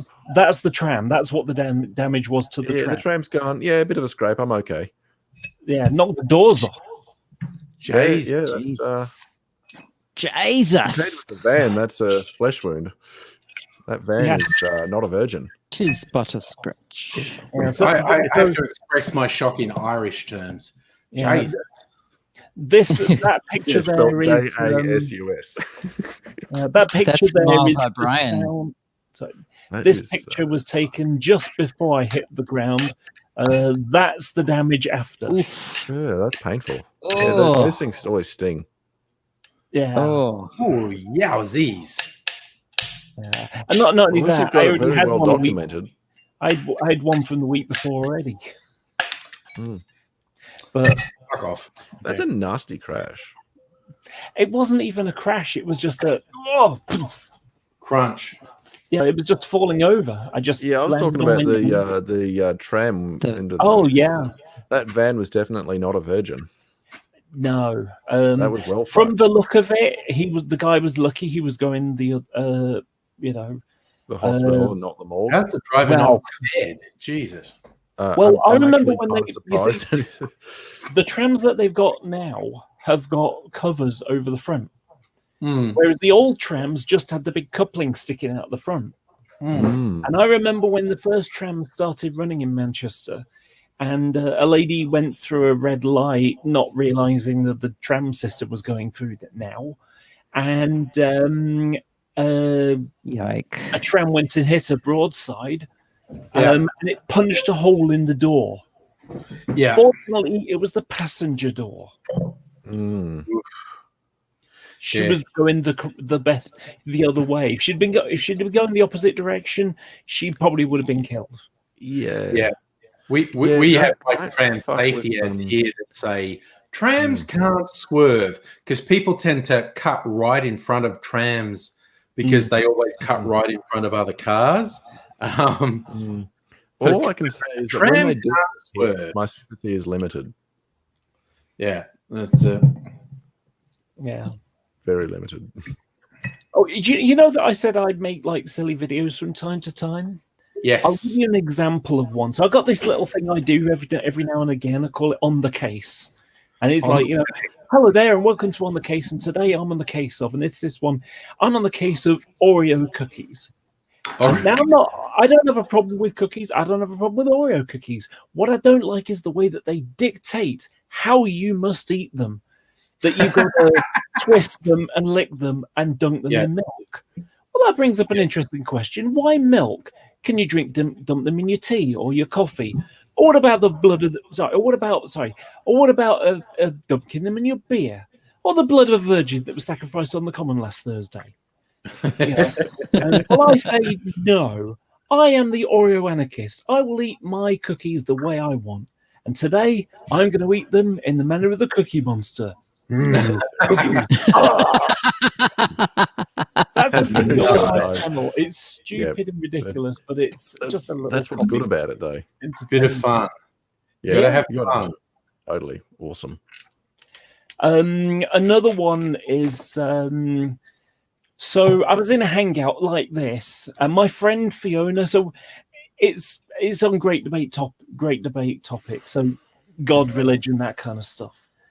And there's this show that used to go on. It doesn't really happen so much anymore. Called Talking Shit Tuesday, and it's basically talking about the stupid shit that's gone on in the community in the last week. Yeah. And there's often creationism nonsense that gets said. And so now Fiona, being a religious person, and they hate her for being smart, being a scientist, being a biologist, believing in evolution, and being a Catholic. How dare she? Right. So, just battling against young earth creationism idiots. So she's very careful when she speaks. She might leave a pause while she sort of processes what her next sentence is, because the kind of arsehole that she deals with will try to take her out of context by, if she says something slightly wrong, they'll just seize on it, So what happened was, well, when you've got a show and there's like 10 people, it's a bit like the conversation is a bit like traffic congestion. If you lose 6 inches between you, leave 6 inches between you and the car in front, someone will try to squeeze their car in it.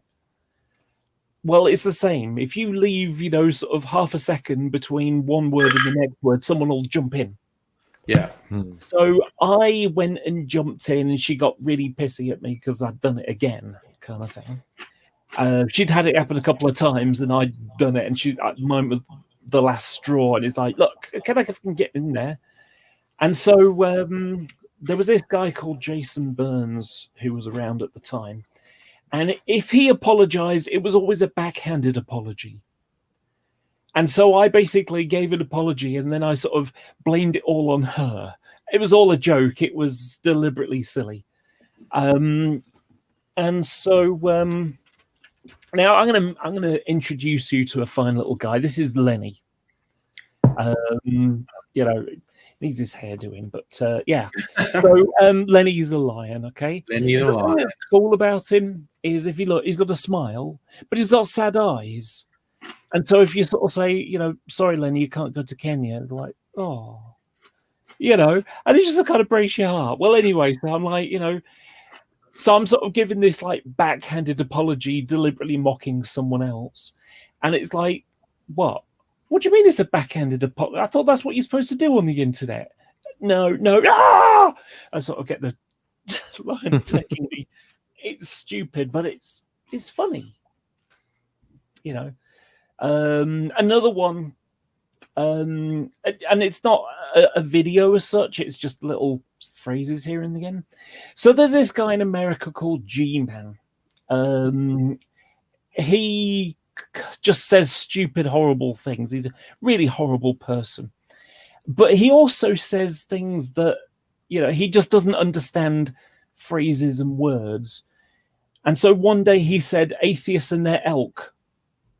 Not ilk, elk. Oh, the elk. So I got a plushie of an elk somewhere because atheists and their elk. I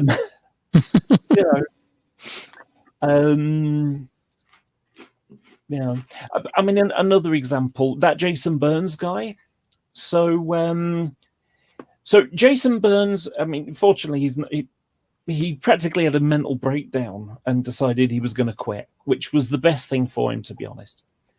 So what happened was he decided he'd come on and tell atheists that they're just wrong and God exists and stuff, And he passes himself off as like an academic scholar, where he actually just rips off other people's stuff, either took their videos off their channel and put them on his channel with no accreditation of where he got them from, or he would read out something that he'd read on someone's blog or a book or something. He just plagiarized it, and everything else was just being a dick.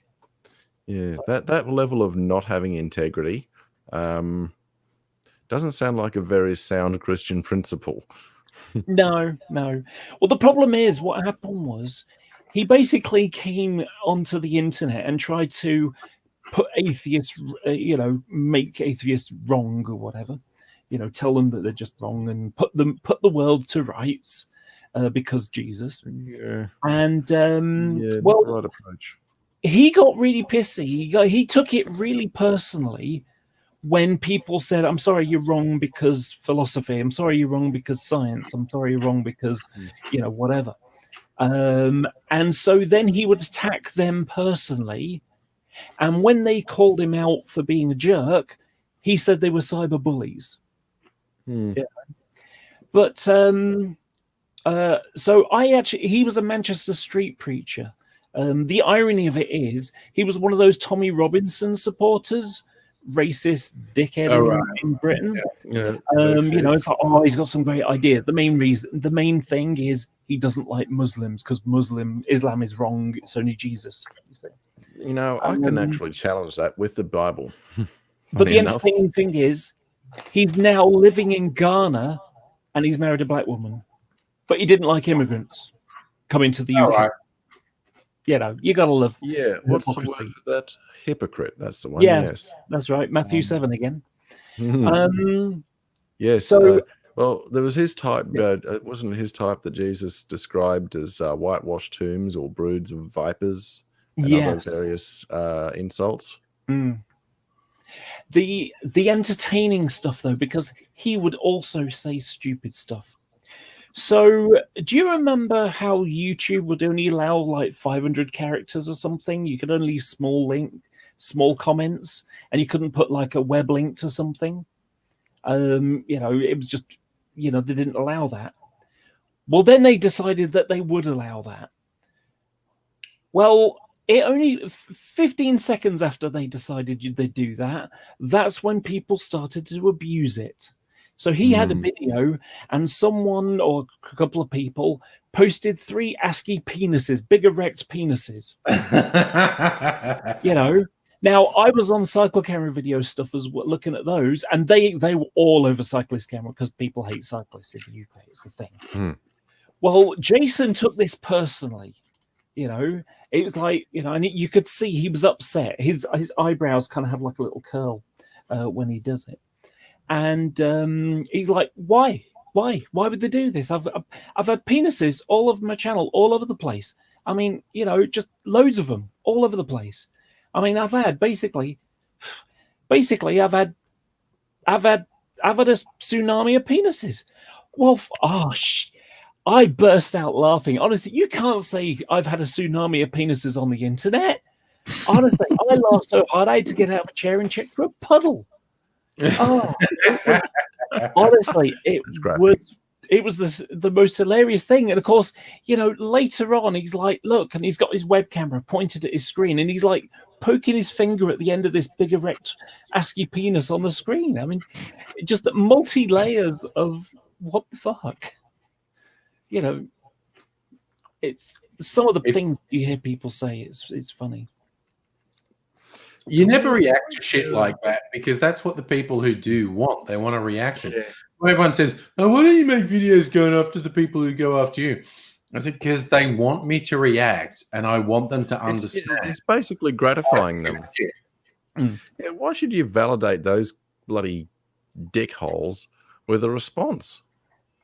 Oh, if I wanted notoriety on YouTube, if I wanted to increase views at the expense of my fucking mental health, I would.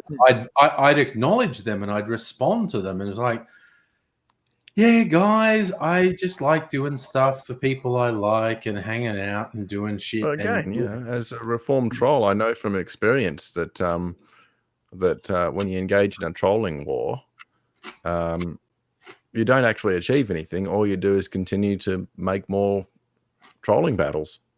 I am not sure how I should handle that. There's a question in the comments there.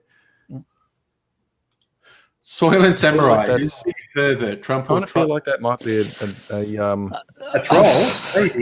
Maybe. Well, I would argue Trump. Trump is a rapist. Trump also stalks teenage girls. So Biden's got that weird fucking shit where he doesn't understand personal boundaries, and he the hair sniffing thing. What the? Yeah. What the fuck is wrong with him? What the fuck is wrong with him? Do you know you know who Biden reminds me of? Prince Philip.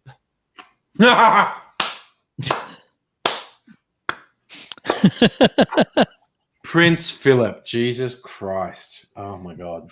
Oh my God! Not quite the same.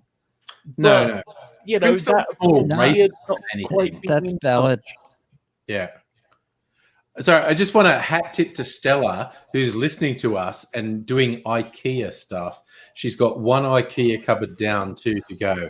Massive hat tip to you, Stella, for wearing a hat, soldiering through the fucking IKEA construction.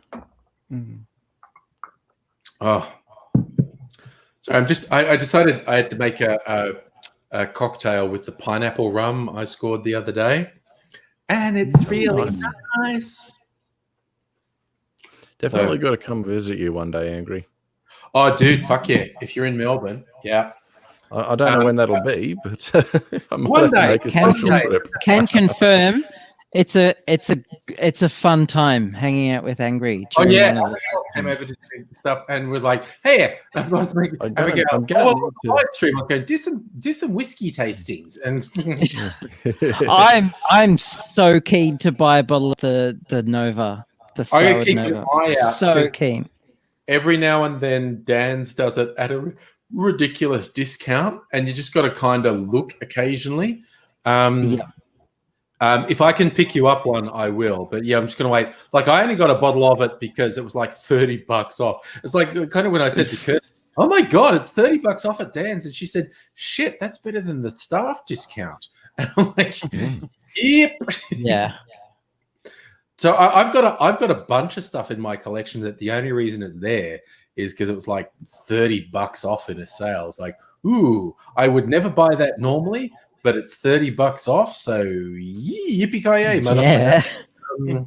Yeah. So, you know, when you were saying about meeting up kind of thing, I was actually really disappointed when I discovered you were in the UK and you were in the northeast of England, I think it was. I actually went through Manchester on one of my trips. I stayed overnight in Manchester. And you did. Right. Shit, you see, I mean, you know, I'm 5 miles away. I'm in the suburbs of Manchester.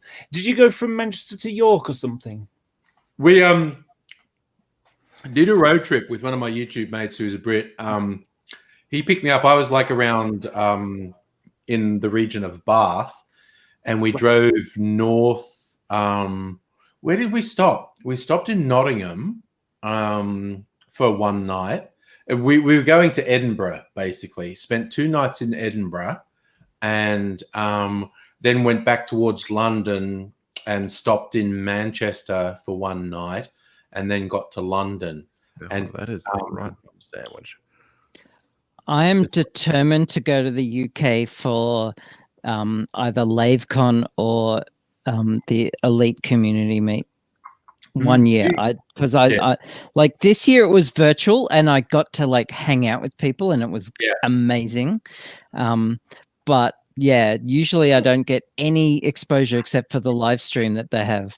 But I want to go there 1 year. It looks like fun. Hang out with, finally meet in person all these like people in the squadron and the Hutton truckers. And hang out and have pizza and argue about whether pizza has pineapple or not. And which it does, of course. Yeah. Give yourself 2 years. The COVID bullshit will hopefully be over in 2 years. And we'll have a different pandemic instead by then, I'm sure. Well, I mean, I gotta start saving up now really because to be wrong. Airfare to the UK, it's literally on the other side of the world, so it's not cheap. A bit of a cost problem. I'm a bit limited for travel options until I get somebody trained to do what I do at the church. All right, because there is no other person doing the sound or video. You're indispensable. So I've kind of got myself into a corner there. Quite literally, that's where the sound desk is, actually, in the corner, back of the back corner. So I've literally got myself into a fucking corner. Yeah, the biggest problem of being indispensable is you can't get promoted. That's absolutely right. Yeah, so Can't you've got a place you can't be promoted. And, I'm already looking forward to a New Year's. As a person really highly prone to burnout and overload, it's very limiting. You know, basically Sundays mean Monday pretty much is dictated that Monday will be an epic nothing day to compensate for the Sunday. So I'm going to be having a real great time Christmas Eve when there's 2 services, one at 6 p.m. and the other one at near midnight, and then at 8:30 on Christmas Day. I'm doing the sound for all 3 of them.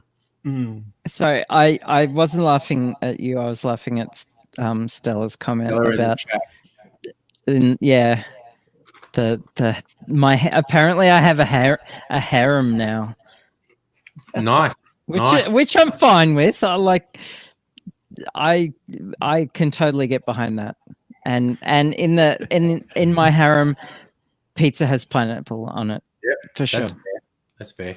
There's some people who are decidedly against the whole pineapple eater, and they're almost prepared to get into a physical fight over it. I don't understand that. I mean, ham, bacon, mushroom, pineapple, that's a great pizza. But you know what? If you don't want pineapple, that's fine. I'll have your half. Yeah. Yep. Yeah. Stella's already looking forward to a New Year's Eve live stream. Yes, I can say with about 99% probability, this is where I'm going to be on New Year's Eve. I can tell you with 100% probability I will be here on New Year's Eve because the window that's there is the best one view for Manchester. So cool. I'll be here. Until midnight, I'll go outside. Just out the corridor. You get a view of stuff. I get an amazing view of half the fireworks. Half the fireworks. Well, because the building, the way it's shaped, like half of it is obscured by the building. So the people who live on that side get the best view. Well, it's a bit so jealous. There, but that's my view. Nice. Oh wow! Okay, so you can just see the city in the distance. Yeah. Yep. Yeah, that is a nice view. So, and gorgeous. I've got sort of Oldham up there over the hills, and Manchester there, and like I say, I can. I can't quite. The cable's not long enough, but I can love see how you've got the stereotype of UK weather in the going on there. I mean, it's not actually raining, but it's all overcast. Well, the thing is, Manchester's a special place. Manchester was the first industrial city, nicknamed Cottonopolis because we've manufactured 90% of the population's cotton in the Industrial Revolution. I can't stand that term because revolution is quick. More of an evolution. Anyway, I think you're outnumbered. So, so the reason why they built Manchester here, because it would have been nothing but farms, but the only reason they built it here was because if you mill cotton in a damp atmosphere, you get a tighter weave and it keeps the dust down. Okay. And what happens is, if you look at the geography of Manchester, if you can imagine that's the UK, it's like an inverted C shape. Of hills all the way around it. And what happens is the weather comes off the Atlantic and it gets to the Pennines. It says, you think I'm getting over that with all this in me? No way. Dumps it here, changing air pressure. So it rains 53% of the year here. All right. I've got 2 jokes about Manchester weather. On days like today, there's 2 kinds of weather. It's either raining or about to rain. And there's no Manchester slang word for crisp. Now, actually, that's not true. I don't know if there's a Manchester slang word for crisp. That's actually that's actually a Deep Space Nine joke. Oh, okay. It was Quark, if you remember the Ferenginar as a rainy planet. Oh yeah, they have like several hundred words for rain. Yes. Well, it was there's no Ferengi word for crisp, he said in one of the bits of dialogue once. And I thought that was really good, so I just tweaked it for Manchester. But equally, we don't get snow very much here. We might get a day's worth of snow, usually in 2 halves. You go to bed at night, it's snowing, you wake up, it looked like it rained, or you wake up, it snowed, and by lunchtime it's all gone. Because what happens is, in order to get here, it's got to go all the way around, either from sort of the Northern Ireland direction, coming off Scandinavia and scooping around, or it's got to be a really, really heavy one coming from Russia and, Norway and all that kind of area to get over here. But usually it dumps it all in Yorkshire instead. So, okay. Now, I would like to take this opportunity to express how wrong Big Bad Ads is about pineapple not belonging on pizza, because the very definition of pizza includes the pineapple. And if you disagree, you are wrong. I think pizza has whatever you like on it. I'm no expert on Italian tradition, so I'm going to stay out of that argument. Is the way. This is the way. Either way, I think Big Bad Ads is outnumbered. Because I'm quite fine with pineapple on a pizza. And seems like everyone on this stream in the chat, in the video stream, is quite okay with pineapple on pizza, at the very least. So, mate, I'm sorry, but you've been out. The thing is, if it's a pizza and it doesn't have pineapple on it, then it's not pizza. It's just weird circle bread with tomato and toppings. Like it's not pizza. It's weird circle bread. I won't go there. Good one, Stella. Stella says Big Bad Ads isn't in the harem. Yeah, clearly. I'm on board with Soylent Samurai. Garlic pizza can be underrated. I do really like garlic pizza. Is garlic is good on with a pizza, pineapple, of course. My family, my cousin and my brother, and I, we go to. There's a place that has wood fire baked pizzas, and we're regulars there. We've actually got because if you're a regular and you get the same order a lot, they actually just have a button in the POS machine, the F-bot. Yeah. So we come along and said, "We'll have this one, please," and they just go press it on the computer, and up comes the list. Nice. So we've got our own thing programmed, and we design our own pizza, and it's quite nice. It's pepperoni, mushrooms, olives. Did you say olives? Olives are Satan's salty testicles. They're disgusting. Ugh. No, thank you. I can tell you one thing that does not belong on pizza, and that's celery. Yeah, sorry? Sorry? Celery. What happened was, okay, look, here's what happened. So basically, I was making pizza and, gonna cook pizza. I don't make it. I just go to the supermarket and they 4 toppings and it's great. But what happened was I had some celery in the fridge and it needed to be used up. So I thought, okay, well, I'll just dice it up and stick it on the pizza. Oh, it's awful. Hot celery is not nice. Hot celery, Jesus. Celery in fried rice. Oh, yeah, that can work. Fried rice with veggies. Yeah, that works. I add it. Not on pizza, honestly. Just believe me, I don't. I definitely believe you on that one. I will not be trying that. I've had potato pizzas before. Yeah, potato. Actually, that can surprisingly work well. Yeah, no, potato on pizza is good.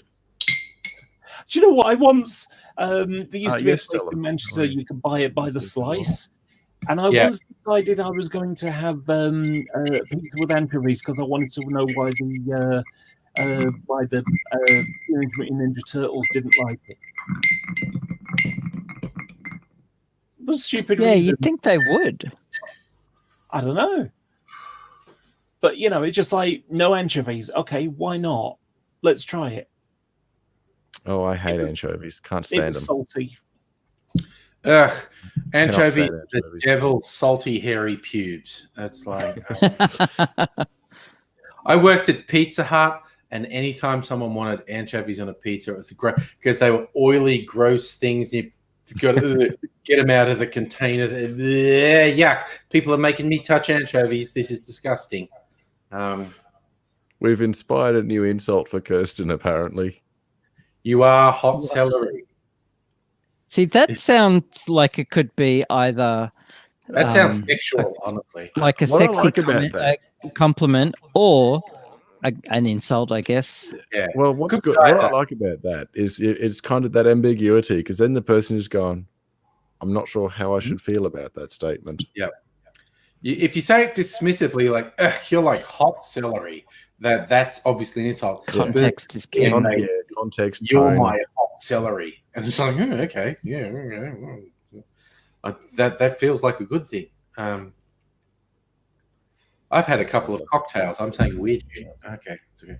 I don't like cockroaches.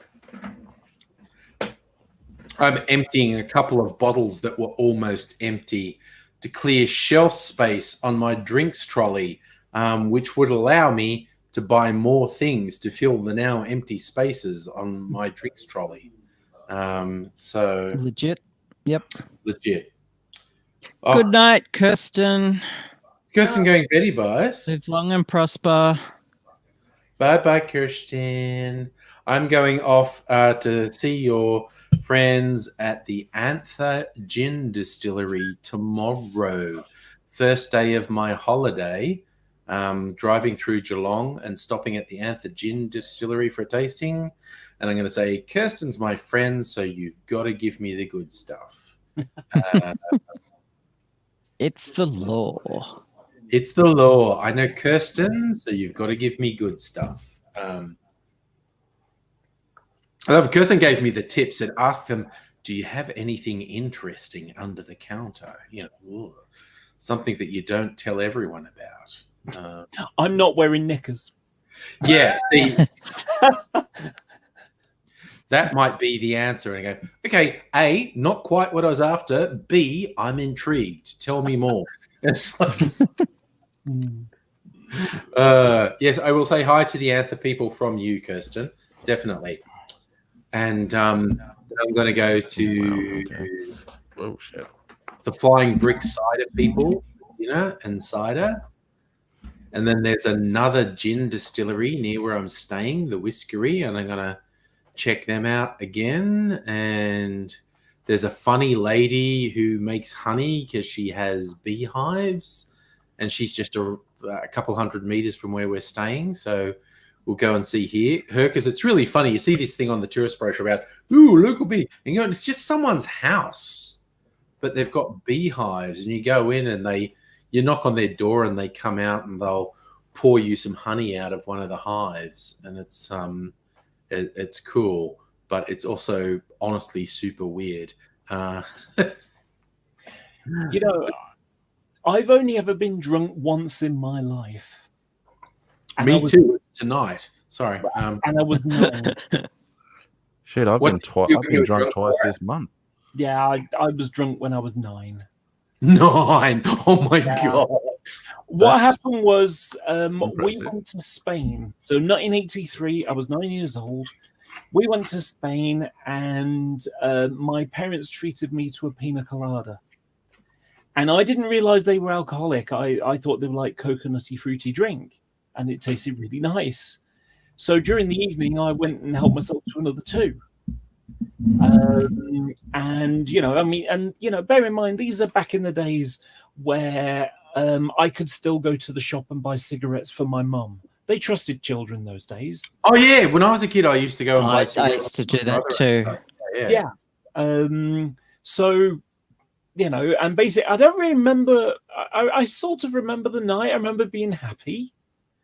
And remember feeling a bit weird. I certainly remember the next morning when I woke up with a horrible headache. Oh, dear. I felt like Gremlin, when you open the curtains, it's like, oh, bright light, bright light. Bright light. So it was like, ow, that hurt. And I'd spend an extra couple of hours in bed because my head hurt. I missed breakfast. Basically I just made it a rule from then on don't really like this whole being drunk thing. So now it's, I'll drink. I'm not a teetotaler or anything, but when I start to feel it, that's when I stop. That's a good strategy. Also, it's a good policy. Dad, it's not one I adhere to, but it's a good policy. Yeah. I want to address Dad Bod in the chat. Was Trump impeached? It's literally the 18th of December when this live stream started. 18th of December 2019 was when the U.S. Congress voted to impeach Donald J. Trump. The J stands for jerk off, I believe. So, Jacker. It ought to. That's just science. It's a political thing. Dadbod says it's not going to be ever just because Trump's out. Still going to be a lot of people. Oh no, yeah, Trump's just a symptom of the fucking sickness. Quite honestly. Yeah. Trumpers are a very special kind of dickhead.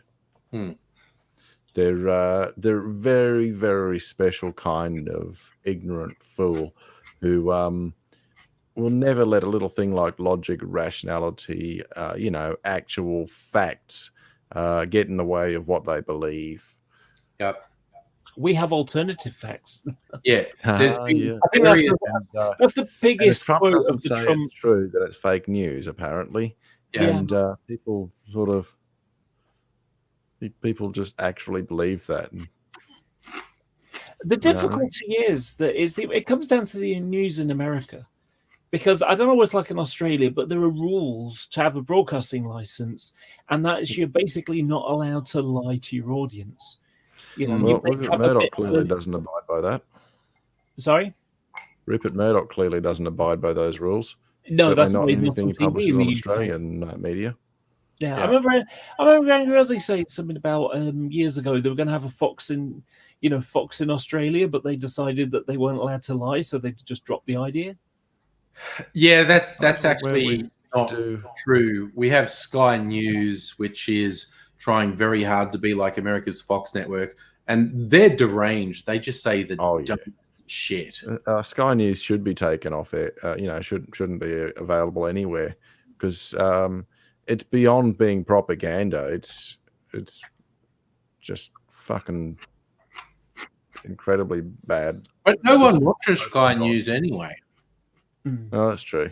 Yeah, like their idea of reporting on alternate viewpoints and alternative opinions is to basically make claims that are claims of something being a fact when it is the polar opposite of the truth. And apparently that's an alternative opinion. Well, this is the thing. This is why America's so screwed because if you're effectively, you've got the MSNBC / CNN, which are the Democrat propaganda channel, and the Fox News, that's the Republican propaganda channel. And because of the First Amendment, they're classed as entertainment, not news. They can lie to their audience. It doesn't matter. Yeah.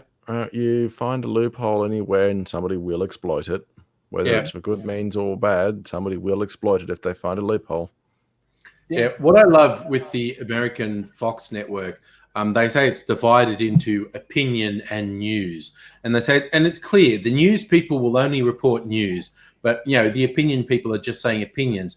But what they do is the opinion people say Obama's the Antichrist and Trump is the savior.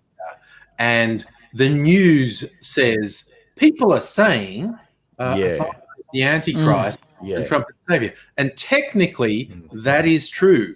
People are saying that. I'm just remembering Friendly Geordie's video, one of the recent ones. You may or may not have seen it, where he was having a crack at what was the publication? I was more amused by the remarks his replies than the actual publication he was writing. But apparently, some of the print media have been giving Friendly Geordies a pretty hard time, and for understandable enough reasons. And he pointed out that they were just printing stuff and claiming, oh, it's an opinion, and it's actually lies, and going, okay, so if making a claim that's not true is just an opinion, you're a pedophile. Yeah. Yeah. Just when he did it, it was funny. No, I did see that. I saw that. Yeah. He's a weird disclaimer out there. Journey Georges doesn't actually think this person's a pedophile, which I suppose you got to do that as a legal disclaimer, otherwise you go through the ringer. Yeah, he's a weird dude because, like, in terms of class politics, our views are incredibly close, but he's very Labour biased. The idea of intersectional politics, he refuses to consider race issues with relation to politics. He refuses to address gender issues with relations to politics because he doesn't believe that's the thing. He believes, like, as a straight white guy, I have these noble class politics. Therefore, I'm right about everything. And he doesn't seem willing to listen to the fact that people of color, queer people, women are saying, yeah, but people who espouse those class politics have regularly shit on me as a person. And he's like, no, it's all about the class politics. There is literally nothing else. And it's like, no, dude, gender, sexual identity, race, all these things color how you experience the world. And you're just saying, no, as a straight white guy, I am absolutely convinced my way is the whole way. I think that's one of the reasons why there's a bit of a misogyny where guys look at transgender people, trans women, in particular, because it's like, if you can imagine, you've got think Olympic kind of style. You got the gold, step, and then you got the silver step. Yeah. And it's kind of like, why would you want to get off the gold step? It's this, why would you want to be weaker and, all that kind of stuff. And every term that you can think of is a sort of negative version. Yeah. And it's like, no, I'm just me. Yeah, absolutely. Yeah. Sorry, there's a couple of things in the chat. Soylent Samurai, are we witnessing the collapse of the American empire? Yes, we are. It's actually a bit worrying because who's going to step up and take their place? China. That's what alarms me. China. China are not great. China are not great. That's actually what alarms me very much. And Dadbod mentioned about being really bugged about people bringing religion to politics. Religion and state should be kept very, very separate. It's actually there are actually some reasonably high-ranking Christian people who will say that, and they back it with pretty good evidence. Religion and politics, they overlap more often than they should. Yeah. I do actually like what Dadbod's saying. He tries to go on live streams for Trump people and see why they voted for Trump in spite of the negative things he's done. Well, in my opinion, they forgive all the bad things about Trump because he hates the people they hate. He validates their bigotry. He validates their worldview. And so if you really press an enormous number of Trump supporters, they will go like, yeah, well, clearly he's shit because of this. Clearly he's shit because of that. But, because he's taking on the people that I want to see someone take on, I will ignore every negative characteristic of him because he validates things that I want to see validated. Yeah. And I think we're all, I still reserve a special disdain for Trump hardcore Trump supporters. But I think we're all guilty of, to some extent, making allowances for a party that does something shit, because we basically go, well, they're the only chance of getting these things that I want to see happen. And, that's going to be true of both sides of the political fence. Yeah. Which is another reason I diverge from Friendly Geordies, because he slavishly worships the Labor Party. And I'm just like, they don't do anything wrong. I was like, come the fuck on, dude. They suck. I mean, again, in terms of politics, I will promote the Labor Party ahead of the Liberal Party. I'll promote ahead of the Conservatives. I will vote Labor every time over Liberal. Yeah, but that doesn't mean I think the shit doesn't stink. I do find it comical how your Liberal Party is the complete opposite. They're conservative. Yeah, it's something to do with like libertarian liberal kind of the party of personal freedom. Yeah, they used to actually stand for something when they were founded. They actually used to stand for something, and in fact, they were opposed to means testing welfare payments and stuff like that. Yeah, so that was Menzies started the Liberal Party, and he's the classical liberal you hear people talk about. He didn't regard himself as conservative. He regarded himself as the champion of the individual. Because back in those days, the Labor Party was all about very strong unionism and very strong block monolith. Yeah, it was all about collectivism. Yeah, collectivism and boss, a boss beating the boss, because the boss was very powerful, and it was all about this block monolith thing. Yeah. And Menzies said, no, we've got to be more individualist and freedom loving. Yeah. And the modern day liberals fucked it in the mouth while breaking its teeth. Absolutely. Yeah. Menzies too. Yeah, Menzies and Chifley liked each other. Chifley was the big Labor leader in the mid 20th century. Yeah. A train union guy. Labor leader. And Chifley and Menzies liked each other. They just had a different view about how to get the best end result. And when there was a war on, the first people that they would call was each other to be in the war cabinet. Because in Australia, when there's a big war on, both bicameral House puts together a war cabinet with both parties in it. They go, no more fucking around. Who's good at what? You're doing treasury. You're doing ordnance. You're doing procurement. You know where the keys to safety are. You know how to do the cops. And they just get everyone who's good, bang, together. No fucking around. And at one point they had an election and they swapped sides, but they didn't. The jobs stayed the same. Or am I thinking of a different time? Who knows? It's a mysterious fucking world. But Chifley and Menzies really liked each other, and during the war they worked together really, really, really well, to the point where they won. So, how the fuck are you all? Thanks for hanging out with me.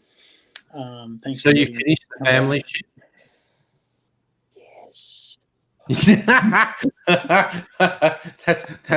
the sound of a man in pain right there.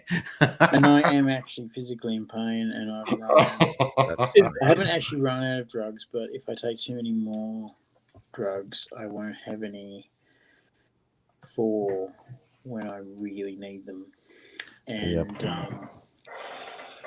I'm really were the drugs to ease the pain of biting your tongue? The drugs were to they're anti-anxiety drugs, and I've been giving a lot of anxiety. Okay. There's a couple of things I really hate. One of them is being talked over the top of. I've done that to you a couple of times, Aidsy. Well, Sorry about that. It happens. It happens. Azy, what are you being talked over the top of? What's wrong with being talked over the top of, Azy? Fuck you. Am I fucking with you right now? And fuck you. Angry does it all the time, but I know when he's going to do it. Motherfucker, I've had like 4 cocktails while you've been away, so fucking step. Oh, okay, fuck it. Then I'm going to have another anxiety drug. Breathe in, focus on it. Exhale slowly. The other thing I hate is fucking post-facto criticism. Post-facto criticism is when you do something. I am trying to listen to you. I am trying to listen to you. Post-facto criticism is when you get criticised for something that you've done after you've done it. But before you did it, the criticiser never made a prediction, never said how to do it, never gave you any training, and never gave you any help.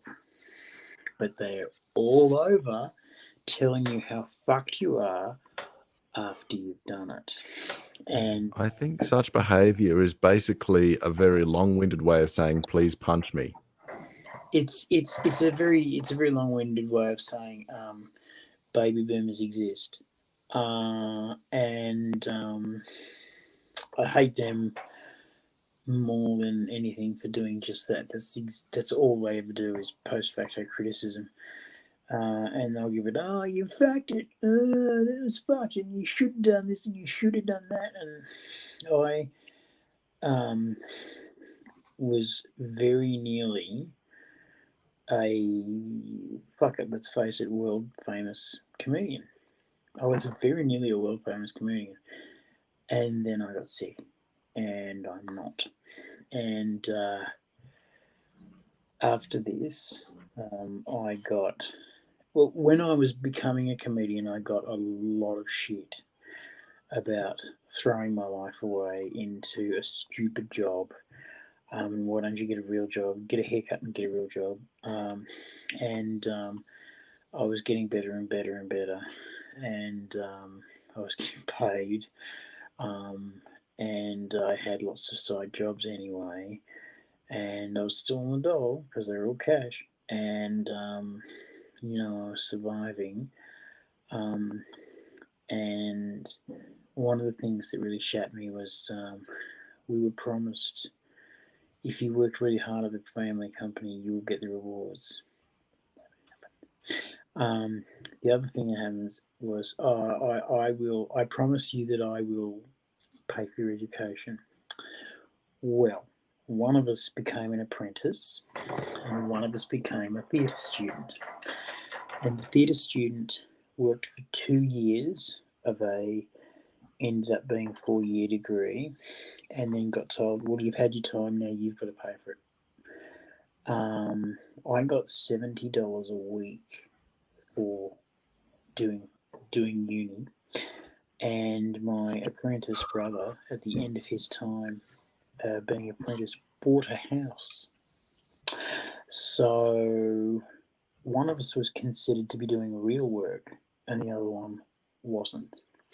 And so I copped a lot of shit being a comic. And then all of a sudden I was getting fucking jobs and tours and I was going around the place and I would be called back to do bits and pieces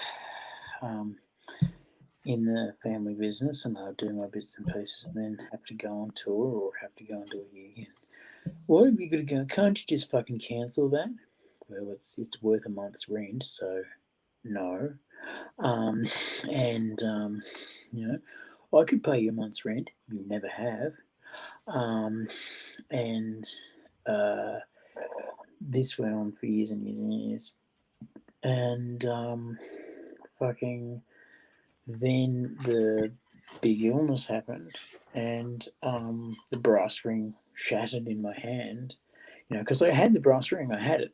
I had it in my hand, and then it shattered. And then the criticism came. And I was like, well, where the fuck were you when all this was being built? And the answer was fucking nowhere. And even today, I get, how are you? Well, I don't want to hear about you being sick. That's boring. I don't want to hear about you being sick. And when I got here yesterday, I said, well, I don't actually have a lot to tell you in that case, because nothing much else is going on. And so I said, we don't have a lot to talk about. Anyway, so today was the big family dinner when the lesbian aunties came down to say hello. And I adore them, and they adore me. And that made my old man jealous. And he decided to do his big party trick of ruining everyone else's fun. And he tried it on and upset me mother. And my auntie's lover is beautiful but thick, and she didn't get something was wrong. And then she just came in over the top with something really sweet. I was like, oh, you failed at ruining the party, you dick. Yeah.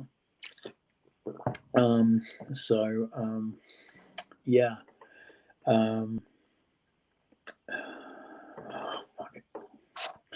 I'm just gonna have to go. What are you looking at, Laura? The air ambulance is landing just about a mile away over there. I've watched it do a few laps, and then it's just so there's probably been a car crash on the motorway. Okay. Well, sounds very nasty. You know, you could have got a fucking picture of it, Laura, and could have shown us, mate. But no, you just selfishly said the air ambulance is coming while I was telling my story. I was appreciating your profile, actually, Laura. It was looking quite. You were looking quite striking in profile as you checked out the window. Give us a big profile, Laura. Yes, you did look quite striking. Stella Laura, said, give us a bit of profile. looks like moving on Abigail. Yeah, you were actually staring straight at from our perspective. Yeah. From our perspective, you were staring straight at Abigail. Laura. With a pair of binoculars as well. Exactly, you wanted to get a real good look. Can you give us a bit of profile, please? So, because I missed that, I was staring. What, me again? Yes. Oh, that's pretty good. Okay, thanks. Yeah, it is pretty good, eh? Yep. Look at us now. I've got to have wank bank photos for a month and a half now. Behave. You guys say that out loud. We love it when you don't. There's the image to take home, Laura. Ice cream. Yeah. Oh, hey, Angry. I wanted. This is a beautiful opportunity to tell you this. Yeah. I wanted a time to tell you this when there wasn't a lot of people around, and because I didn't want to fucking start something. The other day, I said, what's a bit of body dysmorphia between friends? And you, rightly enough, went off. And I didn't want to at the time, but I have to tell you now, that wasn't a joke. That's not a joke. That's actually a real thing. Oh, yeah. About having your friends accept you in a light and joyous way, in the way that you are, because your friends, you always come out to your friends first. And if your friends can accept you with joy and fun, then you get more courage to face the world and eventually your folks and, you know, the rest of it. And so that was where that was going, but I didn't want to arrest you, Flo, and I didn't want to fucking,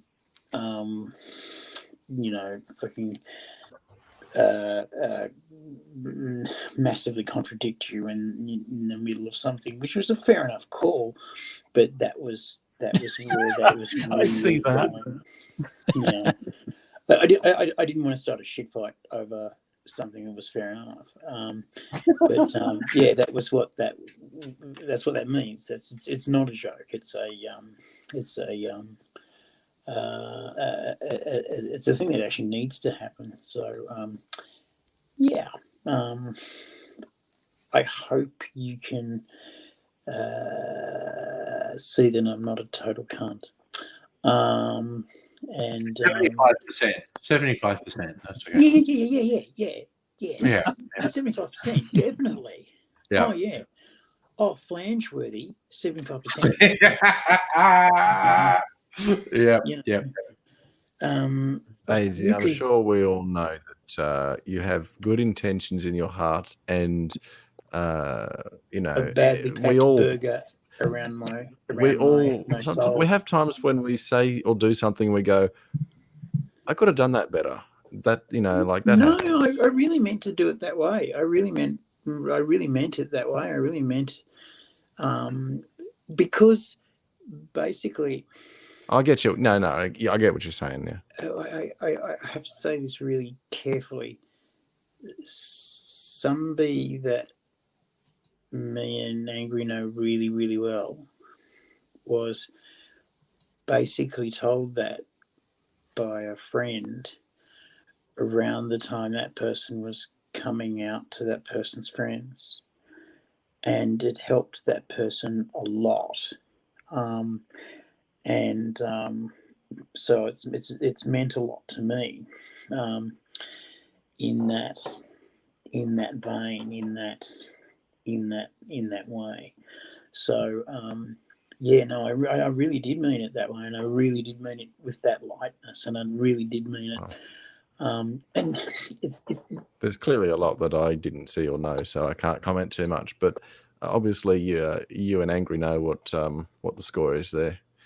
Yeah. But also too, you've got to be careful, and Angry knows this well, and Angry's good at this.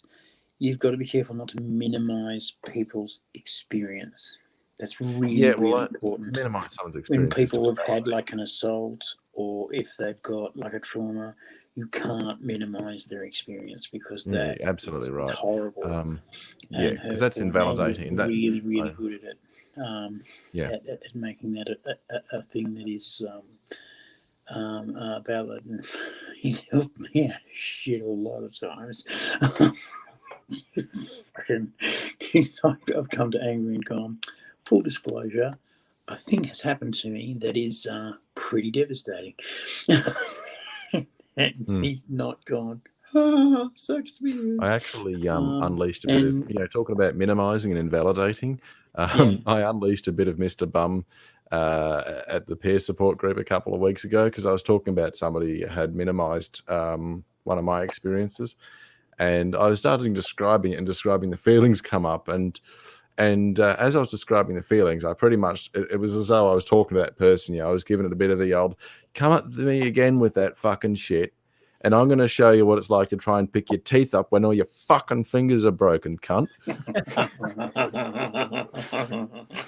And then I looked around the room going, sorry about that, guys. That might have been a bit aggressive. I might have pushed that. Just a bit. The first time I heard that line was in the movie The Crying Game, where like the guy, Irish guy, is working on a building site, and the foreman's just being a bit much of a cock, and he pushes it a bit too far, and the guy just turns and goes, "Tell me, have you ever tried to pick up your teeth with broken fingers?" And the guy says, "Is that a threat?" He goes, "No, just asking a question." It's just like, yeah. I have reached. I often verbalize aggression. If something triggers me, or I'm recounting something that's triggered me, there's a lot of the old, come on, come and do that again. Come up a bit closer, where you're within striking range, that I can blacken both your eyes, rip your arms off, and bugger you with them. You fuck. Yeah. Good luck getting that image out of your head. I've been so good at keeping my temper for such a long time. better than I used to be, as there's far fewer signs that are dented these days than what there used to be with me around the neighborhood. But you know how I've talked about that little punching bag, that little thing on the end of the stick, right? You punch it and it springs back. There are certain motions I've temporarily limited on my right arm because I've been the jarring has injured my right arm. Yeah, it will. I punched the thing hard enough to actually get the water base to kind of come off the ground a bit. Oh shit! Oh shit! I pretty much I came at it with with a bit of forward momentum. I went bang, and it goes over there, and I'm gone. I tell you what, a move like that, easy to defend against. You see it coming from a mile away. Yeah. But if you get hit by it, you ain't getting up. You're not getting up. No. You stay and I've given it a few of those really hard hits, and then I've noticed certain motions. My hand just goes, "Hey, we're sore. That hurts." Yeah. So tell you what, I'm actually gonna go to bed. And I just want to leave you with cockhead. Oh well, I'm fucking driving to Geelong at 12 o'clock, so I need to get some sleep. Get some sleep, dude. Fair enough. But good to see, man. My two favorite lines that I think I learned from Black Twitter along the lines of what we're saying when someone's pushing you too far is from Black Twitter. My two favorite lines, and they're usually like done in meme form with an angry middle-aged black woman in the picture. And one is, "I wish a motherfucker would," and the other one is, "Bitch, I might." She's like, those just crack me up. It's just like, yeah, no, that sums up my mood when someone's pushing it just a little bit too far. It won't respond. Like, oh, bitch, I might. I might do that. I'm really close to fucking. Yeah. Oh my god. Sorry. Oh no, I thought Kirsten was confessing to something bad there. I thought you were in bed, Kirsten. Big Boss caught you flipping the bird at our warehousing system. Your computer. I thought it was to a person, like you were doing that to a truck driver or something. Like, motherfucker, I'm done with you. But you were actually just giving your computer system a finger, which is I'm 100% on board with. Yeah, so, totally. Friend of mine. The other day, an FPOS machine was not cooperating. Anyone want to continue conversations? Yes. I'm going to go to bed too. You're going to go to bed? All right. Oh, it's 1:30 and I'm super tired. That's me. I really want to have a chat to Abigail because he's gorgeous. Well, can I just say thank you for inviting me, and lovely to meet you, Abigail, as well. And thanks for coming on. Pleasure. Yeah, I hope to come in again. Yeah, hope so. Pleasure to chat with you again. Yeah. The after party thing, we can stick around a little while longer. Yeah, anyway, you'll have nobody to talk to. I actually wanted to be talking to nobody for a while because we've got. Yeah, Laura knows she had a long chat with AZ last night. But all right, so I'm going to bed. So all you fine people, you are fine Good people. night, everyone out there in Good night, Abigail. internet world.